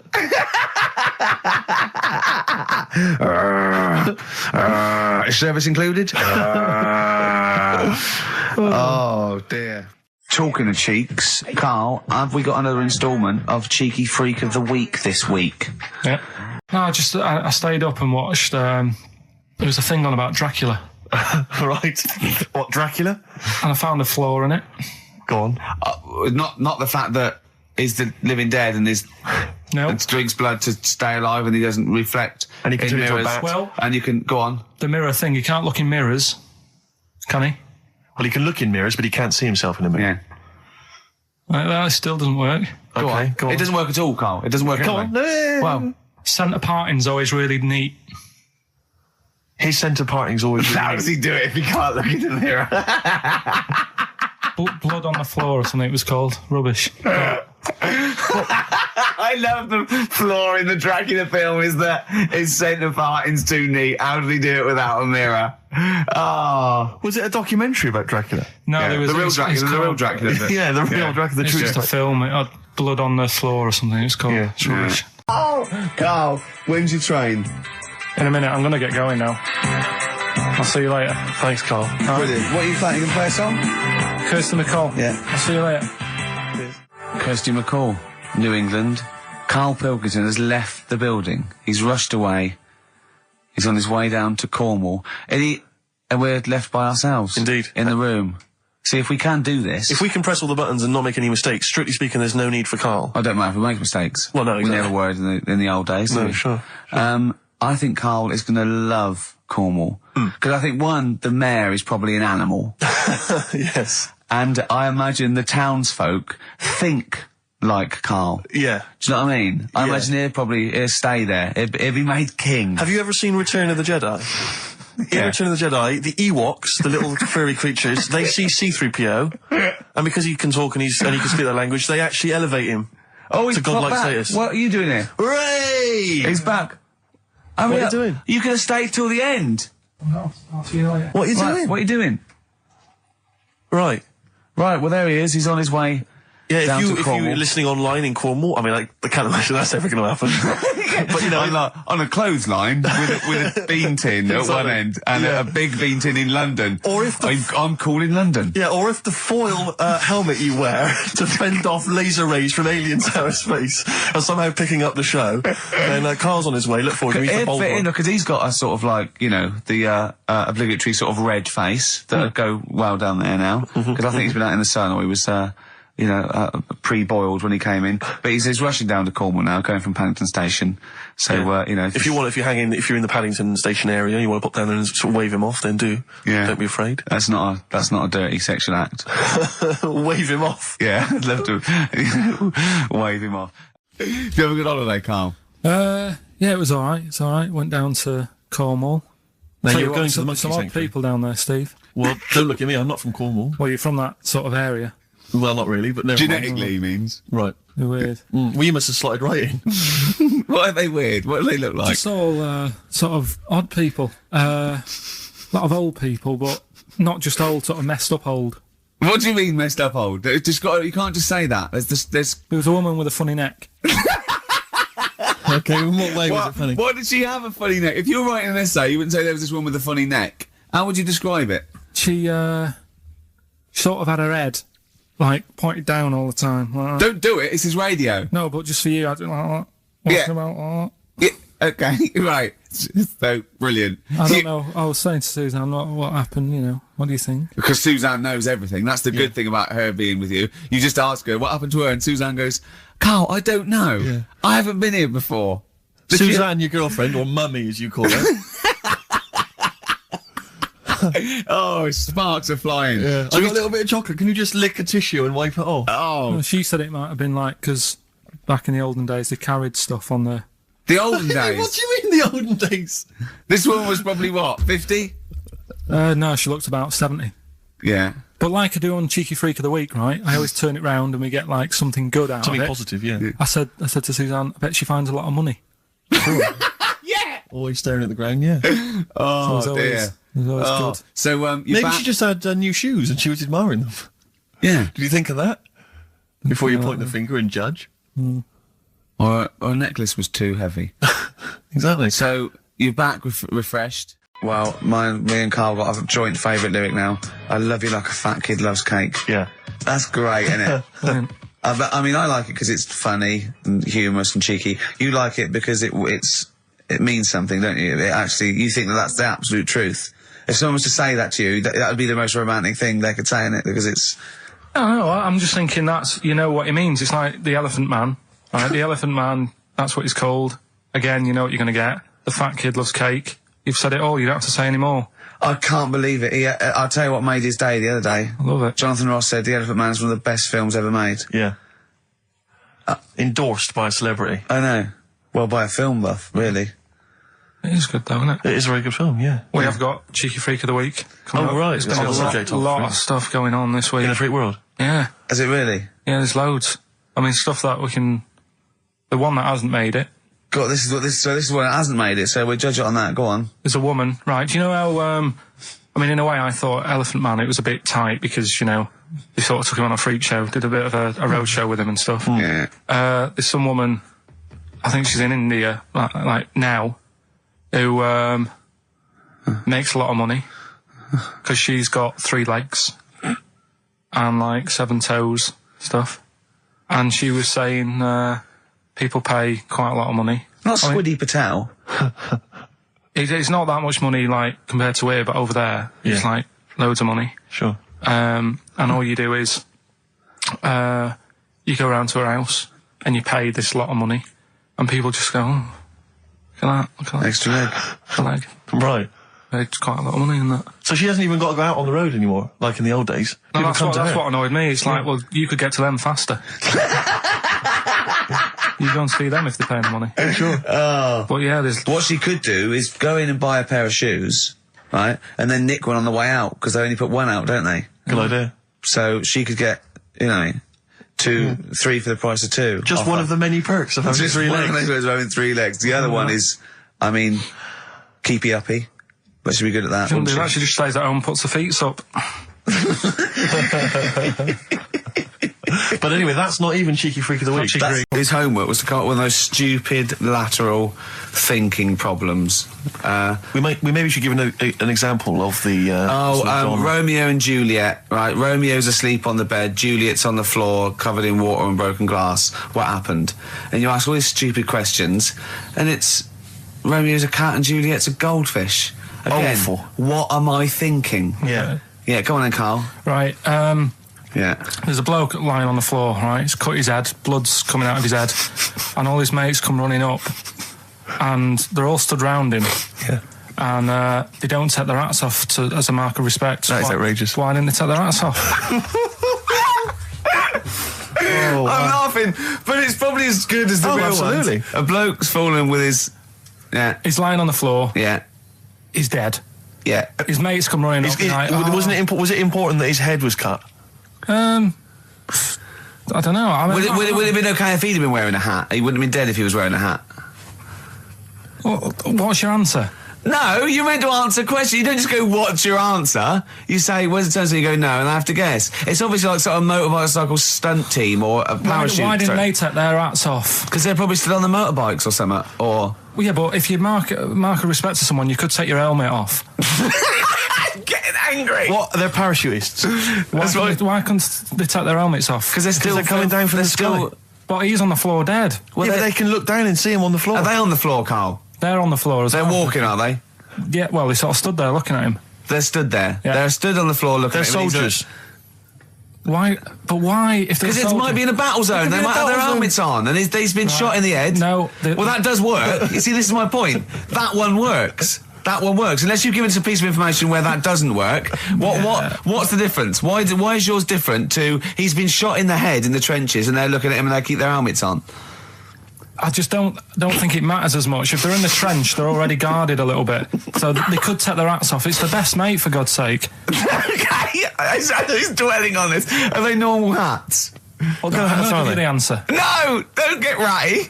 What kind of hats are they? Baseball hats? If I told you what sort of hats they are, you'd have the answer. Wow. Okay, I've got to guess what sort of a hat it is then, have I? Right. Is it a trilby? No. Is it a bowler? I know what it is. What? They're spacemen. No. Oh, that's a good That one. one works as well. This is my point. I like that one a lot. It works. He's fallen on the moon, and not that the moon happened. It was set up, wasn't it, in the studio? We know that. Yeah. Okay, Carl. What's your answer? Builders on a building site. Why is that different to soldiers? Because bricks don't fall in wars. But bullets fly. Right. Let's play a record and we'll come back to it, Carl, while you think about what you've done. Oh, yeah. You've embarrassed Let's play some yourself. classic Suede. Yeah, and this is for David and Kieran. I think you wanted a bit of Butler. Right, if this is in any way apocryphal, stupid, illogical, impossible, right, you are never, ever speaking again on radio. So make sure this is at least possible. I'll tell you what, I'll even give you improbable but possible. So if anything that breaks the laws of the universe or logic, okay, that's all you have to avoid. On you go. Right, so this fella, right, he goes to the doctors because he's got earache. Right. Okay, if a chimp's living in his brain... Go on. So he's got earache, he's sat in the waiting room and his ear's all bunged up and it's hurting a lot and what have you. So the doctor comes out and he goes, right? And because his ear's all bunged up, he doesn't hear it that well, right? So he thinks it must have been me, right? So he wanders in. Keep going. Anyway, I'm going to hate this. I can just feel it in my bones. Steve, I'm going to let you take over. Okay, let's hear it. So the doctor says, sit yourself down there, right? So he sits himself down. He goes, right, take your pants off, right? So he's thinking that's a bit odd. Anyway, he heard that though. He apparently he took his tackle off. The doctor did some operation. What, there in the waiting room? No, in his office. In his office, yeah. What? Wait. So he removed what? His genitals? Yeah. In his office. Why, Carl? Why, Carl? Because he hadn't called him in. Oh, he'd called in a bloke who wanted his testicles taken off, and he didn't do it. What? So the doctor went out and said, Mr. Jones, who's here to whip off your cock and balls, just here and now, right?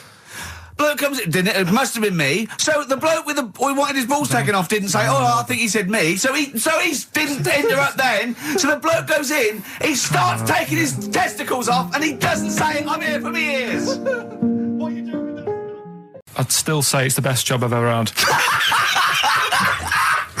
And he means it. No, I really enjoyed it. It's like, you know, you don't have to work with anyone else, right? So you make your own rules. Just think of that.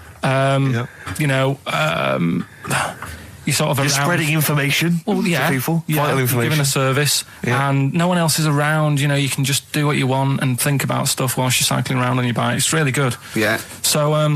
So anyway, imagine the stuff he's thinking about when he's riding around his bike. So getting in the head of a salamander. So anyway, I loved it, and even though I only got like 50p a day, right? No matter what the weather was like and stuff, I used to get up at 4:30 and go and do the round. And why'd you get up at 4:30? Because I wanted to watch the Pink Panther at 5:30, so I wanted to get me paper round done. I said, why didn't you watch the Pink Panther? And then he went, I can't sit there thinking I've got my paper round to do. He'll ruin it for him. Yeah. So is it a good job or not? So 4:30 I was up and about, and this morning it was like winter, really bad winter, bad snow, you know, freezing cold, really windy and all that. And my mum said to me before I went to bed, she said, don't be getting up tomorrow, I'll give you the 50p. I said, it's not about the 50p. So, you know, people want the papers and stuff. So, conscientious. So anyway, I went to bed thinking, you know, that's it. I've told her I'm still going, so, you know, whatever. Go to sleep, get up in the morning, and put all my kit on. And I used to have layers of clothing on because it was really cold. I had like a big anorak on with the fur on. I had like waterproof pants, and I got my paper round bag. And I went downstairs to get out and tried to open the door, and it was locked. Oh, God. So she'd locked it so I couldn't go out. So I'm searching around the house looking for the keys. She must have hid them somewhere. I thought, oh, God, you know, I've got the papers to do. So I thought, how can I get out? So I went upstairs, climbed out of the bathroom window. God. Right, and to try and jump out of the bathroom window onto the porch. But the problem was, I had so much gear on, I was like the Michelin Man. So I could hardly move as it is. Yeah. And I try to get out the window, and I'm like, try to stretch down like that, get my foot on the porch, and my bag got caught on like the hook of, do you know, like how you have a hook so you can put the window open? Right, yeah. The little arm goes on. My bag had got caught on that. I was holding on to the wall and my foot on the thing, so I couldn't sort of pull it away in case I pulled it away and then fell on my head. Yeah. So I'm stuck there. Dangling. My dad comes back from working nights. Yeah. He thinks I'm a burglar. Gets out his gun. So he's shouting and stuff, going mad and going, Dad, it's me. And he had to give us a hand using a... He's heard that wily trick in Manchester before. He had to help me using a washing prop thing, a big stick. What did he do? Well, he said, just hold on for your dear life, and I'll sort of push the paper bag off the hook. Why didn't he go upstairs and sort it out? It was at that point where I was in the middle. There was nothing you could do. Do you know what I mean? It's at that point where you've just got to make a decision. Yeah. And by the time you go upstairs, who knows what might have happened? Sure. Do you know what I mean? You've got to act there and then, don't listen around. Yeah. So you could hear downstairs, now here he is, the Pink Panther. Yeah. Dad! Hurry up! Panther, ever so pink. Oh. So that was close to death, because I must have been about 30 foot in the air. So to cut a long story short, he gave me about 4 or 5 near-death experiences, and he went, and the whole point of this, he went, so that's why I think I'm going to die of something horrible, like cancer. And I went, why? He went, right, you ready for this? Yeah. He said, well, I don't check my balls. Wait. He said, I don't like the feel. Carl, always check your balls. Do you I check don't like the yours? feel. Why don't you like the feel of your own balls? They just... I mean, you know that I don't like bodies anyway. Right. Do you know what I mean? It worries me a bit that... Discussion. Let's play a track. Let's come back to it. An email from Suzanne talking about your tea that night. Was Suzanne out on Wednesday night? Was the an England game or something? Yeah. So you were alone. You were home alone, were you, Wednesday night? Yeah. Did you enjoy your meal? Was it a quiche? Go on. Right. From Suzanne to Carl. Take the quiche and put it on the baking tray. Cook for 30 minutes on 190. Take lettuce and put on plate. Take 3 tomatoes, wash and chop into quarters. Place on lettuce. Take an avocado, chop in half. Remove the stone. Peel skin and slice. Place on salad. Put salt and pepper on and a dribble of olive and balsamic vinegar dressing. Right? In brackets, small bottle behind the cafetiere. Right, in case he's reaching for bleach. Yeah. That's it. She had to put everything else away. Right? Then sprinkle a smidge of parmesan on top. Remove quiche from oven, cut into quarters and put on plate. Eat. Oh, wow. Does she have to do that every single time? She's like... No, it's just that I'm not that good at cooking, right? And to be honest, that was a lot of hard work. I didn't bother warming it up. And I did without the avocado. Why? Too much messing about. He didn't even do that with instructions. It was too much. But yeah, I'm not that good at cooking. And Did you genuinely? That's not cooking though, is it, Carl? That's heating slicing. up a quiche. That's cooking it is making the quiche. Yeah, but I'm just. Could you have figured that out if she hadn't left that note for you? Why did she have to tell you what the olive oil and balsamic vinegar was? Because I've put sort of cooking oil on my food once, and I said, oh, it's a bit. It's ever since, right? Years ago. I'm gonna die. Years ago, leaving Mr. Magoo at home. It was ever since I put sausages in the toaster that. What do you mean? I nearly set the flat on fire. Because do you know, like when you're grilling food in a pan and all that? Yeah. Sort of sausages spit and it goes everywhere, doesn't it? And it makes everywhere greasy. In the toaster. So I thought, well, just want to warm them up. Yeah. Bung them in the toaster. Yeah. What happened? And she sort of caught. Well, they got stuck and it sort of caught on fire. I imagine. She came in just as I was sort of plunging it, and Marty came in from work. Said, "What are you doing? I said, I'm in sausages." Well, the oven isn't on. I know they're in here. What? You turn it off? Panicking and that. But I've never been into it. I've never been into cooking and that. At school and stuff, I didn't bother doing it. Oh, every time Suzanne comes home, she must think, please be the house still there. Yeah. Please not let me hear a fire engine as I come round this corner. Oh, God. She comes and goes, oh, God, thank God. I bet she's always happy to see you when she gets home and you haven't burned the place down or introduced some howler monkeys or something. Unbelievable. What I find extraordinary is there are people who are in sort of care in the community who don't need instructions on how to prepare food. Oh, they do. They can do it. Yeah, you show them once. Yeah, they do. Whatever you do, don't put sausages in the toaster, Johnny. Do you know what I mean? Yeah, and they've learnt it. They don't put sausages in the toaster. Yeah. They put their fingers in. But, yeah. I used to just go on my errands. Yeah. And it was my job to like. I haven't had errand since the 70s. Nice to hear that. I went to U-Phase, right, the little local supermarket. Yeah. And I got. What's it called? Euthanasia.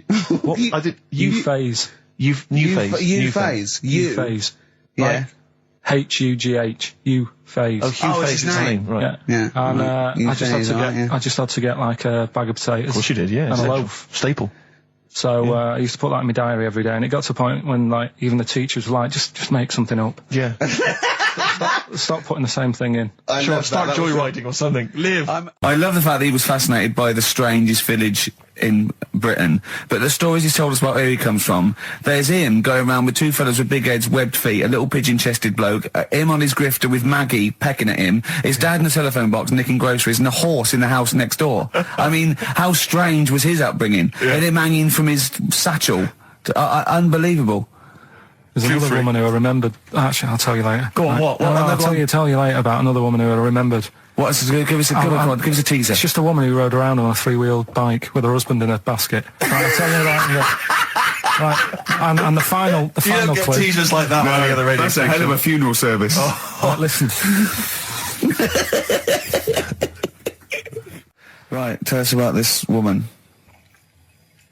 Well, it was just because you were saying about the, our living. We are broadcasting now, aren't we? This is actually going out. This is live. This isn't us sort of like...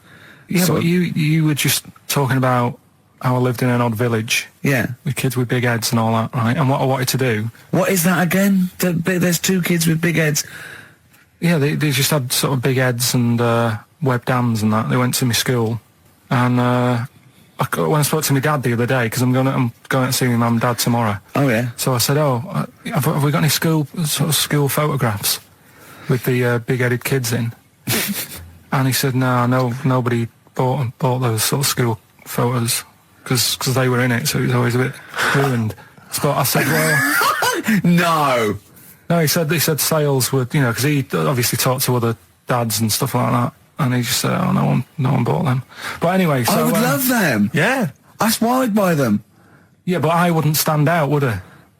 If it's on the mantelpiece. Yeah, well. So, but anyway, so I was talking about, When you say they had big heads, what do you mean? Do they look like someone from Doctor Who? They were just quite big. But they weren't related? No. So why did two blokes with big heads and webbed feet? I lived in a weird area. There was a chemical plant close by. I can't believe you've never told us that before. That explains a lot. Not just the freaks in your neighbourhood, but... No, there was loads of weird stuff going on. There was this, like I said, there was this woman who used to live in one of the council flats, right? And she had a three-wheeled sort of big, what do you call it? Three-wheeled son. He was the weirdest bloke we ever knew. What do you call it? Like a big tricycle, but for an adult rather than one for a kid. It was a big one. It wasn't a motorbike though. It was a no. It was a push bike thing. Yeah. And she used to sort of ride down the road with a fella sat in the basket on the back with his legs dangling over, and they'd be going to the pub and what have you. Was it a different fella each time or the same one? No, same. Yeah, little sort of bald-headed fella. So it wasn't collection for organs and things. Bring out your ill, and then people just throw Grandad just in the back and go right, we get £4 for Grandad. But she's got a lovely pair of testicles on him. They're very low, but they bring out your dead or nearly dead. She used to pick on her husband quite a lot.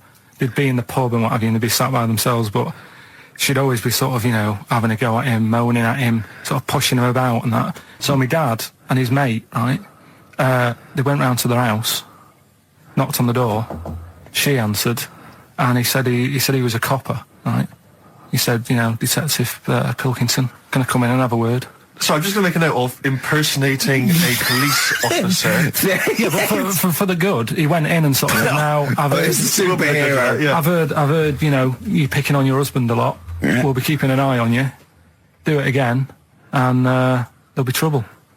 And she backed off after that. She was all right. And how was the husband? Was he still in the basket though? Was he allowed to ever sort of ride up front with her? Or was he just always in the bar? She'd sort of stop picking on him in public places and stuff. That's good. You can't get done, can you, just for doing that? I think impersonating a police officer. Well, you probably did. There was no gain. I think you can't impersonate a police officer full stop, but I think they'd probably be lenient on him that he was, But let's face it. He's not going to be caught because why would anyone know about it? It's not like his son's going to say it on a radio station, is it? And stitch him right up.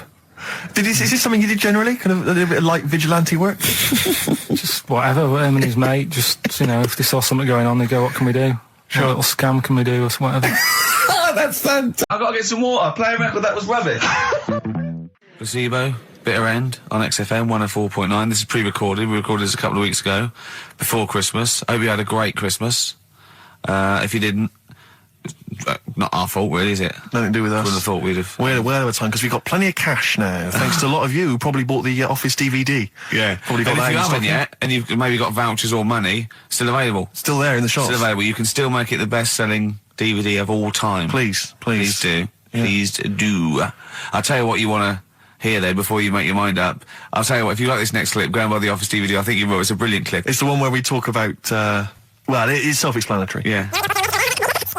We talked about it before. Do you know the little mouse that had an ear on its back? Yeah, sure. Right. Well, you thought he had a bad time, right? Listen to this one. Mouse walking about with us, sort of wearing a monkey's testicle. They're just having a laugh. This is what I mean about a lot of scientists. What are they doing? When's that going to come in handy? I don't know what you mean. Well, they were seeing if, say if a fella loses one, right? Yeah. Hitler or whatever. And they go, well, don't worry about it. We can sort you out. I don't know what the monkey's going to do. I don't know if they keep passing them on or whatever. But the actual monkey testicle was put on the mouse. And it worked. It worked for the mouse. But isn't it... I mean, isn't a monkey's testicle quite large in relation to a mouse? Would it not look like the mouse was on a space hopper or something? Oh yeah, it didn't look good. Well, they didn't put it where its testicles would be. No, they did. They put it. Well, how could it walk then? The ear was on his back, so he could just get about.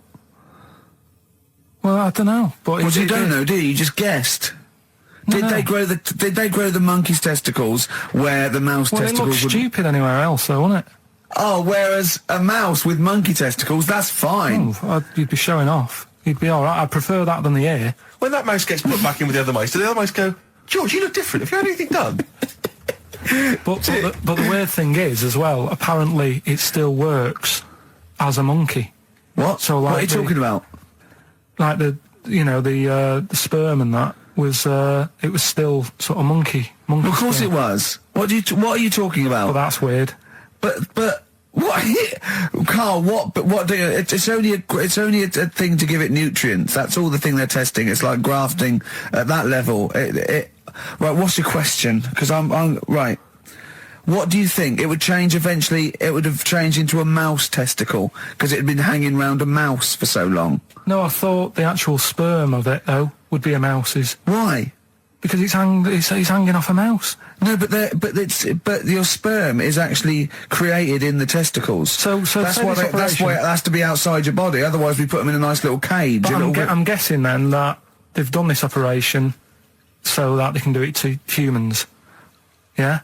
Why would I want a monkey testicle if my kids are going to be monkeys? What use is it? No, think. That's no. That's going to happen anyway, Carl. Yeah, but think. Think of what you're saying. They've grown a monkey testicle on a mouse to see if it would still function as a monkey's testicle, okay? So they can do that to humans. So think, Carl. What they'd do is they'd grow a human testicle on a mouse and it could still be used as a human testicle. So what?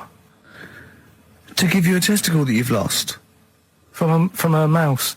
No, from another person who it was kept alive on a mouse. Because it's kept the nutrients alive, as opposed to keeping it in a deep freeze. Maybe bollocks go off after a week. I don't know. Maybe they get accidents. He had a little a card. Do you donate your testicles? Yeah, I'll tell you what. No one needs testicles yet. Let's keep them on a mouse. You have yours ripped off in some sort of bizarre skiing accident. You go, well, you're in a Battersea Dog Town. You pick the ones you want. They can grow them on anything. They can grow them on a Dachshund. Bulldogs are growing them usually, that's where you see a bulldog. Usually that's waiting for an operator. What don't you understand, Carl? Hang on a minute. I thought this was knob news, not testicle time. I don't understand what this testicle time's not for another 10 minutes. Yeah. No, it's all sort of linked and that, though, isn't it? Well, sometimes it's linked to a mouse. But what do you think about, like, I don't know, testing stuff out like that? Is it worth it? Could you not just go straight from... But listen, Carl, I'm getting this information from you. No, if this was on Question Time and someone said there were, Dimbleby and Paxman or whatever said it, I'd think about it as a moral dilemma. You've just said you saw a mouse with a monkey testicle. What do you think of that? I don't think anything of it. I don't think anything of it is the answer, Carl, because I can't trust the info. I cannot trust anything that comes out of your mouth. Well, it's true, but it's just all this. It's the same thing, innit? It's the leeches in a blender. It's the fella looking at an electron. Yeah. It's the mouse with an ear on its back. Yeah. I don't know what the point is. But you don't read on. Because I've seen you read something and you're going, look at that. Man survives on eating knee. And I go, what else? You go, I didn't read on. I didn't read on. You look at the mouse with the ear on the back and you just think, that must be murder at a concert. You don't think. You don't think. No, I just think, is it worth sort of wasting You think he swallowed someone's ear? He gnawed it away and swallowed it and it's just in his system? Yeah. No, I just get a bit sad about the mice and that. I agree. I mean, that is sad, yeah. Of course, anything like that. Chris Campling did a review of the show. Right. And basically said that Karl Pilkington is a creation of Gervais and Merchant. Well, if only that were the case. He said... he started off saying he liked the show. Yeah. He was excited. Said it was a good show. A lot of the jokes. I'm already questioning his critical faculties. Yeah, exactly.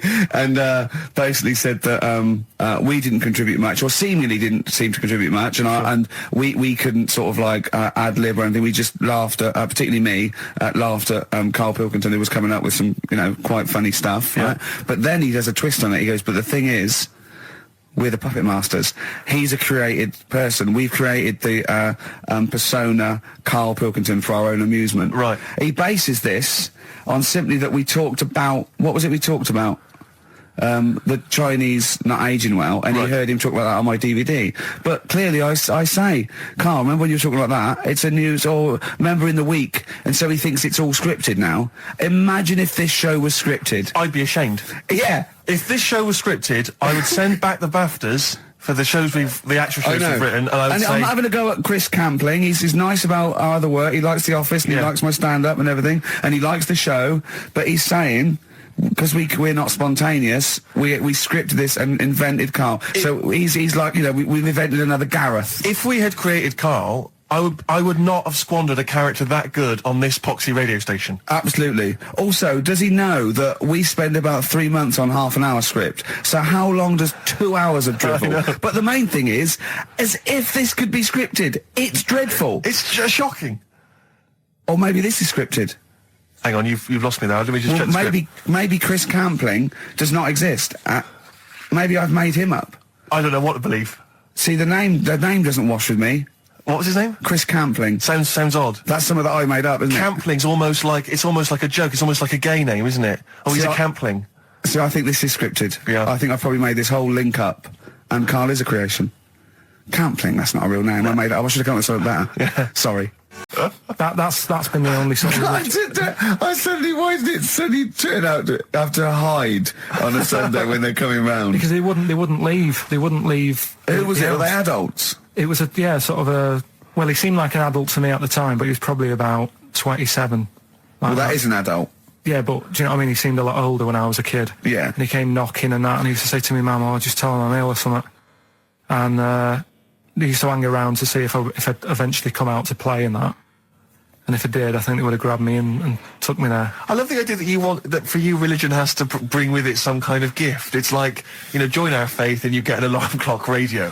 It's like something like I think religion does bring a gift. Usually, it's the gift of the Lord. Well, the gift of everlasting life, isn't it? And that's the problem with it, you know. A lot of people believe in it because they think... But for Karl, his feeling is like, that should be a given. That's safe. I'm definitely going home with eternal life. But what else can I have? Is there an iPod? You have to have a religion? Because obviously I don't have a religion. I don't miss it, and I wouldn't want one. I'm an atheist, and that's out of belief. That's out of logic. And we don't get into the politics or the morality of it.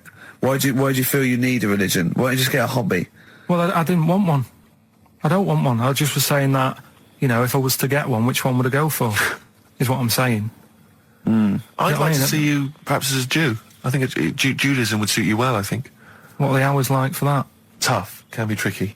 That's what I mean. I don't want anything that's, you know... And they have a day where they don't eat and stuff. I couldn't be doing that. So they have days when they eat too much? Yeah, but what happens if I'm not that hungry that day? Like I say, I don't like change. What did I say? What did I say I had left? Well, I'm not doing it again, 88. so... You had 88 left. So 62. God, you're only at 62. What's the matter with you, Karl? There's people start you at 62. That is rubbish. That's disappointment. Let's leave that. So you failed on 2 world record attempts then? 62, and the record's that is rubbish. What were you doing? Oh, yeah, but like I said, I've got a small throat. I can't drink a drink quick. Ever since the Mr. Freeze Pops when I was 6, that I nearly choked on, I nearly died on, I can't go back. It'd be like asking, I don't know, someone who got run over to play Frogger or something. What's Frogger? What, you mean real life Frogger? Game. Well, just a computer game brings back memories, doesn't it? And I can't do that. What's Frogger? Does Frogger get run over? Yeah.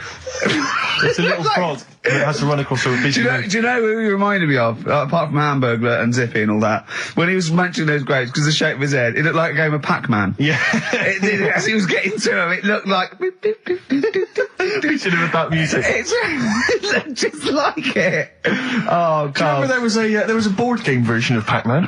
Was there? I mean, the only thing that Pac-Man had was the fact that it was on a computer and it was a little face eating things. But imagine that as a board game. But there's board games of, like, things that you don't need board games for. Yeah. It's like there's board games of charades. Do you know what? You don't need that. It's like parlour games. Board games of let's watch the telly. Yeah. Let's play sit around. And it's all like 1999. You don't need it. New from Mattel, a stick. Simply run along, clanking it against a fence or a metal grate. It's fence stick. And a picture of it. Oh, Nan, that's my stick. I'll tell you That's what. my fence stick. Do you know I saw in a shop recently the board game of Cold Feet, the TV show. That is a winner. You are John Thompson. Yeah. Go back. Yeah. It's a good game. Drink 8 pints. Go on. Songs of phrase. Songs of phrase, nicely done. Right, we'll get this going. How do you feel, Carl? Yeah, all Again, right, all disappointment. right. Disappointment probably to your family and friends. Well, I don't think they'll be that gutted, to be honest. Right, songs of phrase. Well, Carl, why don't we play it and we'll come back with songs of phrase, because it's a big tease. People love that. Yeah. It's one of the hot new We've got quizzes. one more thing for you to eat. No, I'm not doing any more of that. Seriously. Play a song? Right, songs of phrase next. Right. That was rubbish, that half hour. Rubbish. That's great. Roots. The Seed, XFM 104.9. I bet that is a record. Eating grapes whilst DJing. Possibly. I'm assuming if there's any listeners out there that have a record-breaking attempt they'd like to see Carl undertake in future weeks, they should email in. I think Jono's got that one. Right, what have we got then? That's that. Right. That's the silliness side now. Let's get on with the proper show. Right, songs of phrase. Yeah, let's do that. On to the classy stuff. Yeah. Do you want to do the prizes first? Right, now then, where are they? Here they are. I haven't seen these, but I'm excited as ever. Alright, we have a t-shirt there, arbitrary t-shirt that you have probably stolen off of someone. What does it say? Is it the Red Hot Chili Peppers? So if you found that, that's not too bad. It's a big t-shirt there.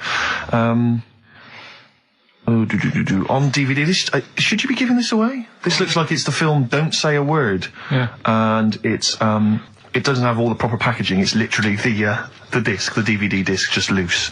So enjoy that. The current album from Oasis, Heathen Chemistry, DVD, on DVD, The Life of Mammals, the complete series, the David Attenborough recent DVD, that. Walking with Cavemen, which I think is a DVD, it's currently on TV, isn't it? And, well, there you go. Also the X-List, which is a good new compilation, double CD compilation from XFM with loads of stuff on there, including Nerd, Snoop Doggy Dogg, Athlete, all sorts.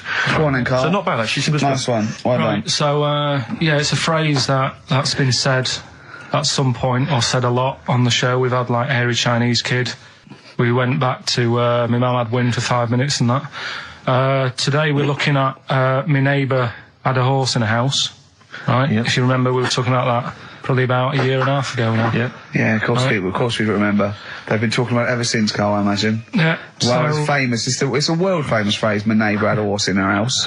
Right. So this is this week's songs of phrase, and what I've done is I've got songs with those words in that make up that sentence. Yeah. You get to email in ricky.gervais@xfm.co.uk. There's 6 different songs, right? You email in with what? I don't know, there is 6. Me neighbour had horse in house. Is it really that sentence? My neighbour had a horse in her house. It does work, honestly, it works. Okay. Yeah, okay, don't bother explaining it, just play it. Right, yeah. so here's the, here it is. We're just going to do head horse in a house. Right? What in God's name was that? Yeah, name the 6 songs. Head horse in a house. Huh? Are we naming the artists or the songs? Either. Artists. Anyone who gets anything can get a prize. What's more, Carl? Artists, here we go. Head horse in a house. That's tricky, Carl. That's very hard. Once more. Head horse in a house. Email in ricky.gervais@xfm.co.uk. I'll give it Another letdown. Another letdown. It's brilliant, this. No. How can you just say that after I've just been stuffing grapes in my face and that? Well, you failed. You didn't get one burger in, right? Even when you tried to chop it up, there's 3, right? So that's it. Well, Steve, out the goodness of his heart, went to McDonald's. Okay, I got some grapes. At 62. That's got nothing to do with this, though. This is my game show here. Bob Holness didn't say, yeah, Blockbusters is good, but I never see him eating grapes. So this is a different thing. Forget that. Right? Here's the clips again. Here's the clips. Head horse in a house. Carl, you know I said I was going to turn over a new leaf and not criticise your ideas? I think it's the end of this one, mate. Oh, he's done it again. It's atrocious. Ricky.Gervais at xfm.co.uk if you've got any idea.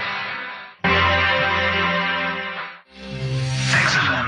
Dandy Warhols, We Used to Be Friends. That is Carl's favourite record of the year. Yeah. Yeah, new music. He gets one play a year, and he chose that. That's what he chose. It's all right, but I mean, that favourite track, innit? He played that. That was Carl's choice. Just something new. On XFM 104.9. Don't worry, we've got some really good stuff coming up later with me and Steve. If you're from the 70s, so you might like it.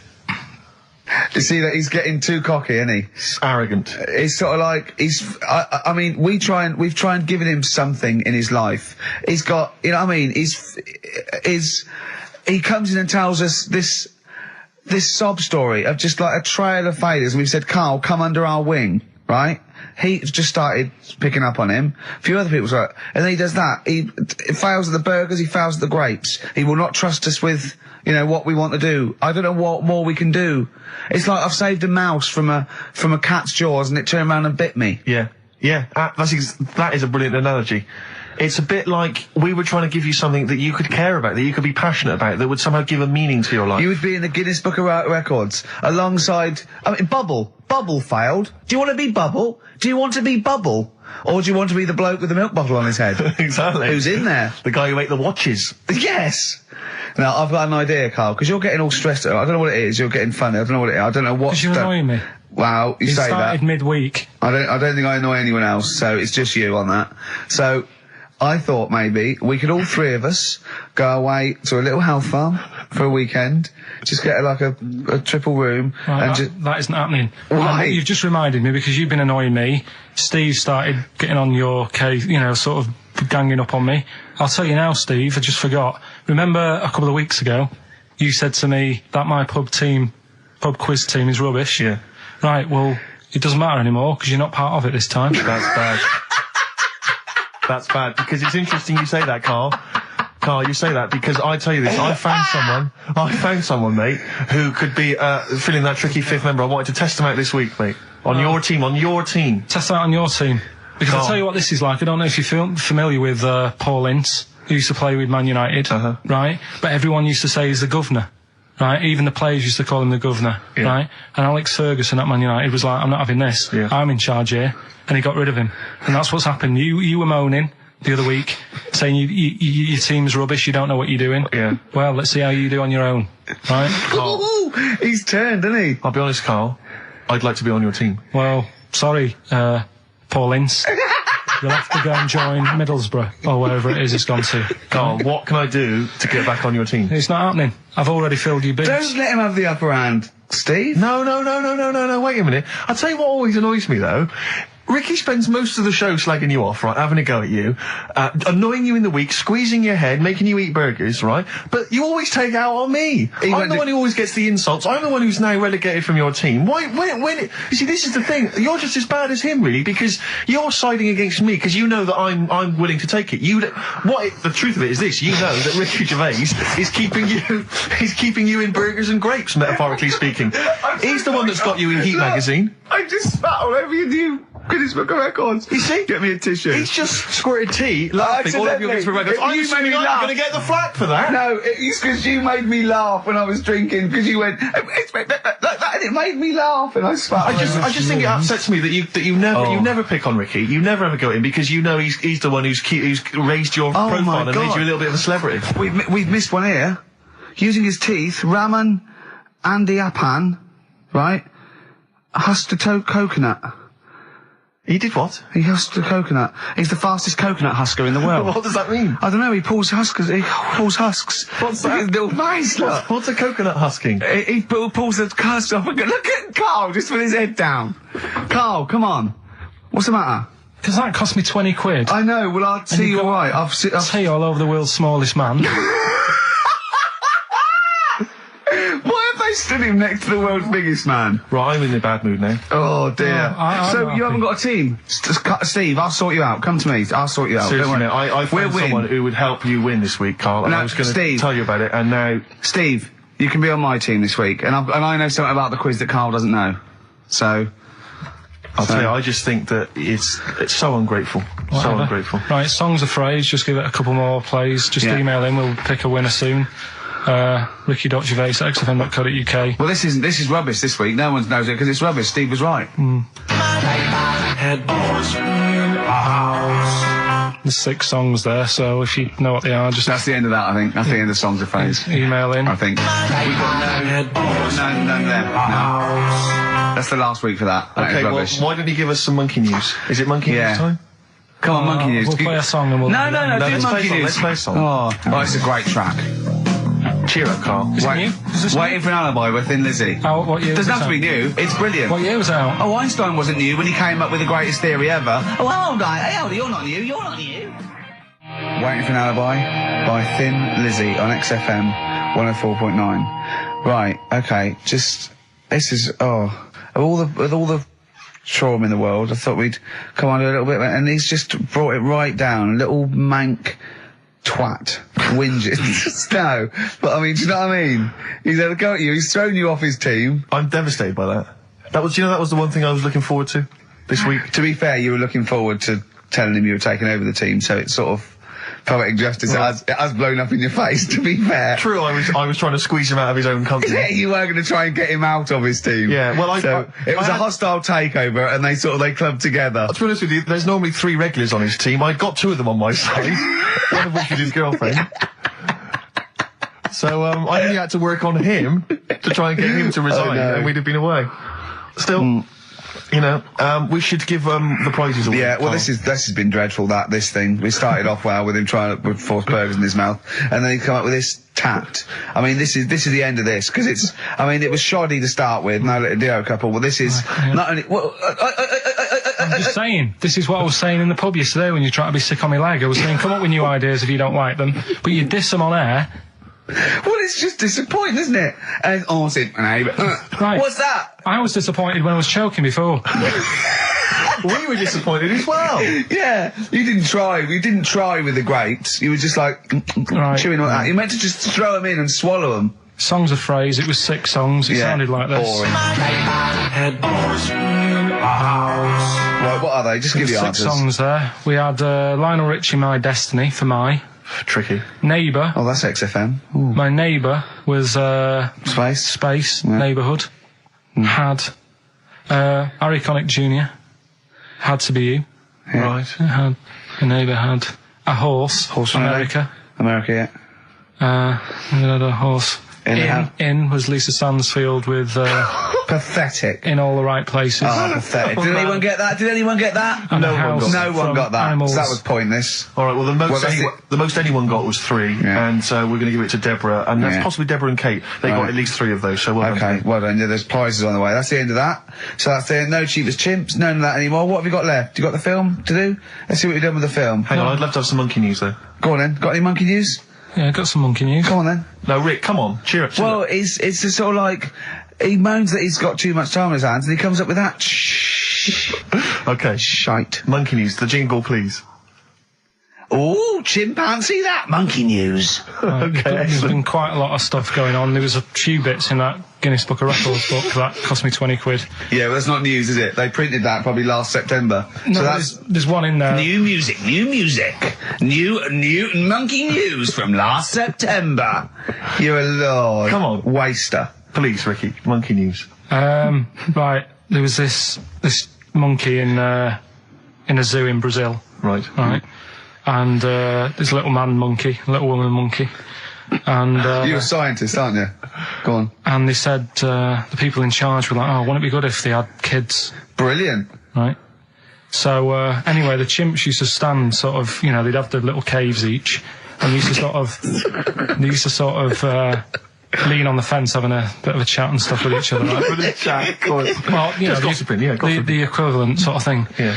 So anyway, they were getting on a storm, and like the zookeepers were like, "Can you hear that, cheapest chimps this week?" I thought it was fascinating.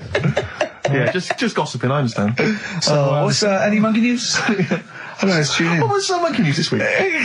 Come on. It was from last September. So there was stood there having a chat, and the zookeepers were like, "I wonder if they're ever going to, have kids and that." Yeah. Anyway, it went on for ages. This just chatting, no sort of action. Blimey. So what the zookeepers did was, they said, I know, they'll have kids. Are we letting that go? They were just chatting. Are we just letting that go? We're letting it You know go. what I mean? Just doing whatever monkeys do. Okay. Right? So the zookeepers were like, yeah, I wonder when they're gonna, have some kids. Yeah. Anyway, what they decided to do, to egg them on,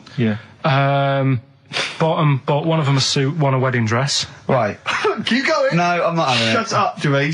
Fade him down if he's going to interrupt. I want to hear the rest of this. They got married. So they got married? Yeah, they got married. Right. What? That's the end of it. This is why I don't. Right. That's the end of monkey news. That's the end of monkey news. Don't do that again. You've got no features left. Why don't you like that? Well, it's not a story.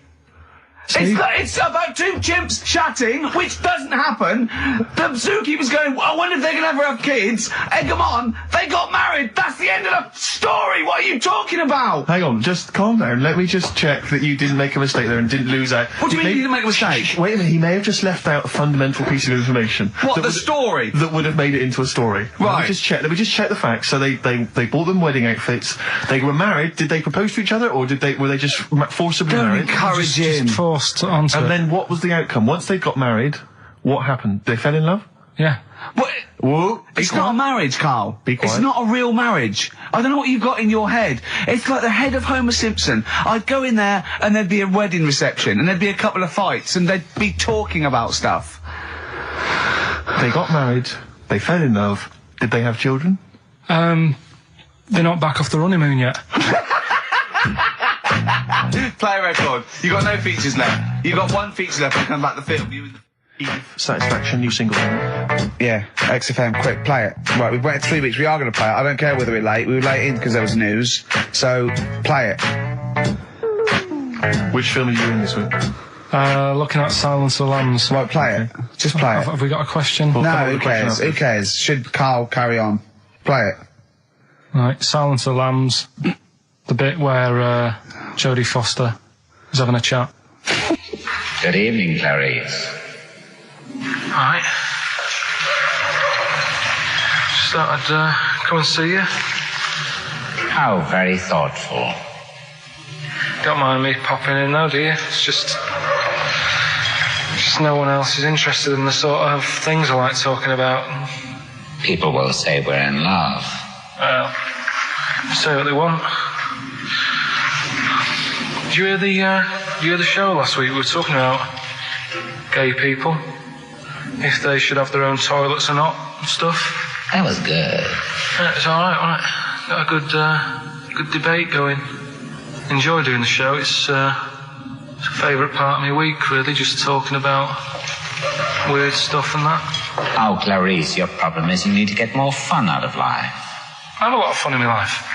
You know, come and see you, and spend a lot of time on the internet looking up weird stuff. Reading something about a hairy Chinese kid. There's another thing. There's a fella who no arms and legs. He's known as a pillar man. Everything you need to find him is right there in those pages. Bizarre magazine. Yeah, I get this. The hairy Chinese kid, what annoys me is he could sort it out. He could just have a shave, couldn't he? Do you know what I mean? No, he cuts. Does he? Well, he used some like Emacs stuff. Yeah, don't be getting funny with me, just because you're in a bit of a mood, right? You know you shouldn't eat people. Your eyes are bigger than your belly, I've always said that, so I'll see you later. Interesting. Atmospheric, moody, and the question is... okay, here, how about this? How many films have been made featuring the character Hannibal Lecter? How many films They have haven't been got made? time to phone in now, have they? No, they can email in, they'll have time.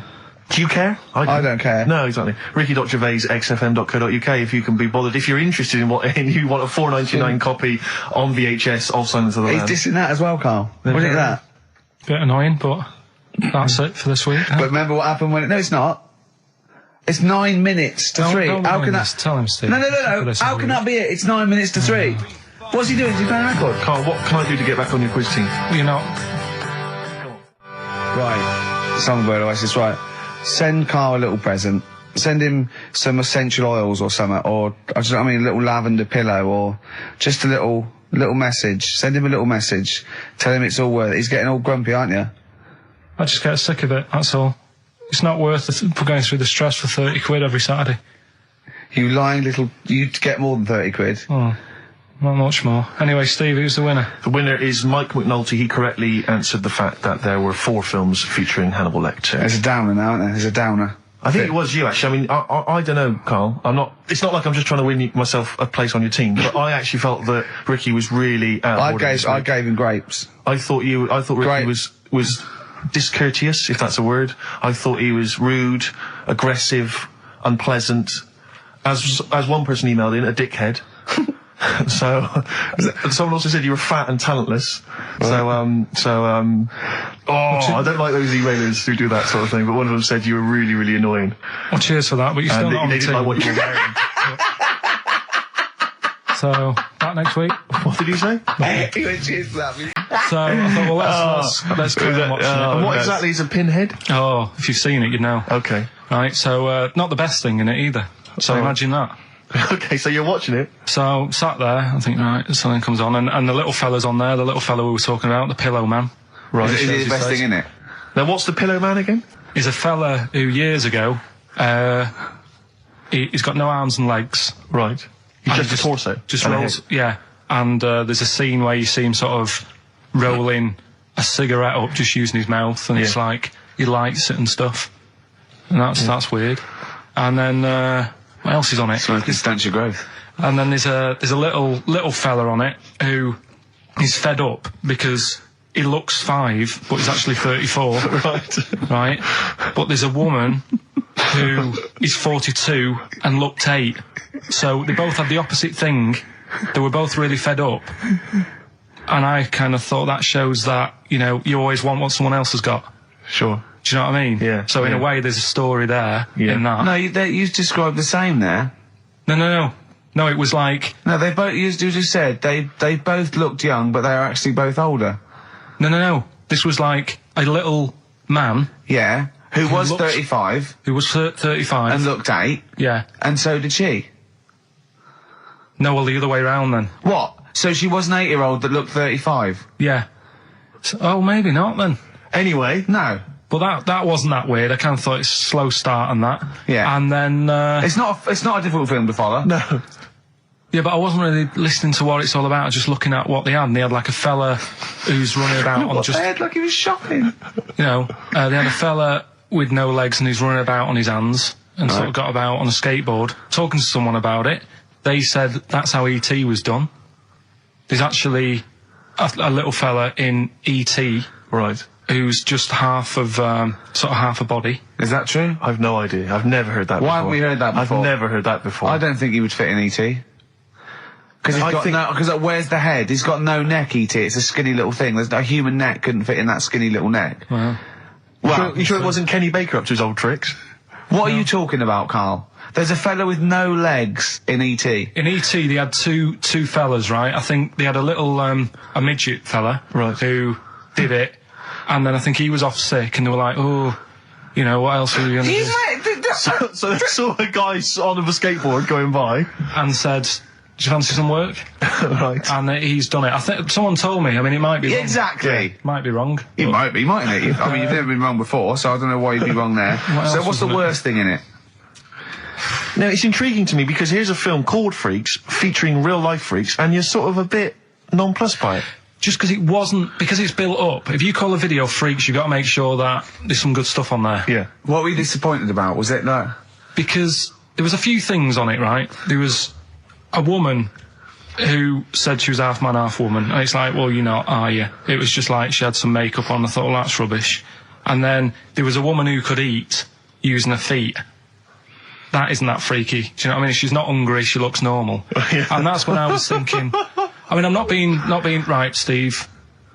I'm not being funny. Oh, here we go. No. But I'm just saying, if that woman wasn't eating and you were sat next to her in that film, yeah, I'd probably be sort of drawn to you more than her. I'm not. I know you hate me saying it, But there's no point sort of pretending.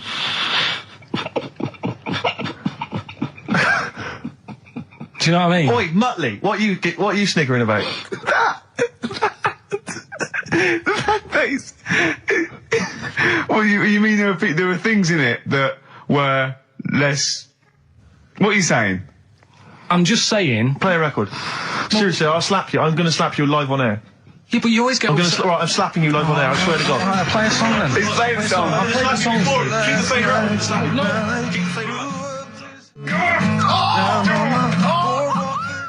Bruce Springsteen, Atlantic City from the album Nebraska. So melancholy, that one. I love that one.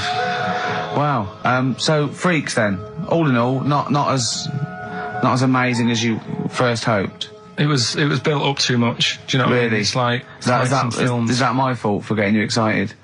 I just can't believe it. I hand you this thing on a plate. So I know, and I'm not being out of order, Steve. I'm just being honest. We've always said that about this show. We only talk about stuff, you know. Yeah. You know, being honest and that. Yeah, no, sure.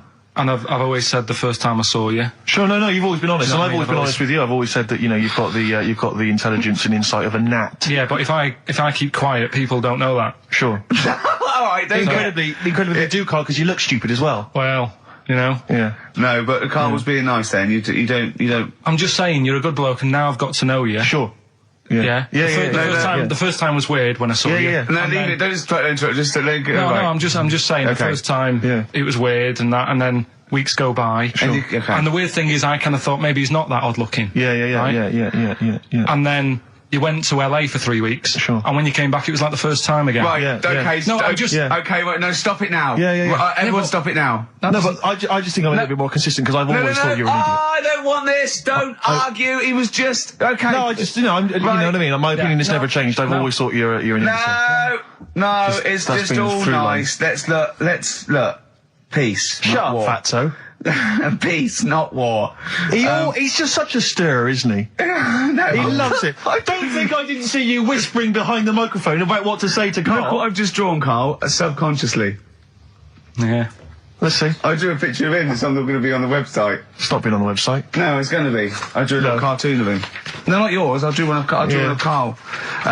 Right, okay.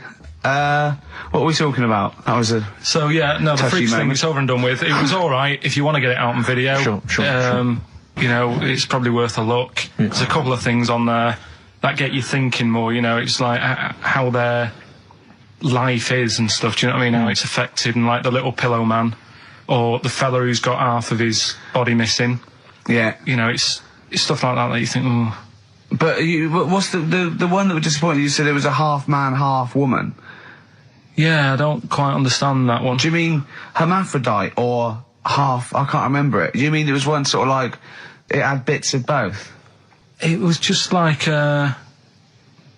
half a face done in makeup and long hair, then on the other side it had it shaved. I love the idea that you go to this circus and there's people in there that have been sort of persecuted all their life, and they think, well, maybe I can make some money, and then you boo them because they're not freakish enough. I love the idea. They go, boo, you're not freakish enough, boo.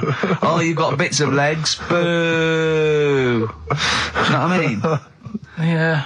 But there was, I mean, talking about that, you see, why did they join the circus and that? Because there are things they can do. I was telling you in the week that I was reading something on some news website about some sort of Olympic-style games where they're going to see, like, disabled people against able-bodied. Right. Let's be careful here, shall we? No, I'm just saying, though. Okay. Do you know what I mean? So there is other things. It doesn't mean just because you haven't got legs you can't do other stuff. Yeah. And in this race, there's, like, disabled people who are beating able-bodied people. Yeah.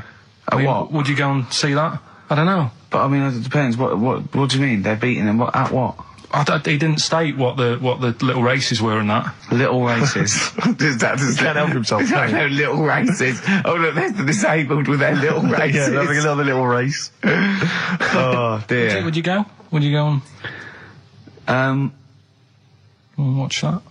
Do you remember when Jimmy thought that Paralympics stood for Paraplegic Olympics? The Paralympics? Yeah, it means parallel Olympics. Yeah. He thought it meant paraplegic Olympics. That would be a good site, wouldn't it? Mainly blow football. Steve Merchant, Karl Pilkington. Well, look at him yawning. How rude is that? Carl, what's wrong with you, man? Have you been up late? A little bit. Girlfriend was away, wasn't she, yesterday? Yeah, I always have a problem with that. I always have, because you don't go to bed, do you, early? Do you know what I mean? You sort of think, I just always find that thing that if, you know, you're used to living with someone, one of you will go, let's go to bed, then you'll go, all right. But when you're on your own, you go, You just forget to go to bed. I just stay up. Okay, stop eating now, Carl. You've ate all the food. That's just a plate. All right. Okay. Yeah. No, I stayed up and watched, there was a thing on about Dracula. Right. What, Dracula? And I found a flaw in it. Go on. Not the fact that he's the living dead and and drinks blood to stay alive and he doesn't reflect. And he can in turn into a mirrors. bat. Well, and you can go on. The mirror thing, you can't look in mirrors, can he? Well, he can look in mirrors, but he can't see himself in a mirror. Yeah. That still doesn't work. Go on. It doesn't work at all, Carl. It doesn't work Go anyway. on. Well, centre parting's always really neat. His centre parting's always really how does he do it if he can't look in the mirror? Blood on the floor or something it was called. Rubbish. I love the flaw in the Dracula film is that his centre parting's too neat. How did he do it without a mirror? Oh. Was it a documentary about Dracula? No, there was the real Dracula. Yeah, the real Dracula. It's just a film. It had blood on the floor or something. It's called. It's rubbish.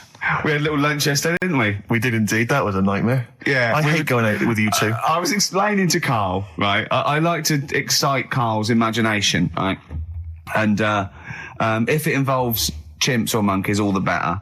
Brains he likes, parts of the body, deformity. You know, I know where to, you know, what buttons to push.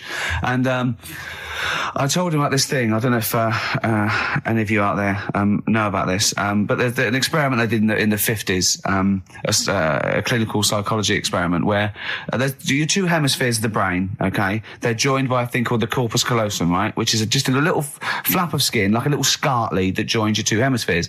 And what they did, they cut that in half, and they thought it was a cure for schizophrenia, but what it turned out to be, or epilepsy, I think, I can't remember, was that your two sides of your brains didn't function together. You couldn't get information. I was telling Carl all this thing, and one of the things I told him was that they did it on a monkey, and it fought itself over a nut.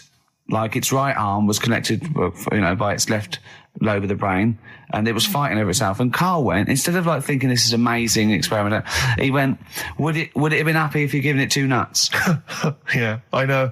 Well, you started off by explaining it, and I remember you mentioned, because I was watching the two of you as you were describing it to me, you said, of course, one side of the brain deals with symbolism, and as you said the word symbolism, I noticed Carl drift away from looking at you, pick up his mobile phone, and start pressing buttons randomly. And I thought it was the word symbolism that got him. And I noticed it took you just a moment longer. And I think the first thing you said was, when did I lose you? Yeah, I knew I'd lost him. It's extraordinary. And he doesn't even try to disguise it. I said non-locature at one point as well. Right, yeah. And I knew I was dicey with death there. Yeah. But I told you tried to look it up, didn't you, on the web? You didn't find anything about it, did you? The spelling of it's, what is it again? What's the word? Corpus callosum. Yeah, so I couldn't do it. No, there's no point. Yeah. Don't bother. Give up. Don't bother. So if anyone knows any interesting facts about that, but yours hasn't been cut in half, has it, Carl? That would, again, might explain something. I'll tell you what we will be talking about later. I don't know if you're sort of aware of them, Steve. Go on. Bonobos. Oh, I don't know much about bonobos. I told him about he was looking for stuff. I said, put in bonobo. He was having no luck with chimp.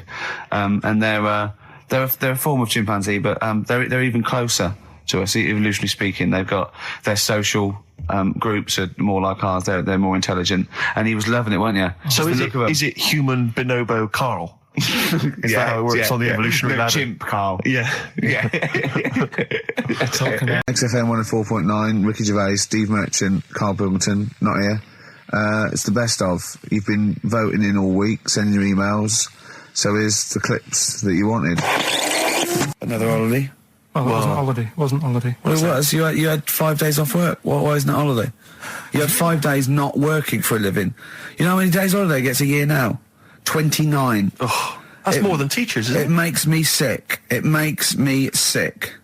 Well, I know the kind of hours you work, Rick. It's mad. I mean, if you're not in work by midday, you're furious. No, but I mean, I'm always... 29's normal for the normal working person. Yeah, but, you know... And anyway, it wasn't a proper holiday. I went to see my mum and dad. It's nice to see them and everything, but it's not holiday, is it? Why? It's not going away. It's not getting on a plane, is it? Going away. Oh, is that definitely a holiday? What happened before 1950? I don't know. People used to go... Yeah, exactly. People used to go to Blackpool or Brighton. That was holiday. Yeah, but I didn't Where did you go? I went to Wales. There you go. Lovely holiday. Lovely holiday. Have a holiday in Wales. That's what they say, innit? Come to Wales and have a holiday. That's what they say, innit? So come to Wales and meet your parents. Come to Wales and have a lovely holiday. Right. Well, anyway, it was good and that. It's always good to see him. Right? Yeah. But week off work. Do you know, like my mum likes gnomes and stuff. Yeah. Right. Of course she does. She's lived with one for 30 years. She said, get your dad to take us to this park where they've got 6-foot gnomes and stuff. Right. Have a walk about. Sounds like a nightmare. Yeah. Sounds like a living nightmare. Keep an eye on Carl. So anyway, he stood still for 2 minutes. Someone bought him. No. You can't buy them and that. It's like a little exhibition thing, yeah. Right? And it's part of a hall, right? This big hall that you have to pay to get in. But we didn't want to see the hall. I just wanted to see the gnomes. Of course you did, yeah. So anyway, my dad says, yeah, well, we can get in there for free. Of course he did. Clever. Right? So we parked up on this little country lane, right? No one about. How much was it to go in? Like £2? About £3 each. Yeah. But he said, well, yeah, but if you don't have to pay, do you know what I mean? You enjoy it even more, don't you, when you're walking about and you're thinking, I've got this £3 in my pocket, no one's having it. Yeah. Right? No, looking over shoulder for a bloke with a peak hat saying, can I see your ticket, please? I wouldn't enjoy it more, no. Go on. Yeah, but you don't worry about it, do you? You got a bit of money now then, Rick. You're changed. So anyway, so we had to walk across about 4 fields. For £3. Right. And what happened was, we're walking through all these fields and what have you, big grass and muddy bits and all that, because it'd been raining, and climbing over fences and stuff. And we're in this field, right? And I look to my right, and there's about 30 cows all staring at us, right? And Suzanne started to panic a bit. She said, we shouldn't be here. Dad says, of course we can. We're allowed to go wherever we want. You know, all this land, it's ramblers' rights and all that stuff. Yeah. And take a cow if you want, unattended. Serves him right for leaving him in the field unattended. I'm having one. Yeah. And keep us fed for a week. Anyway, these cows start surrounding us. Surrounding us. And, oh, brilliant. Oh, no. Face off. And Suzanne's panicking, going, this isn't right. We're not going to make it to the fence in time. They're moving faster than us, and he started sort of running a bit. Wow. And it's like some kind of bovine West Side Story. A gang of cows coming at you. Don't worry about it and stuff. But my dad had to sort of stand there and wave a stick at him. Of course. And we got away, but Suzanne was having a bit of a sweat on. Got away. Saying, we could have got killed. Sure. And my dad saying, no, it never happens. And I just wondered if it does, if there's a risk of... Yeah, it is rare, but there's been a couple of cases of being trampled by cows. They're not aggressive. They sort of run through you. Well, they're aggressive if they've got a calf. They do have kids. What? You had kids with them. Kids, yeah.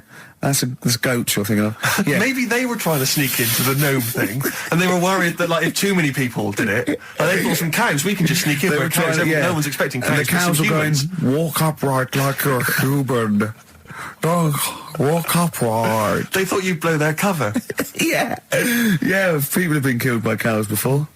Yeah, that was like the highlight, and then... So when you arrived there, you were presumably covered in mud, looking like something that had just come from Glastonbury, staggering around this exhibition. It wasn't that bad. It was just like a woods, and it had a funny sort of funeral, like a graveyard thing. Right. Yeah. With bodies sort of hanging out the ground and that, and we had these 6-foot gnomes. Right. And then we just set off again, walked back. But we're sure this wasn't a dream? No, it was good. It was good. And I think we should go straight into it, Carl. I think we should do the competition. There's Carl in the corner. It seems a little premature. Do you reckon? Yeah, I think so. It's so good. We should tease it out. Well, it's a big thing. It's just that I've got absolutely nothing to say. Sure. I haven't really... Well, I mean, often I know you all have spoken to Carl in the week. This week, for some reason, I've been speaking to him. Oh, right. I spoke briefly to him about Michael Jackson and the documentary. Yeah. Now, of course, I thought that was extraordinary. Amazing. And I asked Carl's piece opinion. Of work. Yeah. And he didn't mention to me the fact that Michael Jackson likes to climb up in trees. No. He didn't mention anything about his bizarre relationship with children. He didn't mention anything about his obsessive billionaire spending sprees. Right. He didn't mention anything about the mannequins he has in his thing, or the fact that he drives around his sort of 7 hotel suites in Las Vegas in a little kind of old people's scooter. The only thing of note for Karl was he said to me, "Did you notice how big his hands are?" I'll tell you what, though, I did. What? Yeah, how are you looking? The man's got like a face that he's had reconstructed. Well, I can't seem to say that. It's libelous. Yeah, no, he hasn't. He's got an old He's had two nose jobs. Yeah, and you're looking at his hands. But I think it's because you look at him and he looks a bit like there's a bit of androgyny there, but it's sort of like it is quite a petite sort of old lady's face in a way. But then you see these labourers' hands come out. That's always the way with a tranny, isn't it? You know what I mean? What, you can't accuse him of being a tranny? No, he's not. No, he's not. What are you saying? No, I know he's got enough issues. Now you're accusing him of being a tranny. I like him. I thought he came out that brilliant. I thought it was really... I really felt sorry for him. No, I think he cleared up a few things as far as I'm concerned. I thought it was a fascinating piece of work. But... I did like the shopping spree. That was great. Extraordinary. Because he's just got going around just pointing. I know it was bad taste, wasn't it? It was like one of those bazaar shops. Yeah. You know what I mean? There's anything, sort of a gift shop, but they're trying to make it look like Ming. But if it's sprayed gold. If he'd been living in a trailer park, he'd have been ordering, one of those porcelain dolls dressed like a Harley Davidson bike rider, or an Elvis commemorative plate. It was the kind of billionaire equivalent of that. But the hands were a giveaway. It's the same as those sort of transvestites. Well, it's like what was it about his hands? You know when you get like a cab driver or something, right? And he decides to turn transvestite about 60, and he goes on Kilroy. Do you know what I mean? That way, he got a twin set of pearls, and he goes, "I've never felt so comfortable." But his hands are still big. He's got a little wig, and he's got the lipstick on, and he's with his teenage kids who are going, "Kill me." Do you think he's been having surgery on his hands to make them larger? Bigger, yeah. Is that why he was wearing that glove? Exactly. But I think he wants to be a goalkeeper. Right. And they said, well, you can't, Michael, you got a big hands. It would help him climb the trees. It's right, yeah. And he can play tennis now without a racket. Yeah. So what did you make of it, Karl? Were you intrigued? The Michael Jackson thing. It was all right. The Brilliant Blur, Out of Time on XFM 104.9. Right, Carl's been taking phone calls for these clues. Right, and so everyone's been saying the same thing for the last one. He's been going, no, and I'm worried, I'm always worried. FD. I just overheard him on the call there going, what have I been saying? Oh, no, it's FP. Dickhead. Right, give me the clues out. It's a rollover. Right, tell people, we're really sorry to anyone who would have got that right. Okay, right, do the clues quickly. Tell them it'll be a rollover, so we have to do 3 new ones. Do you not write these down, I don't write the answers down in case Ricky looks over the thing and sees the answer. Why would I cheat? I'd rather you do something right with your life. Right, well, the clues were, I've got 3 other jumpers like this one. Yeah. That was FT. Yeah. They got that, 4 tops. Yeah, that's all right. Good, well done. That bunch of people can't make up their minds if they want to sit in the sun or not. That was C, they were getting that. That was charlatans. Charlatan, right? A bunch of them, charlatans, right? What's Charlie? No, it's like, shall I go out? Shall we? Charlatans. They got it, right? Where I went wrong with this one, the Jamaican fella, he had to have some aspirin. Why? It's my fault. I'm not cutting. There's no point passing the book or anything. I said FD. A lot of people were saying Fred Durst, like forehead hurts, which is a good one. Yeah, which would have been as good as any of yours. But I made an error, so we'll roll it over. No. What is the answer? What is the answer? Over. Jamaican fella, what? Add some aspirin. Why do that? What's the thing? FP. It was Frida Payne. Frida Payne. Frida Payne. Frida Payne. Frida Payne. That's awful. You've got to write these down next week. I'm sorry, you're the producer. I know, but I've had a busy week, haven't I? That's not an excuse. That isn't an excuse. Our excuse is we don't care. Yeah. You do put care. The work in and then make a mistake. Yeah. It's better not to try than try your hardest and be rubbish. Do you see the point? We don't care. But you've got standards. Yeah. And you're not meeting them. Think of that. You're not even reaching your standards. God. Right, well, that's that, I guess. Well, the prizes will be giving those away next week. Again. Just completely...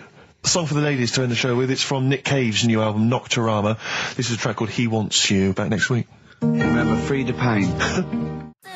This is the Best Of Show on XFM 104.9. I'm Ricky Gervais, with me Stephen Merchant. Yes. I hope you're enjoying the Best Of. I know what you're thinking. If this is the best, my Christ, what was the rest like? Well, we'll be back in a week's time, so you can judge it for yourself live. But anyway, in the meantime, this is one of the best clips I've ever heard. Oh, I'm laughing just thinking about what it might be. Do you know why people tink the glasses before they have a drink? Why they tink? The verb to tink. I do know that, Carl. Is it about poison? It is. Here we are. What, would it make a different noise? Nope. Brilliant. Go on, explain Why? it. You explain it, Steve. No, don't, Steve. You explain it, Carl. Go on. Oh, I've started, so I'll finish. Go on, Carl. Explain why they tink the glasses. Ages ago, Yeah. only people with money had drinking or something. That's like one of my film reviews.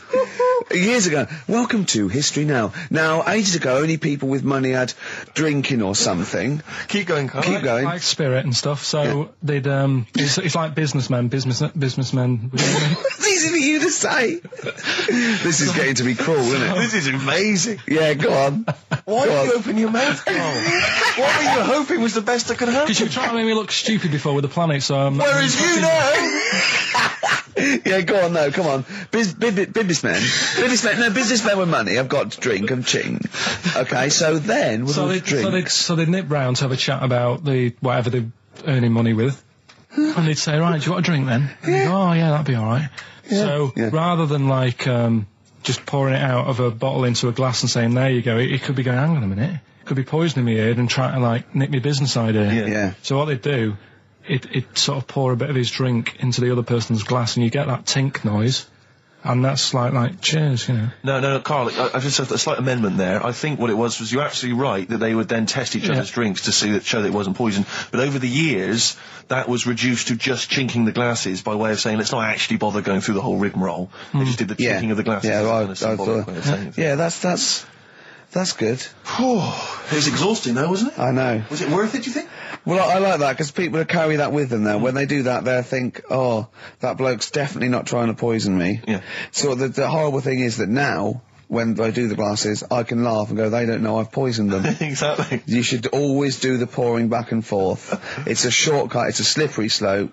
You know, just be careful. Karl Pilkington in the chair. Carl's found love on the street before, haven't you? How's it going with your bird, Carl? Are you married? No. How long have you been out with her? Going out with her? 7 years. Because, I mean, you're quite a simple man. Yeah. You're sort of a simple In a nice way. ways. I mean, yeah, you're in the like best Helen sense. from Big Brother. Yeah, You're sort of nice enough, but I look normal. well, yeah, you sort of do. But you could be one of those that just suddenly go mental with a pen. Yeah, do you know just what I mean? stab people through the eyes. Yeah, you sort of look normal. But if I wouldn't really want to wind you up to a point of frenzy. How did you meet your girlfriend? Through work. What, through her work? What, you phoned up and said... We worked at the same place. Oh, you're right. Yeah. You're quite an enigma, aren't you? Could you give us more on that? At work. You met her at work. What, she came in selling sandwiches? She was going through the bins outside. What do you mean you met her Why at are you work? having an attack on me? You're the one who's sad and lonely.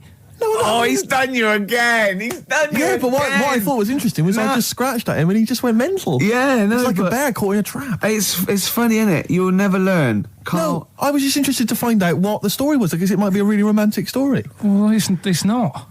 All right, jeez. I love the fact he doesn't want to talk about his love affair. I was thinking about you in the week, and like, does it worry you? I mean, you sort of joke about it now, and we're talking about it in the office, you know, like, oh, is Steve really touchy about the way he looks? And, Oh, what's this? Where's that come from? He's done it again. He's done you again. I was walking home the other night, and I was thinking about it.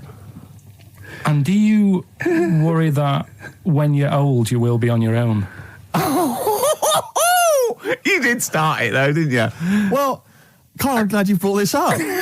because I mean, for me, you know, a lightweight, frothy entertainment show on XFM on a Saturday afternoon is exactly the place where I want to discuss the desperate, lonely future that's inevitably coming my way. Oh, God. I'll tell you what will cheer you up and forget all that. A bit of embrace. Isn't it time that we do our usual roundup of what's been happening in the news? Yeah. Which we always do every week. Yeah. We always do something, which is, I mean, basically, if you're listening and you're a new listener, say you work at a newspaper, we always try to be informative, just try and put stuff out there that just educates people, informs What are you people. thinking? Well, I said Monkey News is coming up, but what have you got? No, I was just looking on the net there and just found a couple of quite important news stories probably worth mentioning. Policeman caught photographing. I don't know why it makes me laugh. It's just the phrasing, I suppose. It's the headline. Policeman caught photographing up woman's skirt.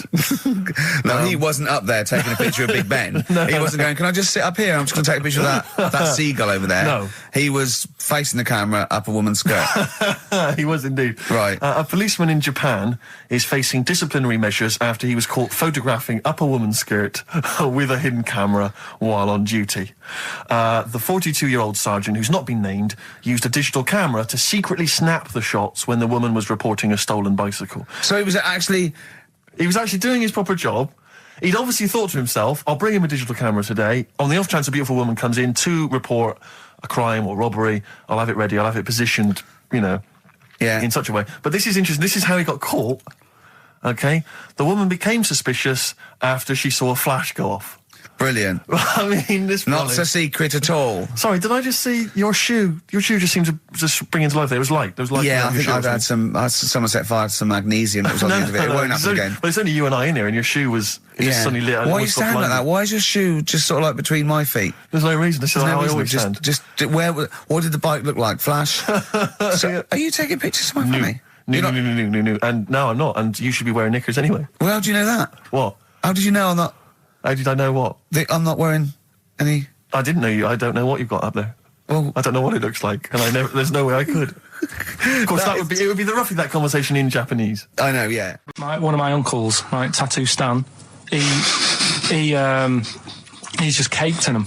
Tattoo Right. I don't think he's my proper uncle, but it's just like... my dad's got... Tattoo Stan! No, my dad's got... That's a province in Russia, isn't it? My dad's got loads of mates who... When you say he's not your proper uncle... do you know, like, when someone comes around, you're alright, Uncle Stan? Yeah. Do you know what I mean? And my dad had loads of mates like that. There was John the Screw.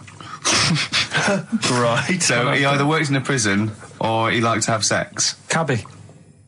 Cab driver. Okay. There was Jimmy the Hat. I don't know what he did. Jimmy the Hat? Yeah. And, did he wear a hat? No. No. There was Fred the Veg. You sure he wasn't a relative? Sorry. Fred the Veg used to get us like big bags of potatoes and that. Fred Veg, okay. And there was Tattoo Stan.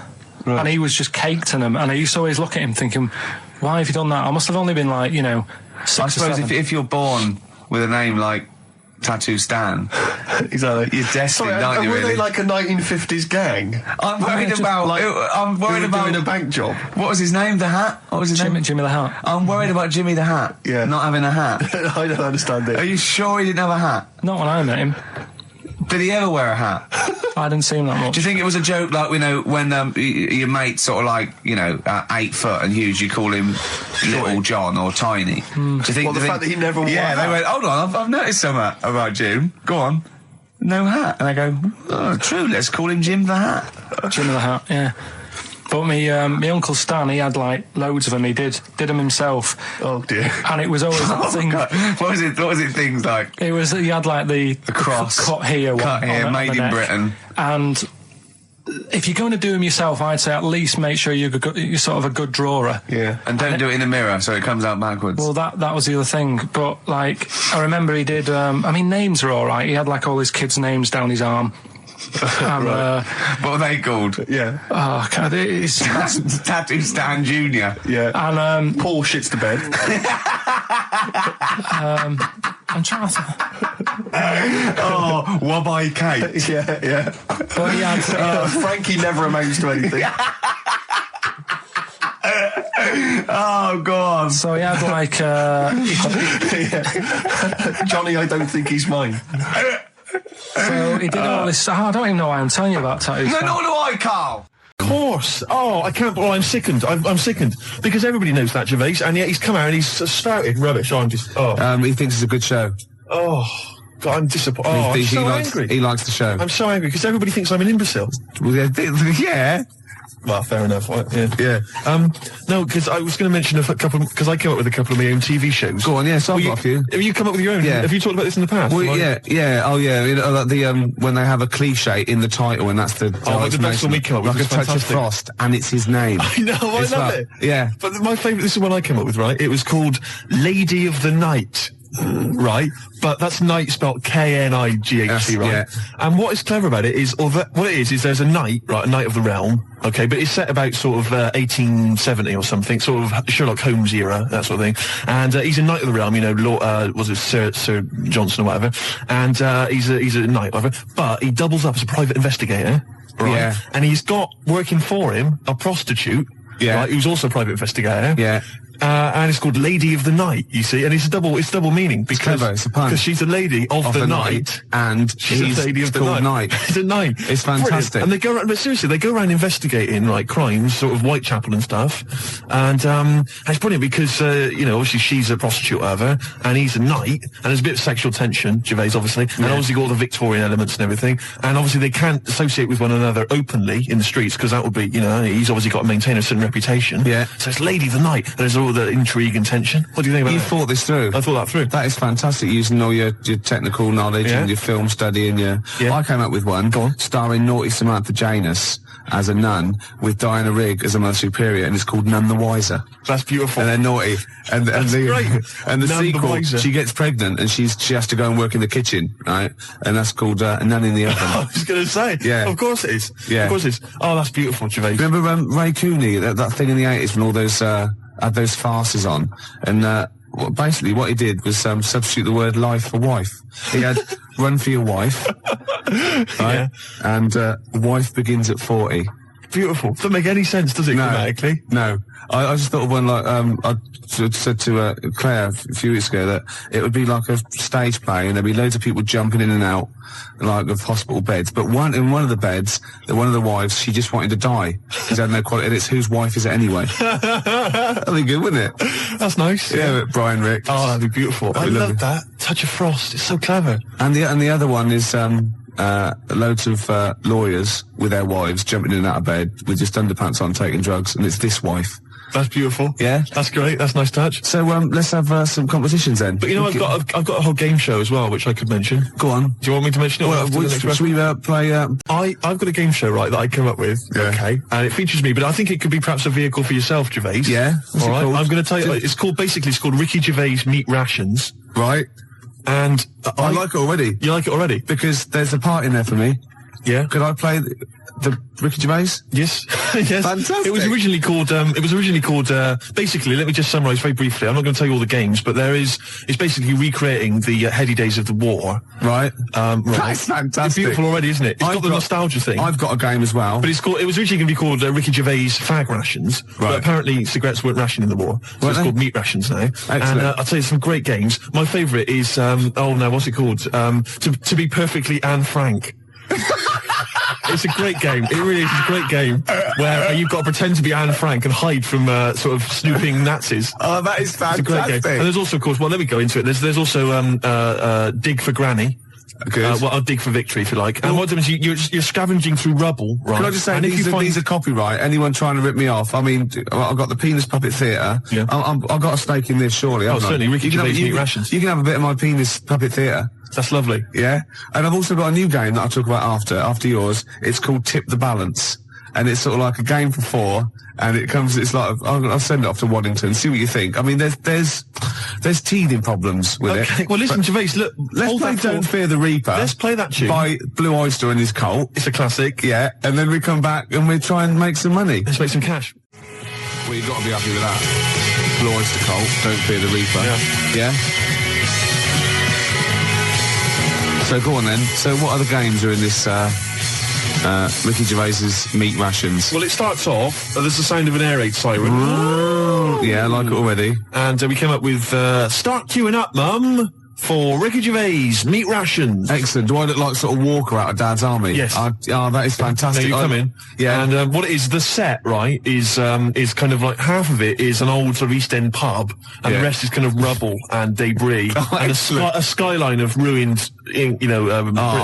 And what it is you come in, you're fairly sort of sharp and dapper, and of course Chaz and Dave provide the music throughout the show. And you know the Dolly Bird that usually comes on? She's a woman with like curlers with a little scarf on it. That's right. She comes out with those little floral aprons. You've got it. You've got it. Fantastic. And there's a game show. There's a bit in the show called Roll Out the Barrel. Yeah. I don't know what happens in that.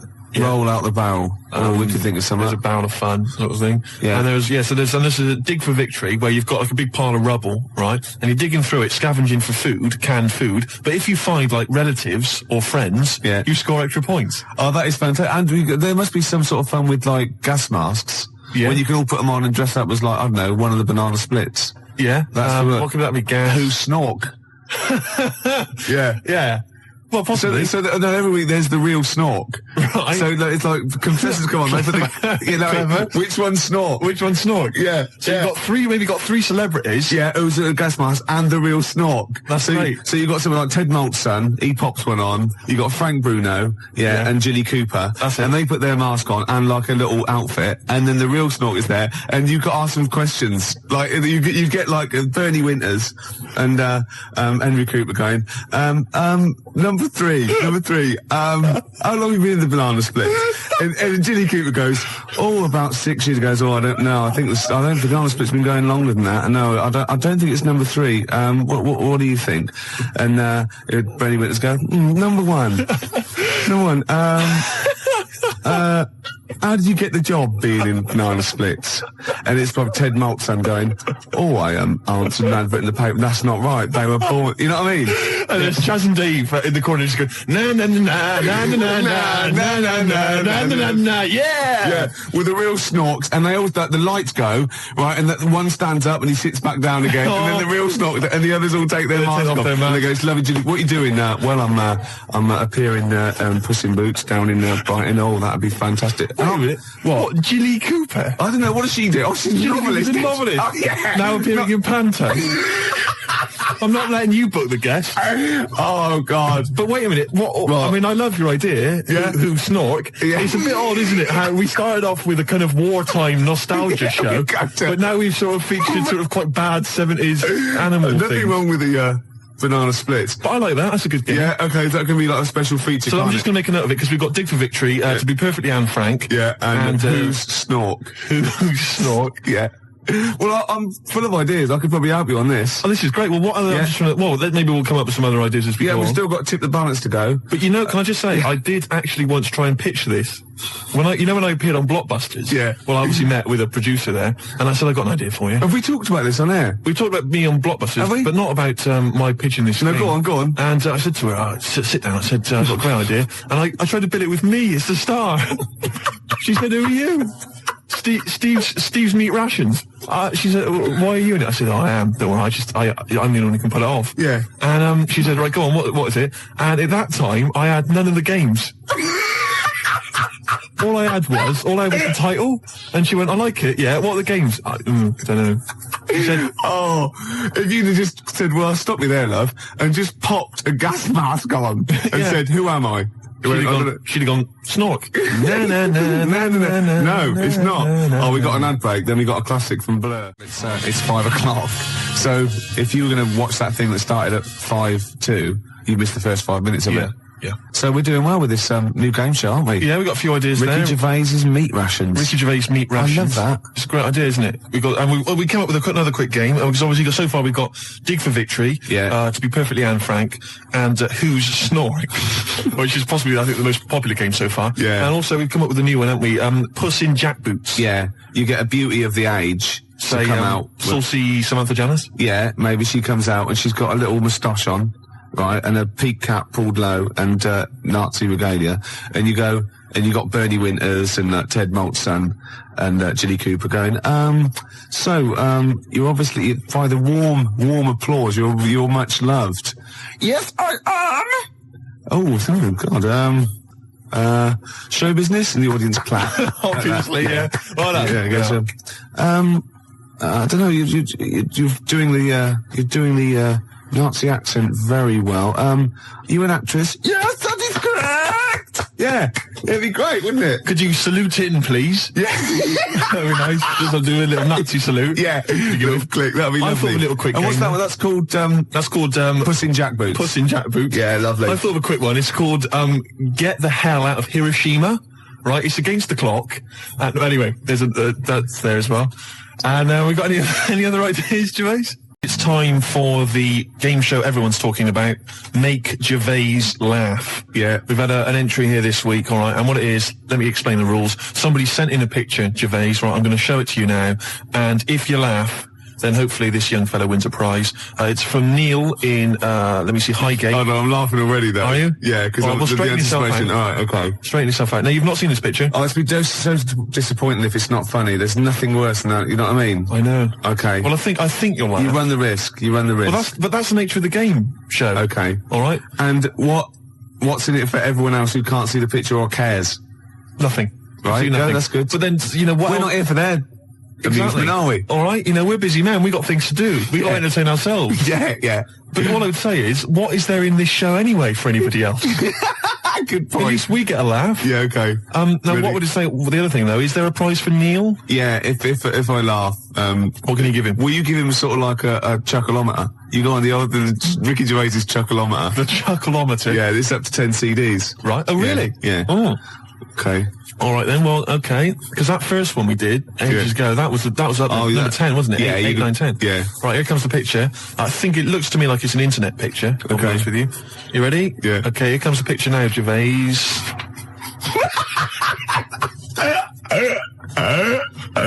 Oh God. Oh, has he done that? No. Now listen, what I'll do is let's play a record, Gervais, and I will.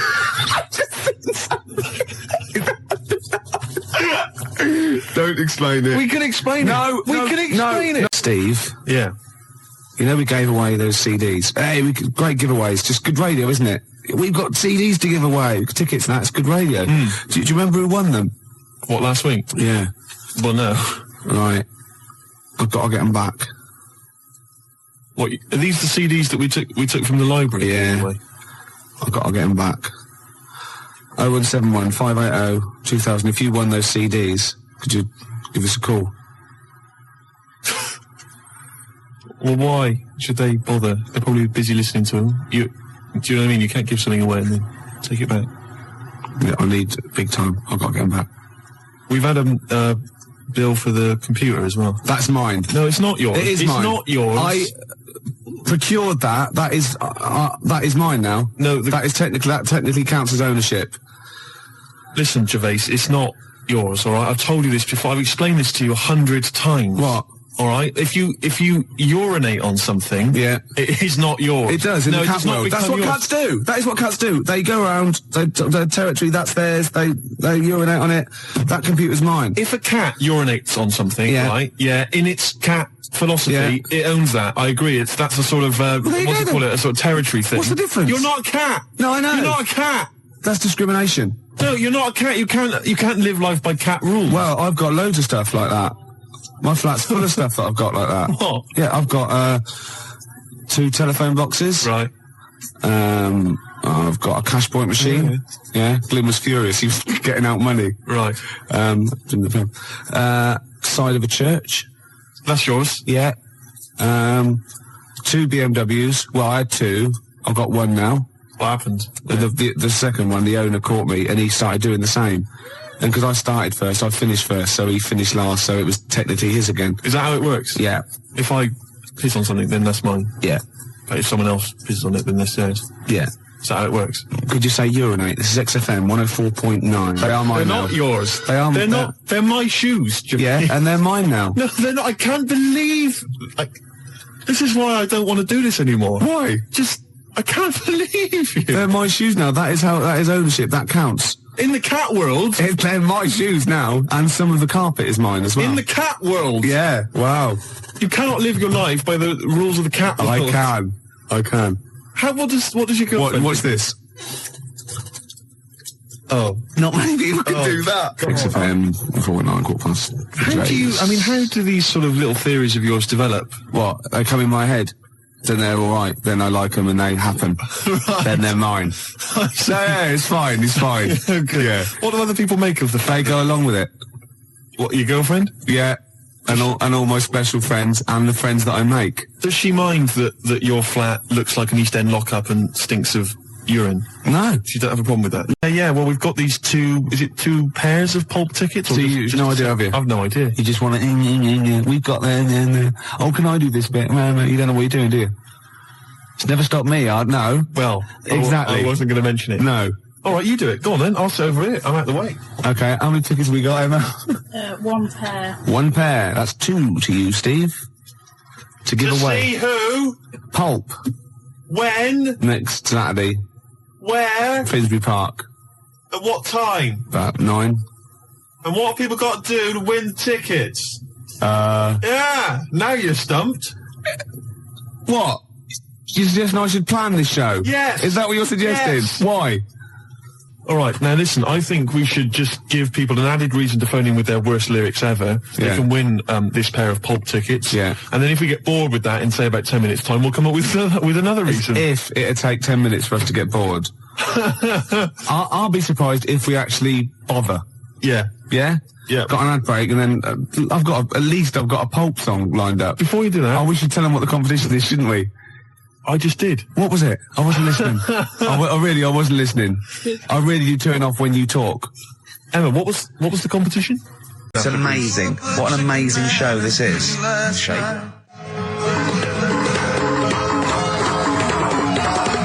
Oh, chimpanzees at Monkey News! Excellent. So, Monkey News time on XFM. Karl Pilkington, the man in the hot seat. Karl, what have you got for us? Okay, Monkey News this week. We've covered a lot of stuff. We have indeed. Now, do you know, like, there's places where you can go for, like, weekend rests and stuff, Sure. and you relax, you sit in a little spa, you might have a swim and stuff. Well, they've got a place done for monkeys. Of course they have. Right? They can go there, they relax, forget about all the stuff they've got going on in their head. They can have a manicure. Right. Got nice meals. It's not called a manicure, though. It's called a chimpacure. Beauty treatments. Yeah. Right? They look good and stuff. Yeah, well, look good, feel good, yeah. Now, you might think, well, that's pretty normal. Well. The bit I haven't told you about is actually run by a couple of chimps.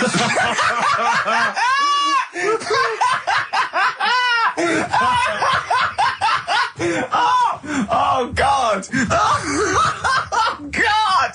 Oh, God, you're a maniac! Right. Oh, for Christ! Oh. Let's just... That's like a couple of chimps! Of course it's not! No, it is, because think about it, right? No, not think about it. What do you mean, yes, it is? Of course it's not run by a couple of chimps. What do they do, get a loan? Right, if a chimp wants to have a rest... Yeah. Where would you go to? A place that's run by humans that don't know what chimps' needs are? No! My point is this, how did they get it together? How did the two chimps, Mr. and Mrs. Chimp, went for a loan and said, I'll tell you what we need, a spa. I think it started off quite simple, right? Just basic stuff. But they've expanded over time because it's become so popular. It's gone mental down there. Sure. You've all heard about it. Now, the thing is, the problem is this, right? That isn't even the top and bottom of it, right? Oh, Christ. The problem is, it's been going on and on and on, right? It's been earning a lot of money and stuff. The monkeys are happy. The monkeys that go there are loving it. They're telling friends and stuff. They're all coming to it.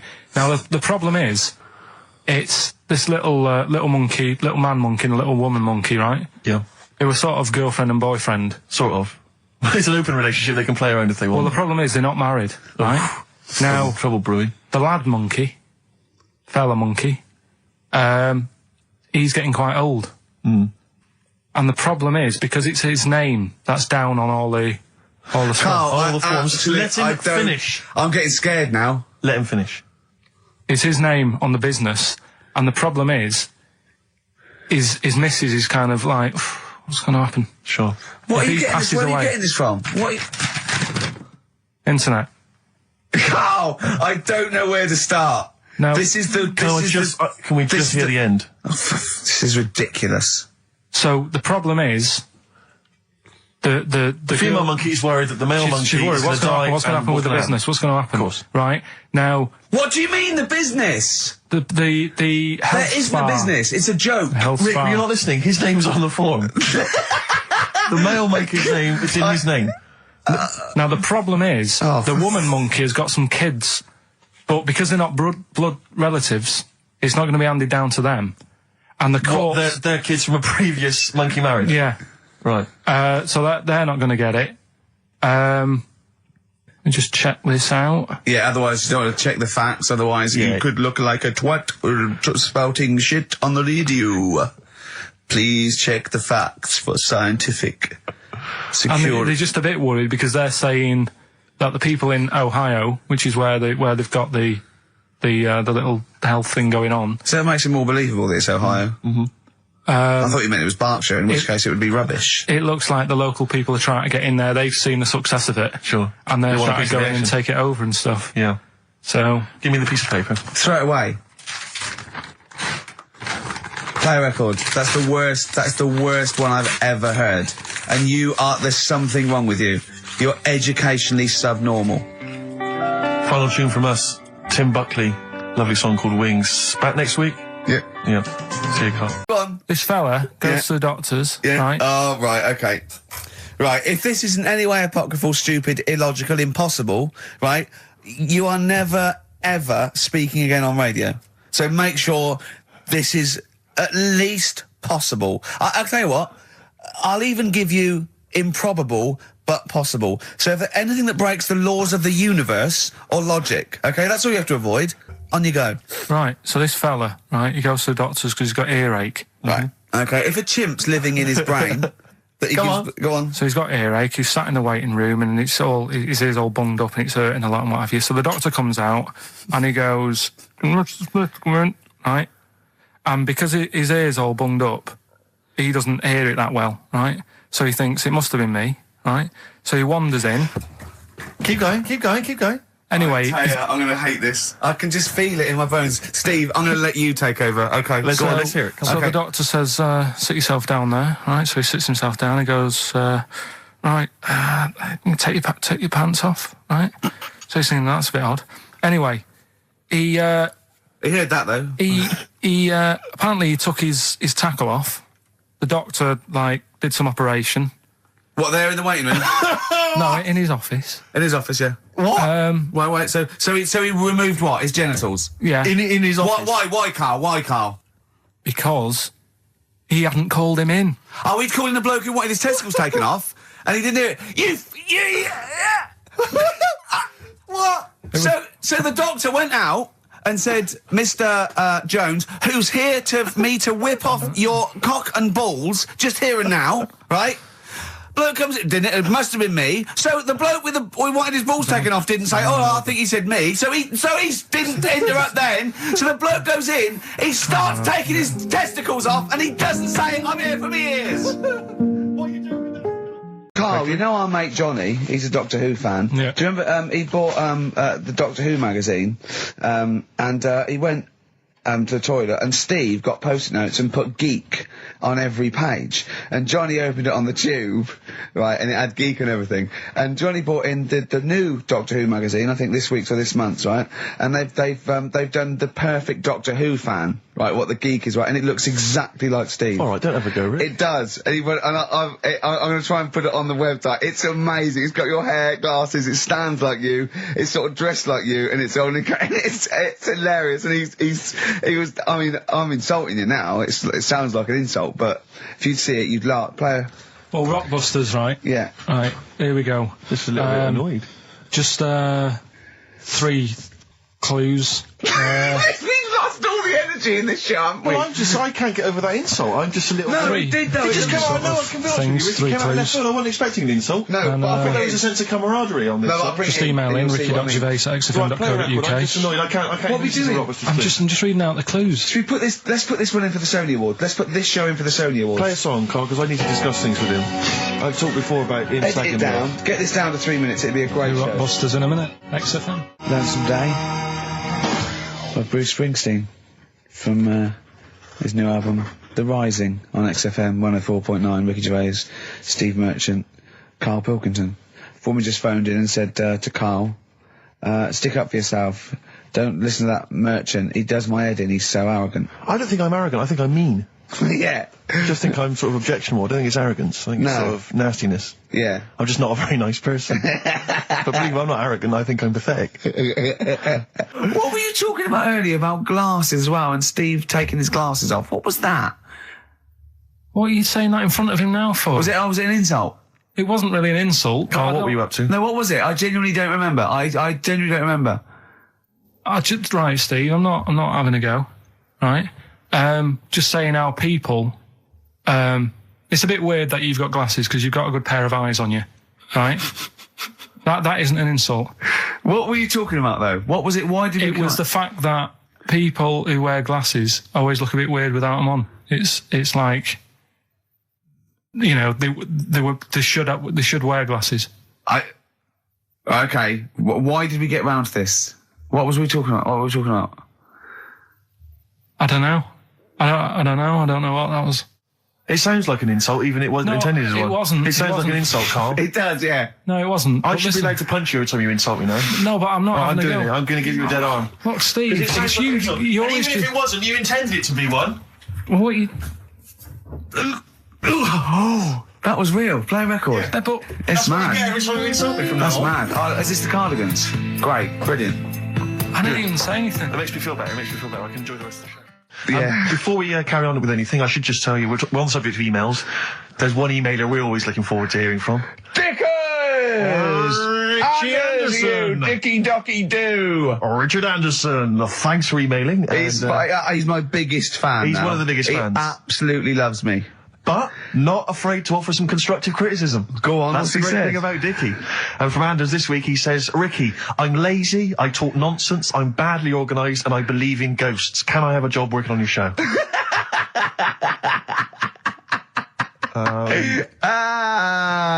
Possibly, Anders. Maybe send in a CV. Or email a CV. He's put a little bit of all of us in that, hasn't he? Oh, I'll ask him if he's a goggle-eyed freak, Steve. All right, calm down. Well, no, I didn't mean no need to get insulted. No, I didn't necessarily mean you, did I? To get nasty. Well, I was thinking about that, actually, Steve. Oh, God. Just talking of the old... What? What? Talking of the what? No. Do you know, like...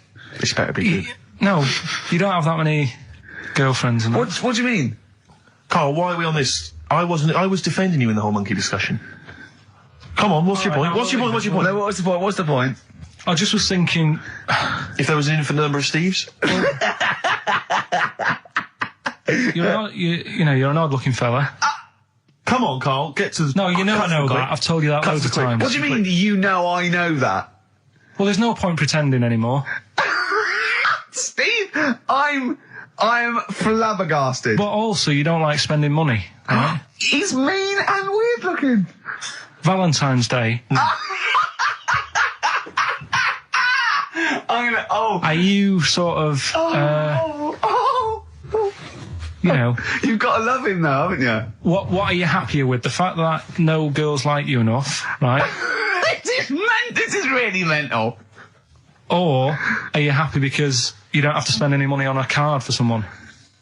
A little from column A, a little from column B. Right, let's have more monkey news. What have we got? No, we've got so much to get into this show. Insults. We don't stupidity. need the insults. I think we've got enough. We don't need the insults. Yeah, there's no more insults. No more insults. What angers me with Carl is he's been planning that. No, I haven't. I was thinking about it on the way in because Valentine's Day is coming up and I'm not a big fan of it. Condoms? You bought your girlfriend a box of condoms for Christmas. I don't think you can have a go at me. To be fair. No, but I don't just treat her on Valentine's. I'm always... Do you know what I mean? You don't even treat her on Valentine's. You don't even treat her at Christmas or on her birthday. When do you treat her? Hang on a minute. Wait a cotton picking minute there. Oh, why I order. Wait a minute. What's that? Tiffany dog. I treat your girlfriend better than you, and I've only met her twice. I took her out last night and she enjoyed herself. Where'd you go? Until she had to write the check. Where'd you go? To a chippy. A really... No. Play a record! It was a chippy? No, a quality one. Right. Oh, God! Under a fiver for two. Oh, nice wrapping. Not newspaper, greaseproof paper. And bread. That's Feeder, Just the Way I'm Feeling, on XFM 104.9. Ricky Gervais, Steve Merchant, Claire Sturgis. Well, he's defying me. He's not calling in. We're going to give out his number and he's not calling in. That's even more annoying. Who does he think he is? I don't know who he thinks he is. I'll tell you what I'll tell you who he is. Yeah. He is a little bold Mancunian. Let's never let him forget that. I don't know who he thinks he is, but there's the fact. Just, Carl, call in, because you're annoying. me and Steve. He's been slagging you off as well, Steve. Well, go on. What's in the week, you know, he was slagging you off. I mean, in the week I was joining in and laughing along, but now I'm thinking but now I'm thinking that you're more on my side than he is. Thanks very much, Rick. I'm glad to see you've come round. He said he was. I was in the pub with him and Johnny. Oh right, so there's a little audience. Good.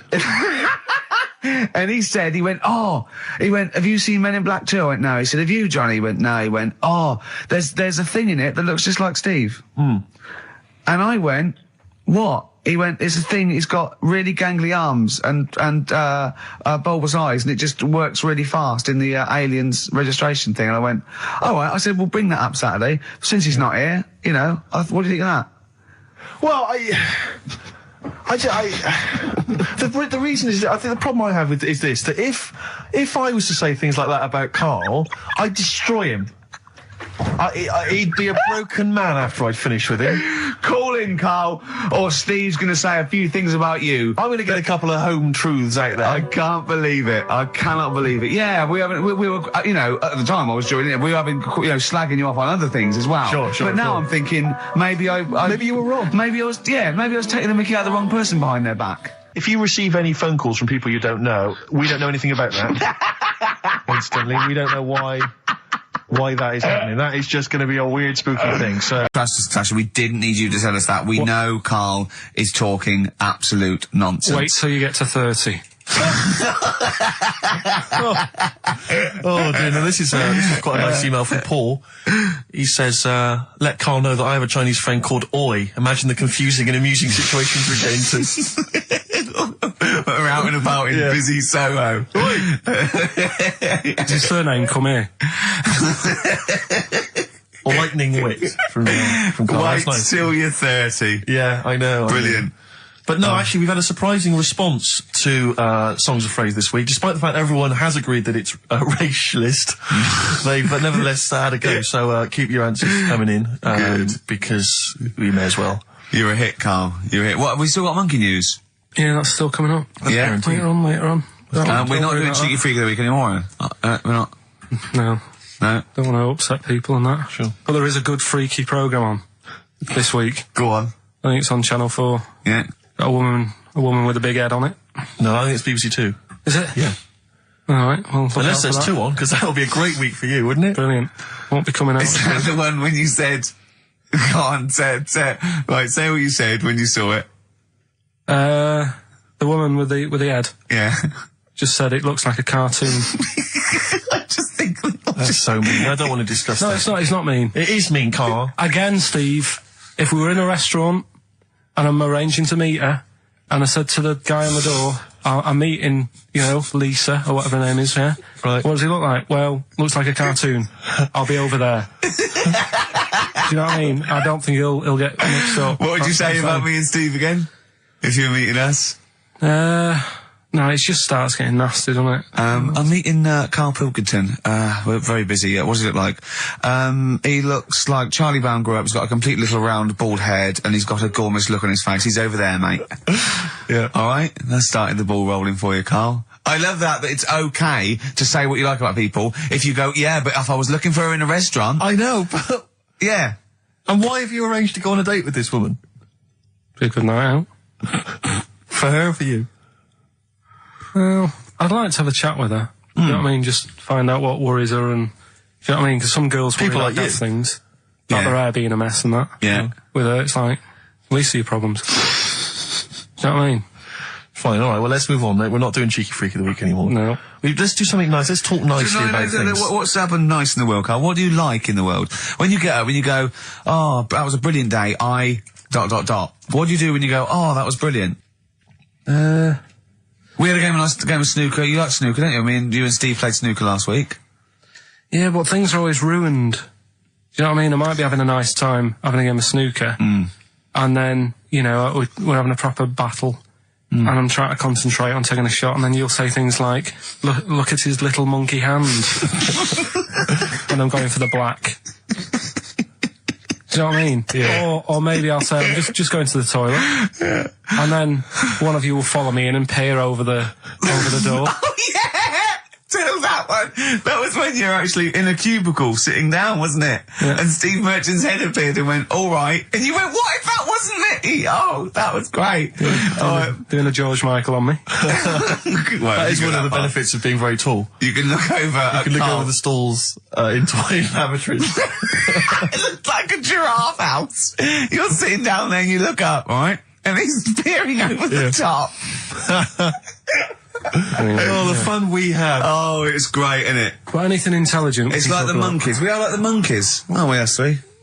I wanted to write a thing for the darkness. I want to write the new monkeys. Like a TV show? Yeah. Do you want to do that?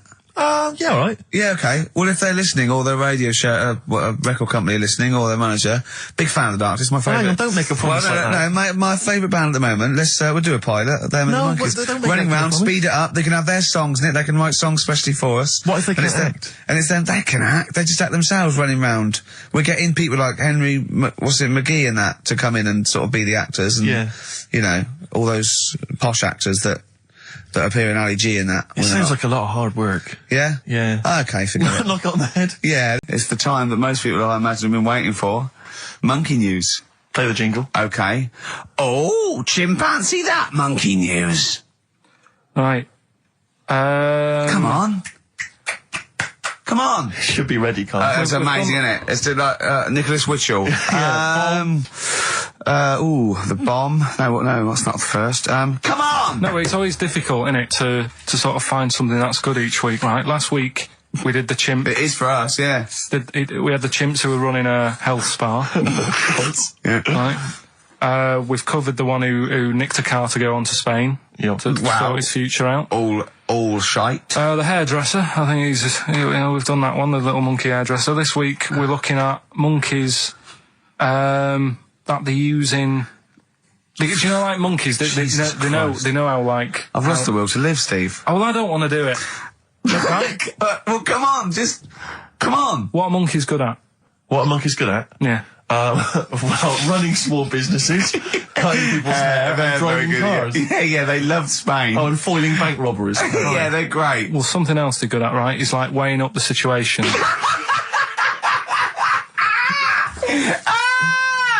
Oh, God! If you stick them in a field with loads of like obstacles on it, right? They're good at sort of, I can get over that, and I climb over that, I'll swing from there to there, that sort of thing, right? Okay. So the people in charge of somewhere, I've thought, I thought we can use that skill, right? And what they've done is they've got a load of little monkeys, right? They've given an IQ test. Yeah. And the ones that score above 80, right? Get to produce this show next week. Join the army. Right. How do they join the army and what do they do? They just, what they do is they set little obstacle courses up for them. They do that. They do a cross-country run. They do, the cross-country run? Yeah. Okay. And then once they've done all that, they make them a little uniform. Made to measure little uniform. Slightly longer arms, shorter legs than usual, yeah. Yeah. And, basically then they start how to use a gun and that sort of thing. Yeah, of course they are. You're talking rubbish again. This came through literally, pretty late on, so. So you've not had a chance to incorporate all the facts, as usual? Just have a look. Right. It's the bit I'm looking for is, well, A, why are they doing it? Why are they doing it? Yeah. Why do we need monkeys in the army? And secondly, why are we giving them guns? I'll just check to see if any of that I love that we only let gays in recently. Yeah. Talk amongst yourselves. Yeah. Just have a look. I can't read it. There's just too much pressure. Well, it's rubbish. But it's rubbish. They don't get it. Again, it's the way that there are things there are animal cores, right? There are horses, there are dolphins, sea lions. There are lots and lots of animals in the army, but they don't have to pass an obstacle test as such, and they're not taught to fire guns. You've straight away assumed that there's going to be loads of squads of men and then just one little monkey in the middle. Like, he came second on the test. He's in, boys. What do you think, Steve? You've read it? Well, as ever, Carl, this is an arbitrary email sent by one of our listeners. You know what Ricky and I think of them. And so we're not really basing this on hard evidence. We're basing it on the ramblings of one of our listeners. Rubbish. Once again, lazy, rubbish, uncorroborated, nonsense. The stupid test that you got wrong. Rick, that sounds like monkey news to me. I wanted to play those adverts for you on XFM 104.9. Well, that's about it. We've had some tears and laughter. I mean, the only real thing that we learned from today's show that's corroborated and is absolutely true is that, remember, Mancunians take off more sick days than any other area, 11 days per year, compared to sort of like 8 Liverpool. And from that we extrapolate, do not trust Mancunians. Well, I'm not saying that. I think that's a bit harsh. I'm saying, you know, make sure you get in writing that they're not going to have more than sort of like the average number of days off per year. Yeah. Or if they start taking loads off, fire them. Yeah. Do you know what I mean? Right, Carl, we've had a good day? We're going to end with a beautiful song, aren't we? Just to show we're all still friends. It's Jimmy Webb and his version of Galveston. See you next week, I guess. Bye. Placebo in this picture on XFM 104.9. 8 minutes to go. Let's make it a good 8 minutes, and then we can all chill out. Yeah? Enjoy the rest of the weekend. Play the jingle. Chimpanzee that monkey news. Excellent. A particularly aggressive jingle this week. Wow. Yeah, looking forward to this monkey news. Carl. Right. Come on. So, what's the name? What? We've done... Sorry, what? Brilliant. We've done a lot of monkeys who, like, got involved in crime and stuff. Yeah. Right? We had the one on the train station, nicking a bag. Yeah. We had the one who went into a bank. Who cares? Went into a bank and walked out with the money and stuff. Yes. Right? Didn't happen either. Next. But the thing is, you never sort of found out what happened to them. If they sort of got worse, got more involved into crime. This and monkey stuff. news update. That would be amazing. Brilliant. What they found out in India is, Yeah. they've got a prison. It's just for monkeys. You mean wild animals? You mean a zoo? Yeah, a zoo or a kennel or something that where it's been gone mental or something. No, it's a prison. Yeah, Prison. Is it? Does it have fraud cases? It's got. It's mainly sort of animals that are attacked things. Mainly violence, I bet. That's my that and theft. Say it again. Stuff. Theft. Say it again. Theft. Say it again. Robbing. No, let's go back to that word. We're going to keep doing it. We've got 6 minutes. You're going to say the word right before you go to Hastings. Well, do you say it? No, well, then you know how to say it. Well, all right, Robin. Call it Robin. Say it again, though. So Who's Robin? Who's Robin? So they've got this prison, right? This is extraordinary. Say it again. No, you're not going to say it? Oh, go on then. So they got a prison for them, right? And there's 11 of them in there, 11 monkeys. Right. That are in there for life. Because that's... I think there's one just got out on parole, right? No time off. But there's 11. I'll give you the bit of paper because I thought this was... Weird. You thought it was a bit weird. Now, Carl, what are they in there for then? Because, I mean, they're in there for life, so I'm assuming it's murder, is it? Premeditated murder? They're not crime bosses, are they? They're not... Are they the prostitution and gambling? Are you sure they're not just the pawns and the head sort of like orangutans up a tree going, remember, you don't know me. You're on your own. If I go down, you're all coming with me. You take some of your gorillas down there and sort him out. Oh, the great banana robbery. It's not. I wonder if they get them. Right, go on then. Okay, let me see. Now, I don't know what source this is, as ever. Is it the back of a fag packet found in a toilet? Well, no, I mean, someone's clearly... If this is nonsense, then someone's clearly gone to a lot of effort, because it does open with the headline, Parole Unlikely for Inmates of Monkey Prison. Yeah! Officials say 11 inmates at India's only monkey jail. Officials? Now, what kind of people work at a monkey jail? Where do you work? It says officials say 11 inmates at India's only monkey jail are unlikely to ever be released. The prison in Patilia houses monkeys apprehended by game wardens in Punjab state for thieving and attacking people. The Daily Telegraph reports how the monkeys at the prison in Montebello snarl and glare at visitors from their heavily barred cages. 2 monkeys were released a year ago after exhibiting good behaviour for 18 months in the jail. They have remained out of trouble. Prison can work, that's good. So all 11 monkeys. They were aggressive wild animals that were taken away from the public for their own good. And robbing and that. Wildlife officials believe part of the problem has been caused by thieves training monkeys to help them.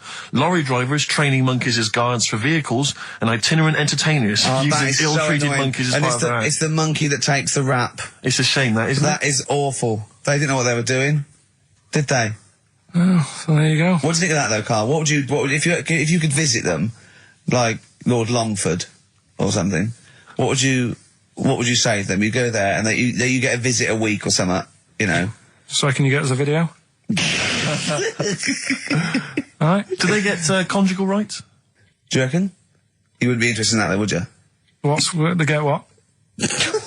Would you be happy to give them their conjugal rights? Yeah, would you? Fair enough. Alright. Off to Hastings. Off you go. Yeah. I'm always educating. I'm always telling you about stuff that I learn about and that. That you get off hand and over, and it's about a monkey who became king. No. So No? Have you got monkey news this week? Got a little bit of monkey news coming up. What does he do? Drive to Spain, rob a bank, or get married? No, we've done all them, haven't we? We have done all them. Yeah, it's a good one. It's a good one. And in fact, it's a bit related to what we've been talking about in a way. Oh, God. Ain't that brilliant? Van Dando, All My Life. Beautiful. On XFM 104.9. Well, that's nearly it. It's the big one. It's what people tune in for. They probably tune in about 10 to these days. For Monkey News. With, Karl Pilkington. Can we hear the jingle? Only 4 to go. Oh, chimpanzee, that monkey news. Right, this one's about it's been emailed in to me. Right. I haven't really had time to check it out this week. No, you're joking. Been busy. Ooh, I hope it's not stupid. Goes back to 1908, and the person's saying it's a good story and that, and they're surprised they haven't picked up on it yet. Right. Go on. Right. But I can't really get a question out of it. Go on, just tell us. There's a shadow somewhere. It's already good, isn't it? I'm loving it already. No, right. There's a shadow. I think it was in America. Yeah. And it's on a quiet road. I'm guessing somewhere like Boston. That's what I imagine. Okay. Right? No. Somewhere like Boston. And people at night used to see this shadow moving about. And they'd go, what's that? Right? And it got known, the town, the little local town got known for this shadow, but it didn't cause any problems. What are you talking about? Well, it was Just you lost me. What are you talking about? Do you know, like some places get famous, like Scotland's got the Loch Ness Monster and that, but it doesn't cause any. Yeah. But it doesn't cause any problems. It doesn't exist. Go on. Right. So there's this shadow walking about on the road. What do you mean? No, what's he again? Rubbish. Right. So he's Nonsense. walking about. Where did you read this? Where did you see this? He's walking about. This was on the internet, and I'm sure. Sorry, sorry. Right. I thought it was shite. I didn't know it was on the internet. Right. So this shadow is moving about and independently of an object. Yeah, and the local mayor and that is like, yeah, it's a bit weird, but it's not harming anyone. The mayor involved. Was he elected to that post? Hey, Mayor, we got a problem down here. Seems like a shadow. Well, it's not causing any. No, it's just causing any problems. Yeah, but that's the thing. It was left for years, and then it did start causing problems. I see. That's it. If you leave these shadows to go unchecked, Rick, they go crazy. Yeah. You let them run amok in the city. Yeah. You've got to stand down on roaming shadows. What did the shadow do? It was pushing people off the bikes. It was what? It was pushing people off the bikes. Oh, I'll find out more for that next week. Right, that'll tease them. you're a maniac. We'll do more on that. We haven't had time for educating. Please never have children. Right, listen. I was on I don't know if this is alright to talk about. I mean, it happened, so, not worried about it. It's alright to talk about. Everything's alright to talk about. But I was on the train, right, coming from Manchester back to London, right? Yeah. And got on it. It was like a Friday night. And it was heaving, like the last train is and all that. And absolutely chocker. Right? Yeah. So I'm walking through the carriages, thinking, is there any seats anyway? Anyway, everyone's like, it's heaving, right? It's people stood up in the doorways, you can't get in the toilet and all that.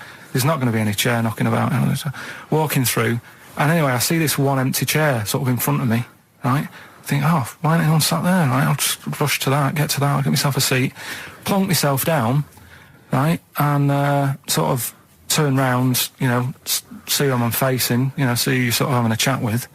Little fella there, right? little, Down syndrome kid. Right. Sat there, and he goes, all right. And I thought, oh, right, not bad, but do you know what I mean? They're always talking, aren't they? You ask a lot of questions. Right, so I was like, oh, here we go, 2.5 hours. And I couldn't get up because the thing is, that's obvious. Sure. Right? So that's like mean. I'd never want to be mean, do you know what I mean? No. At the end of the day. So anyway, so I think I know, I'll go to sleep. Clever. Right, so I shut my eyes, and he leaves me alone and that.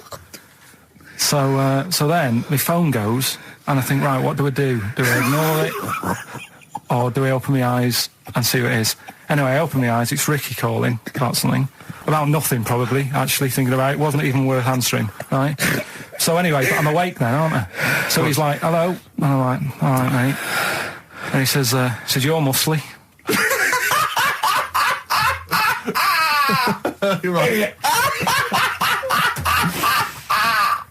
Oh, God! And I said, yeah. And he goes, why?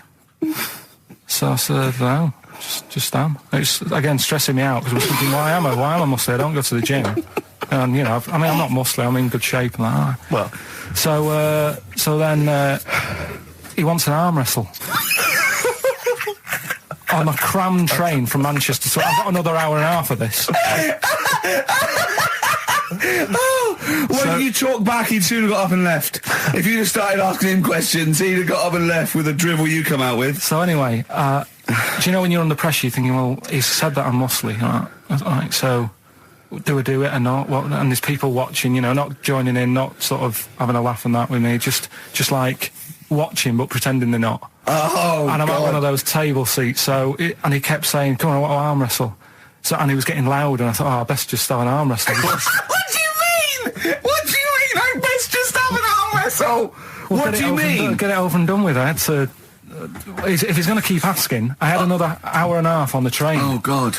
So anyway... Oh, my God. I'm thinking who won. Well, I'm thinking, were people putting bets on? How was working? It was stopped, and just as well, really. What do you mean it was stopped? Was it game? No, he was winning, I was struggling a bit, right? Yeah. And he was really, taking my arm down, and then he sort of let go and started laughing. And I thought, thank God he let go, because I would have made, you know what I mean? If I lost that, everyone's in the train looking, and all the rest of it. I never felt it's suddenly serious to him. He's got to win this. Anyway, Pilkington. But then he just, then we were chatting about favourite food and that. He likes sausages. And I said, he said, do you like sausages? I said, yeah, they're all right. I like a bit of Chinese and that as well. And he was saying, I can't have Chinese. Not allowed Chinese. Why? Don't know. He just said, it's not allowed to have it. But yeah, I had a good long chat about stuff and that. But so you enjoyed it in the end? In the end, it was all right. Yeah, it's just. What do you expect? Okay. No, but it's that thing, isn't it? It's whenever you're faced with something different, it's always awkward, isn't it? And that's the thing. You're talking about him now, are you? And I think I did all right because everyone else was ignoring him, but I probably made his day pretty good. Yeah. We were a nice bloke. I like the idea that newlywed couple are probably thinking that's going to be a similar journey down to Cornwall. Karl Pilkington in the chair now. The talked about the acclaimed Educating Ricky. Right. Well, just in case anyone's new, doesn't normally listen. Yeah. Basically, I'm Educating Ricky. Yeah. Do a bit of research in a week, find stuff, news, history, anything that's interesting. 3 stories. I give them a nice little headline. You take your pick. Yeah. Between now and 3, you're going to learn 3 things. Yeah? Yeah. So, the headlines are, I'll be no buying one of them. Give us that again. I'll be no buying one of them. Nice, okay. Yeah. We've also got, hippopotamus. Okay. Okay. And, chicken you believe it. Chicken you believe it. Well, I'm going to go for hippopotamus. Hippopotamus? Hippopotamus. Right, well, this one, it's... I'm not going to take the credit here. I heard Christian talking about this on breakfast, right? Because it's a good story that happened. Basically, I don't know if I told you about it last week when we were having our spaghetti. But, I think you did. Right, I know what it is. I know what this is. Okay, I've not heard this. Right, there's a little midget, Right, there's a circus. I'm loving it already. Circus going on somewhere. I think it was in America. And is that present day or old times? I'm talking like in the last 3 weeks. Okay. Right, little midget circus, really packed out show. People are loving it. Steve, you'll ask the same question I did. I know. So there's a little midget jumping up and down on a trampoline. That's what circus is. Right. I pay good money to see it. So everyone's clapping, and he's getting carried away. Because he can't believe they're loving it. I didn't know they'd like a little person on a trampoline, but they love me. But you know what it's like when, if there's a crowd of people sort of encouraging you to sort of go higher and stuff. Yeah. And I'm sure he knew it was getting out of hand. But he was jumping and he was coming down the road going higher, and he's going really high in the air, right? So he's doing this, crowd are clapping. There's a hippo, right, just sat next to the trampoline, getting ready to come on and do his act. Oh, right, I thought he was in the audience. That's it, getting ready to do his act, Steve. Yeah. So he's a ventriloquist. What do you mean he's sitting by the trampoline waiting to do his act? Because why does he sit in the dressing room and they go, 5 minutes, Mr. Muss, 5 minutes, Mr. Muss. So anyway, right, so the hippo's there. He's getting annoyed, is he? Because the midget's he's going, how can I follow this? This is really annoying. They're going to be, no. So he's thinking, he's already done the trampoline, my pogo stick act is never going to work. Yeah, go on. So there's a hippo waiting. See, it's a great story, and I just know he embellishes it or it gets slightly wrong. Go on. So there's a midget jumping up and down. The hippo's getting annoyed. The crowd are going mad. The midget's loving it. Can't believe his luck. Although you think he probably knows he's dicing with danger. Yeah. So next thing you know, they're all saying higher. He gives it one big, like, heavy sort of landing on the trampoline. Goes really high, but goes off at a funny angle. Oh, hypotenuse. Okay. Yeah. And sort of flies up. Hypotenuse! Sure. Flies off at a funny angle. Oh, dear. Hippo's there, swallows him whole. Crowd are clapping, thinking that's why the hippo was waiting there. Rubbish. Rubbish.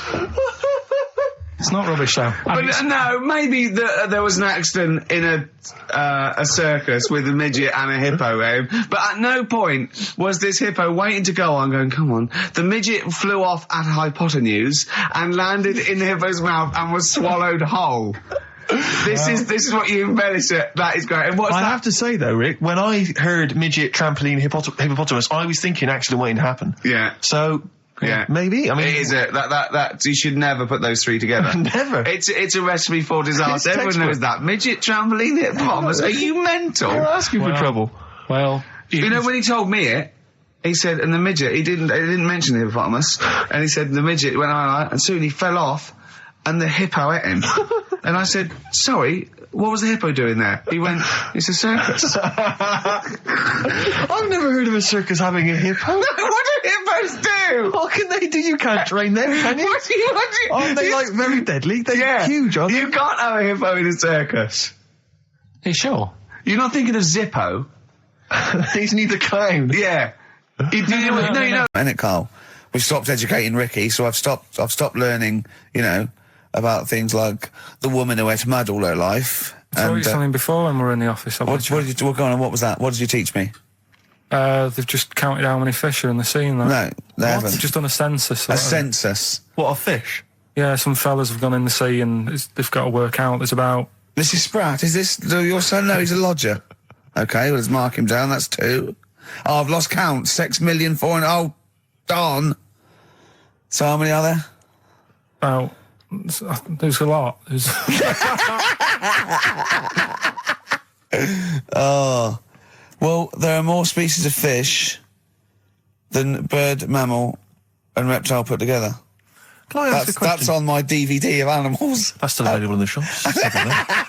Probably find it online. You'll get that slightly cheaper. $15.99. What? Go on, ask me a question. Special features include Karl Pilkington's also on the DVD. Yeah. That's a perfect Christmas gift. Yeah. Long and Winding Road. I love that, but I don't like the way McCartney sings here. There's just one, he goes, you leave me waiting here. Well, he's always got that slightly affected But it sounds style, like Richard Burton or something, here. Yeah. But it's only one that does it, but I don't know why. I just think he likes it or wants to go back and change it. Maybe it's like... But having said that, I'm not taking away from the Beatles, one of the best bands ever. Well, yeah, good luck. Brilliant songwriters. They do well. Yeah. We've had a lot of emails, Carl. I don't want to sort of put a dampener on your Christmas, but a lot of people have been slagging off Lanzarote. One of them just said, I don't know if I can find it. It is Canaria, isn't it? It's It is one of the Canaries, isn't it?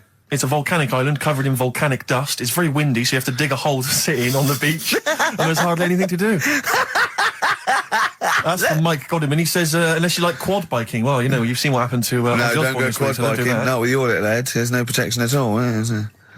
I don't know what you're thinking. I don't know. At least Rick Mann and Ozzy had lots of hair. Yours would be like Humpty Dumpty. It would crack like a little egg. And then we'd seen there's no kings or kings horses. So, they couldn't do the job anyway. No, shouldn't really send them. They're not really qualified. Horses not equipped to put back a medical man like Neil Fox in. Yes. To mend but not eggs. Some kind of military horse. I bet he's had the egg on his face a few times, hasn't he? What, Foxy? Yeah. Well, most of the series are Pop Idol. Right, Carl. Lanzarote, good or bad?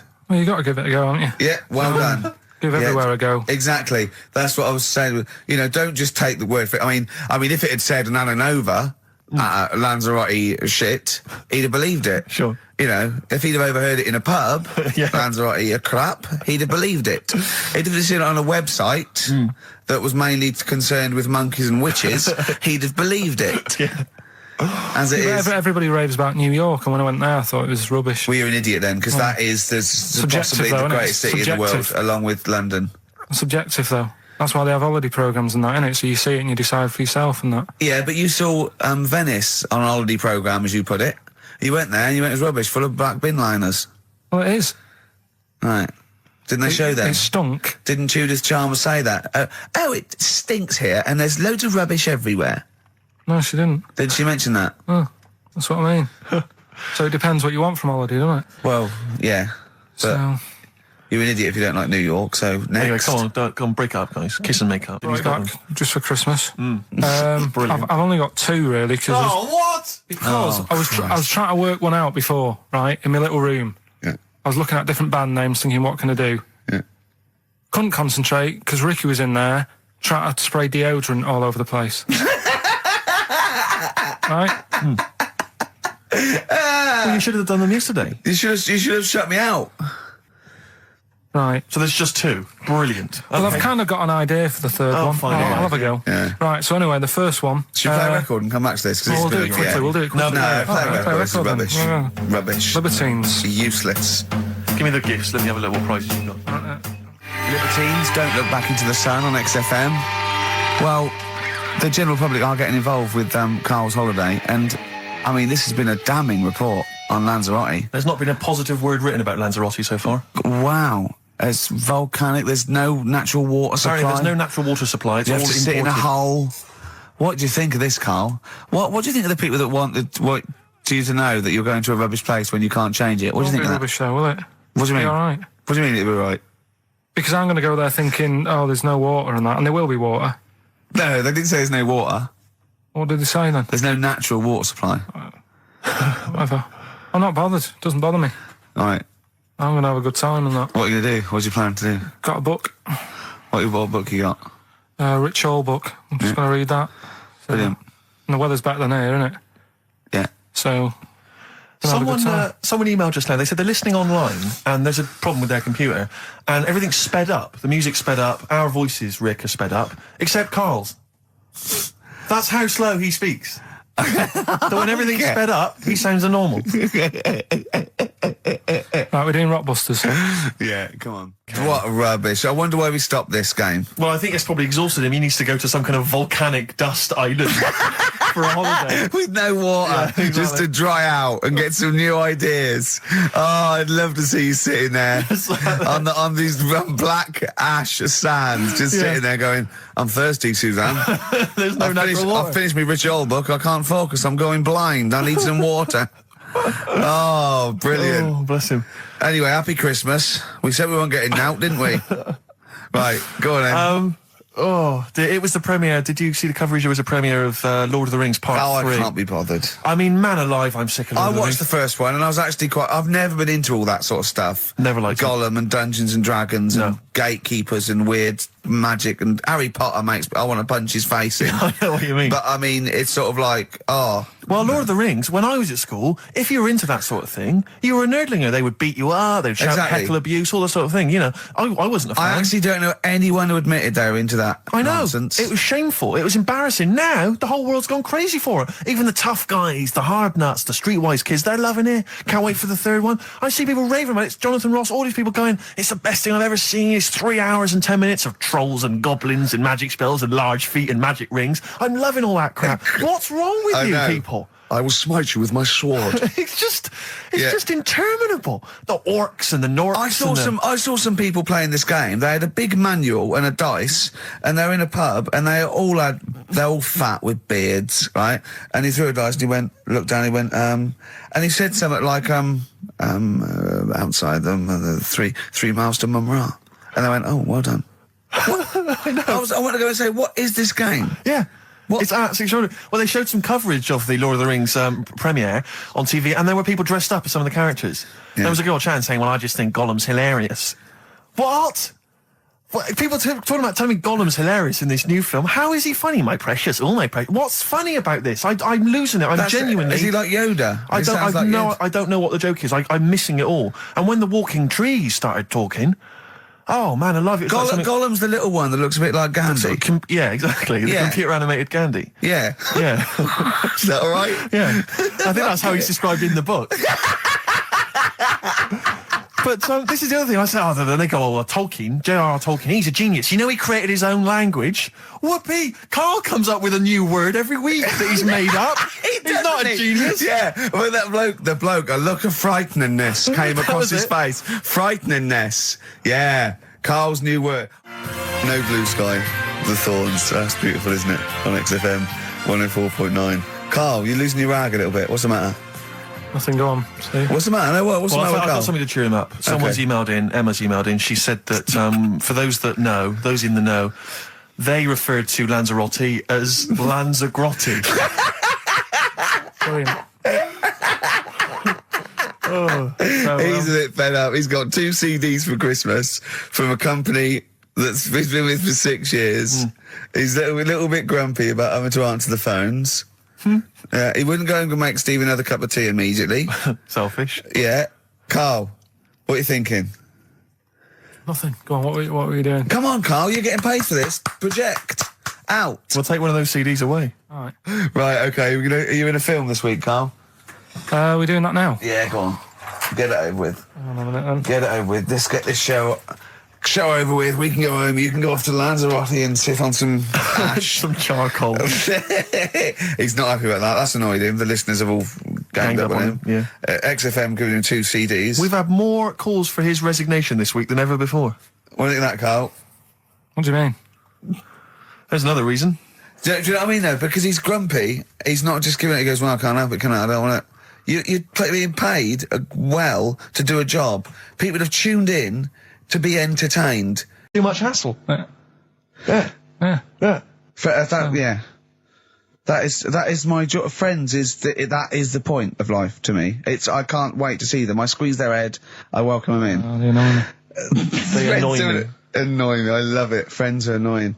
He's even scared of doing something with a friend or getting a gift because he goes after buying one back now. Yeah. It's sort of like life's a bit of a chore for Carl, isn't it? Well, anyway, all right, let's leave that aside. Obviously, you're never going to be entirely happy, although apparently you are already on the brink of happiness. All you had to say was your hair looked nice. That's all you had to say. Yeah, it looks good, yeah. And that's it, end of story. What's the point in that? What is the point in that? Because she doesn't really care what you think, but she doesn't want to hear that she looks like Dave Hill from Slade. She's not having her haircut just to please you, Carl. Despite what you might think. He's taken aback by that. Yeah. Sorry, happiness then, yeah. All right, I was happy the other week, right, when I was going up to Manchester on the train, nice quiet carriage, I'm sat there reading about sharks and that, right? Nice and quiet. And I got annoyed, I texted you, didn't I? Yeah. When 2 fellas got on, Can we talk about it? Well, yeah, you've started it. 2 gay men got on. Go on. 2 gay fellas got on. Yeah. And it wasn't the fact they were gay that bothered me. It was like, you know, each to their own. Let them get, you know what I mean? Let them do what they do. Yeah. And, behind closed doors. But they started talking really loud, right? And they were going on about, That's annoying anyway. That's annoying whether you're straight or gay. Talking to you. But do you know that theory I have about they go out late? Yeah. Gay people always go out late. Yeah. Yeah. Right. When I mean, what time do you go out in the evening? 7:30. If you go out about 7:30, you know, if I'm out of work, I might go out about 8 o'clock or something. Yeah. I guarantee I'll sort of be in bed by about 12:30. Sure. At that time, they're still sort of ironing the jeans, right? And the funny thing was, I've always said this, right? Dancing along to ABBA. You sort of said that's rubbish. I'm sat on the train reading about sharks. These 2 are talking, and they're going, "Oh, we can't wait to get there." And his phone goes, and he goes, "Hello," and on the end he goes, "Anyway, I'll see you at 1 then," right? Right. So I thought, well, maybe that's tomorrow. Could be 1 in the afternoon. That's when most people would meet. Yeah. And then he carried on talking. Most people would meet. Carried on talking, and he goes, "Yeah. So anyway, like I say, see you tonight. 1 o'clock is meeting someone." Yeah. No, I don't know why you go out that late. Do you remember when his favourite record of all time is The Killing of Georgie? Sure. He said, would he have been killed if he'd have been back at a decent time? There's no mention of the time in this song. And then the funny bit was, actually, that did make me laugh, right? When he'd finished talking on the phone, he said to his partner, right, "Oh, there you go, let's have a little chat." And the fella said, "Who was that?" And he said, "Oh, it's Dave." He said, "Which one's Dave?" He said, "You know, the one with the shaved head." I thought, in the gay community, that isn't a good description. No. Do you know what I mean? Yeah, I know. They've all got little shaved heads. Before we move on, was the Sharks article interesting? Did you learn anything? It's pretty good. Was it? I'll teach you something about that later. Oh, okay. Is this educating Ricky? Wasn't, but I can teach you a bit. Yeah. Alright. That's good. Play some ads and that. Play some ads and a tune, and then have we got maybe a competition? Yeah. What have we got? We're all looking forward to that. Alright. Fortune Faded, Red Hot Chili Peppers on XFM 104.9. I'm Ricky Gervais, with me Steve Merchant and Karl Pilkington. Back for 2 hours a day, then a Monday off. Conning the management, baby, and sending this station spiraling down into the depths for his greed and selfishness. Yes. Okay. We were talking earlier about things that have happened when we were away. Quite a lot, but there's one thing I heard. It might be a rumour. I hope it's a rumour. I kept it from you, Steve, because I want you to sort of have spirits out, because we've been at it in the office, and we've got to be... Okay, I'm just going to say it. I think Shed 7 have split up. Sorry, I didn't... Shed 7 have split up. Sorry, I think I got something in my eye. It's just a bit dusty now, I think. So, okay, if it's true, it's true. If not, at least we got their music. Their music didn't. The music lives on. So we're going to dedicate this show to Shed 7 and all the bands. I'm Ricky Gervais, with me Stephen Merchant and Karl Pilkington, our producer. In inverted commas, heat put. Yeah. They know. How you doing, alright, Karl? Yeah, didn't they also write something about me, bald round head? Yes, perfectly round little bald man head, they said, so... Because you need to know that when you listen to the radio and that. Really matters what my hair's doing.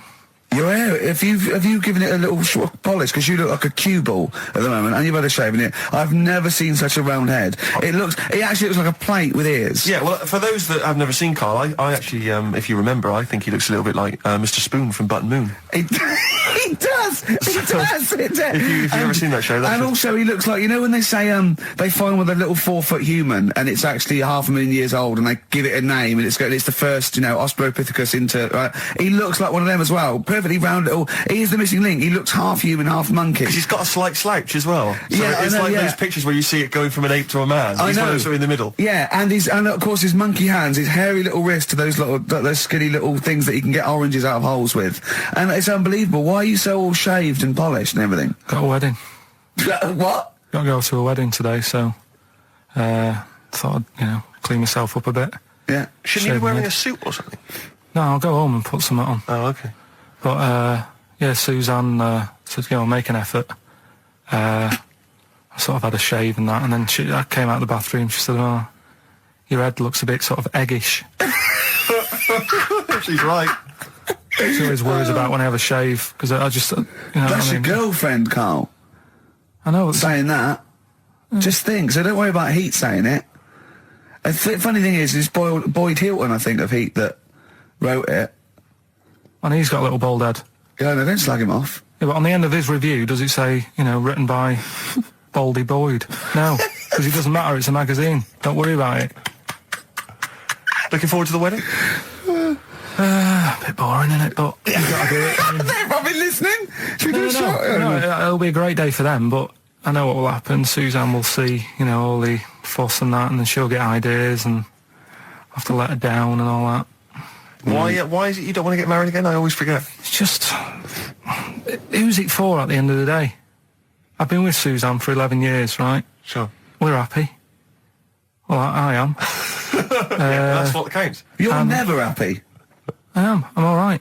Yeah, no, you're happy with Suzanne and everything, but apart from that, you're never happy. You are the most grumpy, moany thing in the world. I mean, I get annoyed, but I'm always happy. I was annoyed here. I was happy coming here, but there was a bloke behind me walking and scuffing his feet. He had a pair of those stupid skulls on, and he was clicking and scuffing. Wear some shoes. You don't have to click. Pick your feet up. Flip-flops annoy me. But I'm happy. I'm just annoyed. You are just like, oh, the world's on me. It's rubbish, this. I know the world's great. It's just sometimes people annoy me by being there, But Steve said I should be locked in one of those towers that princesses used to be locked in fairy towers, because everything annoys me. But you're grumpy. I'm not. I'm all right. XFM 104.9. We're not here. This next clip is one of my favourite clips. Look, it needs no introduction. Here it is. Finally, White Van Man. What do you make of the fact? But what's the name? It's the attention span I like. Oh. These people who they've got like this autism thing going on. Yeah. And they sort of take in a lot of information. They get sort of they get so into it that they know everything about that subject and what have you, right? And there was this lad who he knew everything, right, about EastEnders. Right. He sort of the cameraman was saying to him, so why EastEnders and that? And he said, I don't know, I just like it. And he said, I remember when I first watched it was a Thursday, it was 5 to 8, Pauline Fowler walked in, she had a pink jumper on, she said, all right, love. And he remembers everything from that moment on. Yeah. Right, and everything, which is great, but then the way the programme was making out, it was almost like they were saying it's a disability. Right. When in a way, it's more like a superpower. Sure. Like Rain Man. But if you can take it's Rain Man. No, he has special autistic powers. Oh God! We must send for Rain Man. I don't know what to do. So I don't know what to do. So he would be a great contestant on Mastermind. So if autistic Mastermind, he'd be what dynamite. I'm saying is, don't be watching EastEnders though. Sort of, why didn't they give him an encyclopedia and say, get into that? Sure. That'll be useful. Yeah. Keep him away from EastEnders. Wasting his time there. But I don't think it is a disability. No. Yeah, there are other things, and they're not. It's also autism is a matter of degrees, from what I know.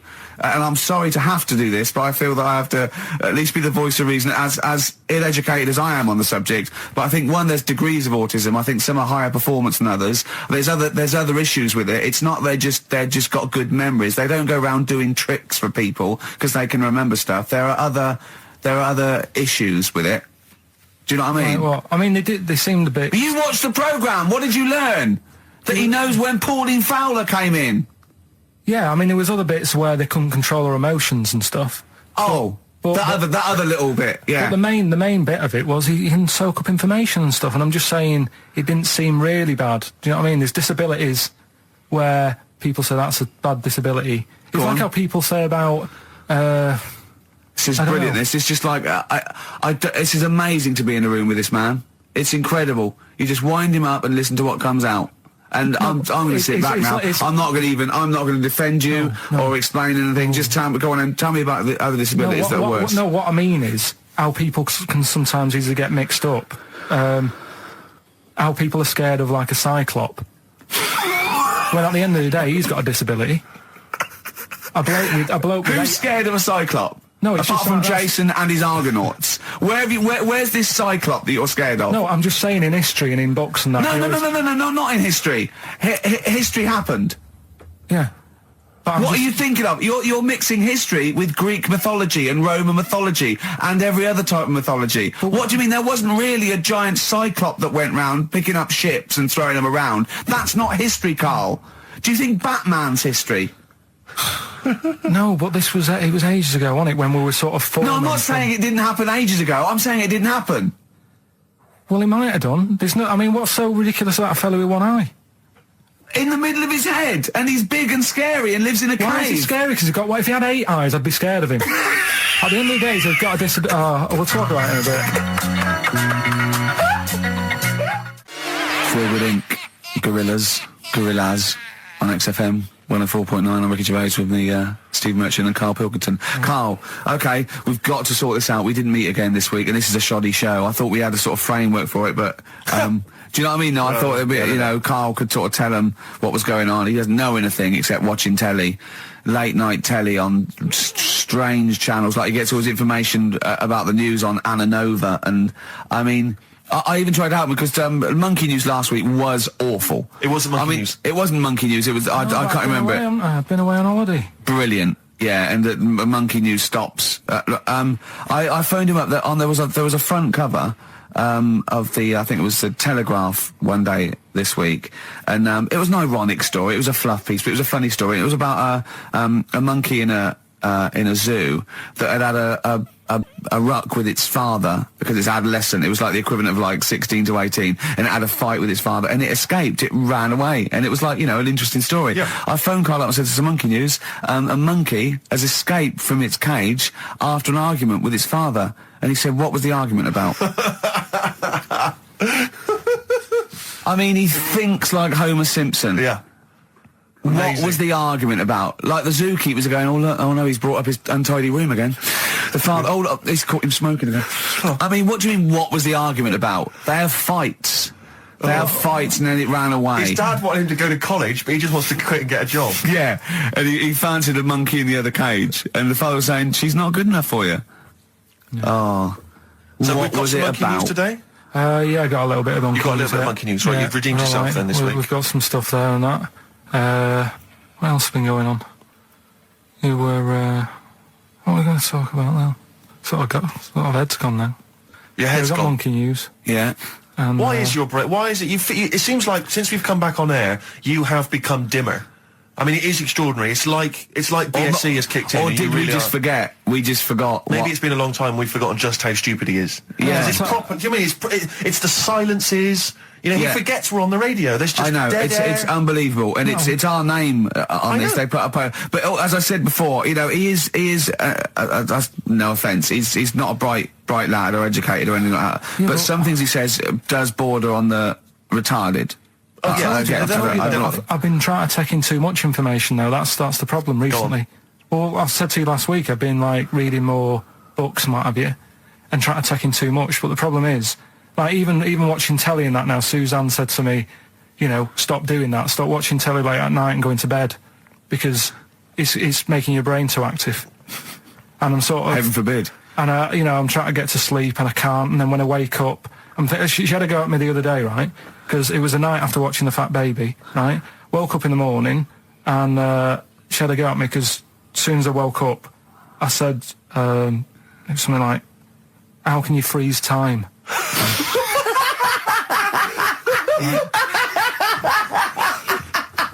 And she says, "Are you going to say good morning or whatever?" I'm gonna burst. Just imagine it, right? It's like the sun comes up through the window. Oh, she's right. Carl's like that, this little head. His eyes open, he goes, one of those floppy night hats. "How can you freeze time?" Oh, God. Well, it's because, like, whatever, the night before I might have heard that on the news or whatever, and it's just been sort of whizzing around my head. Sure. And, it was a big debate. I think have they found a way of doing it or something? What are you talking about? They've done something about freezing time and all that. See, this isn't information. This is nothing. That is nothing, that.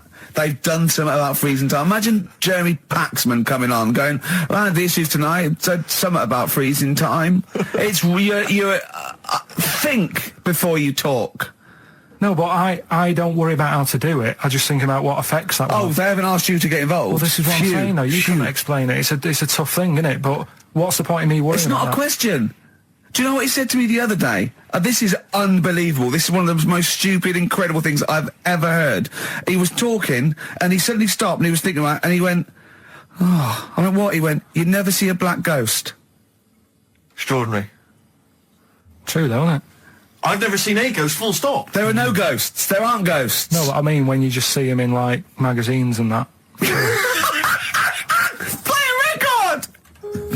So we get onto conversations. Talking about, he's asking me stuff about evolution. Tell me that. Why did the giraffe? What's that rubbish about the giraffe getting a long neck? I said, well, it didn't try and get a long neck. It was selected because, Anyway, I went into evolution for him, and he said, but why would evolution do that? I went, well, you think that evolution didn't do anything? There's not this consciousness. There's not this will that a giraffe has to stretch its neck to reach the leaves. One had a long enough neck to survive and pass it. He was going, yeah, but why did evolution? This isn't. But by the way, this isn't the most stupid thing. This is warming up. This is about 8:45. Right?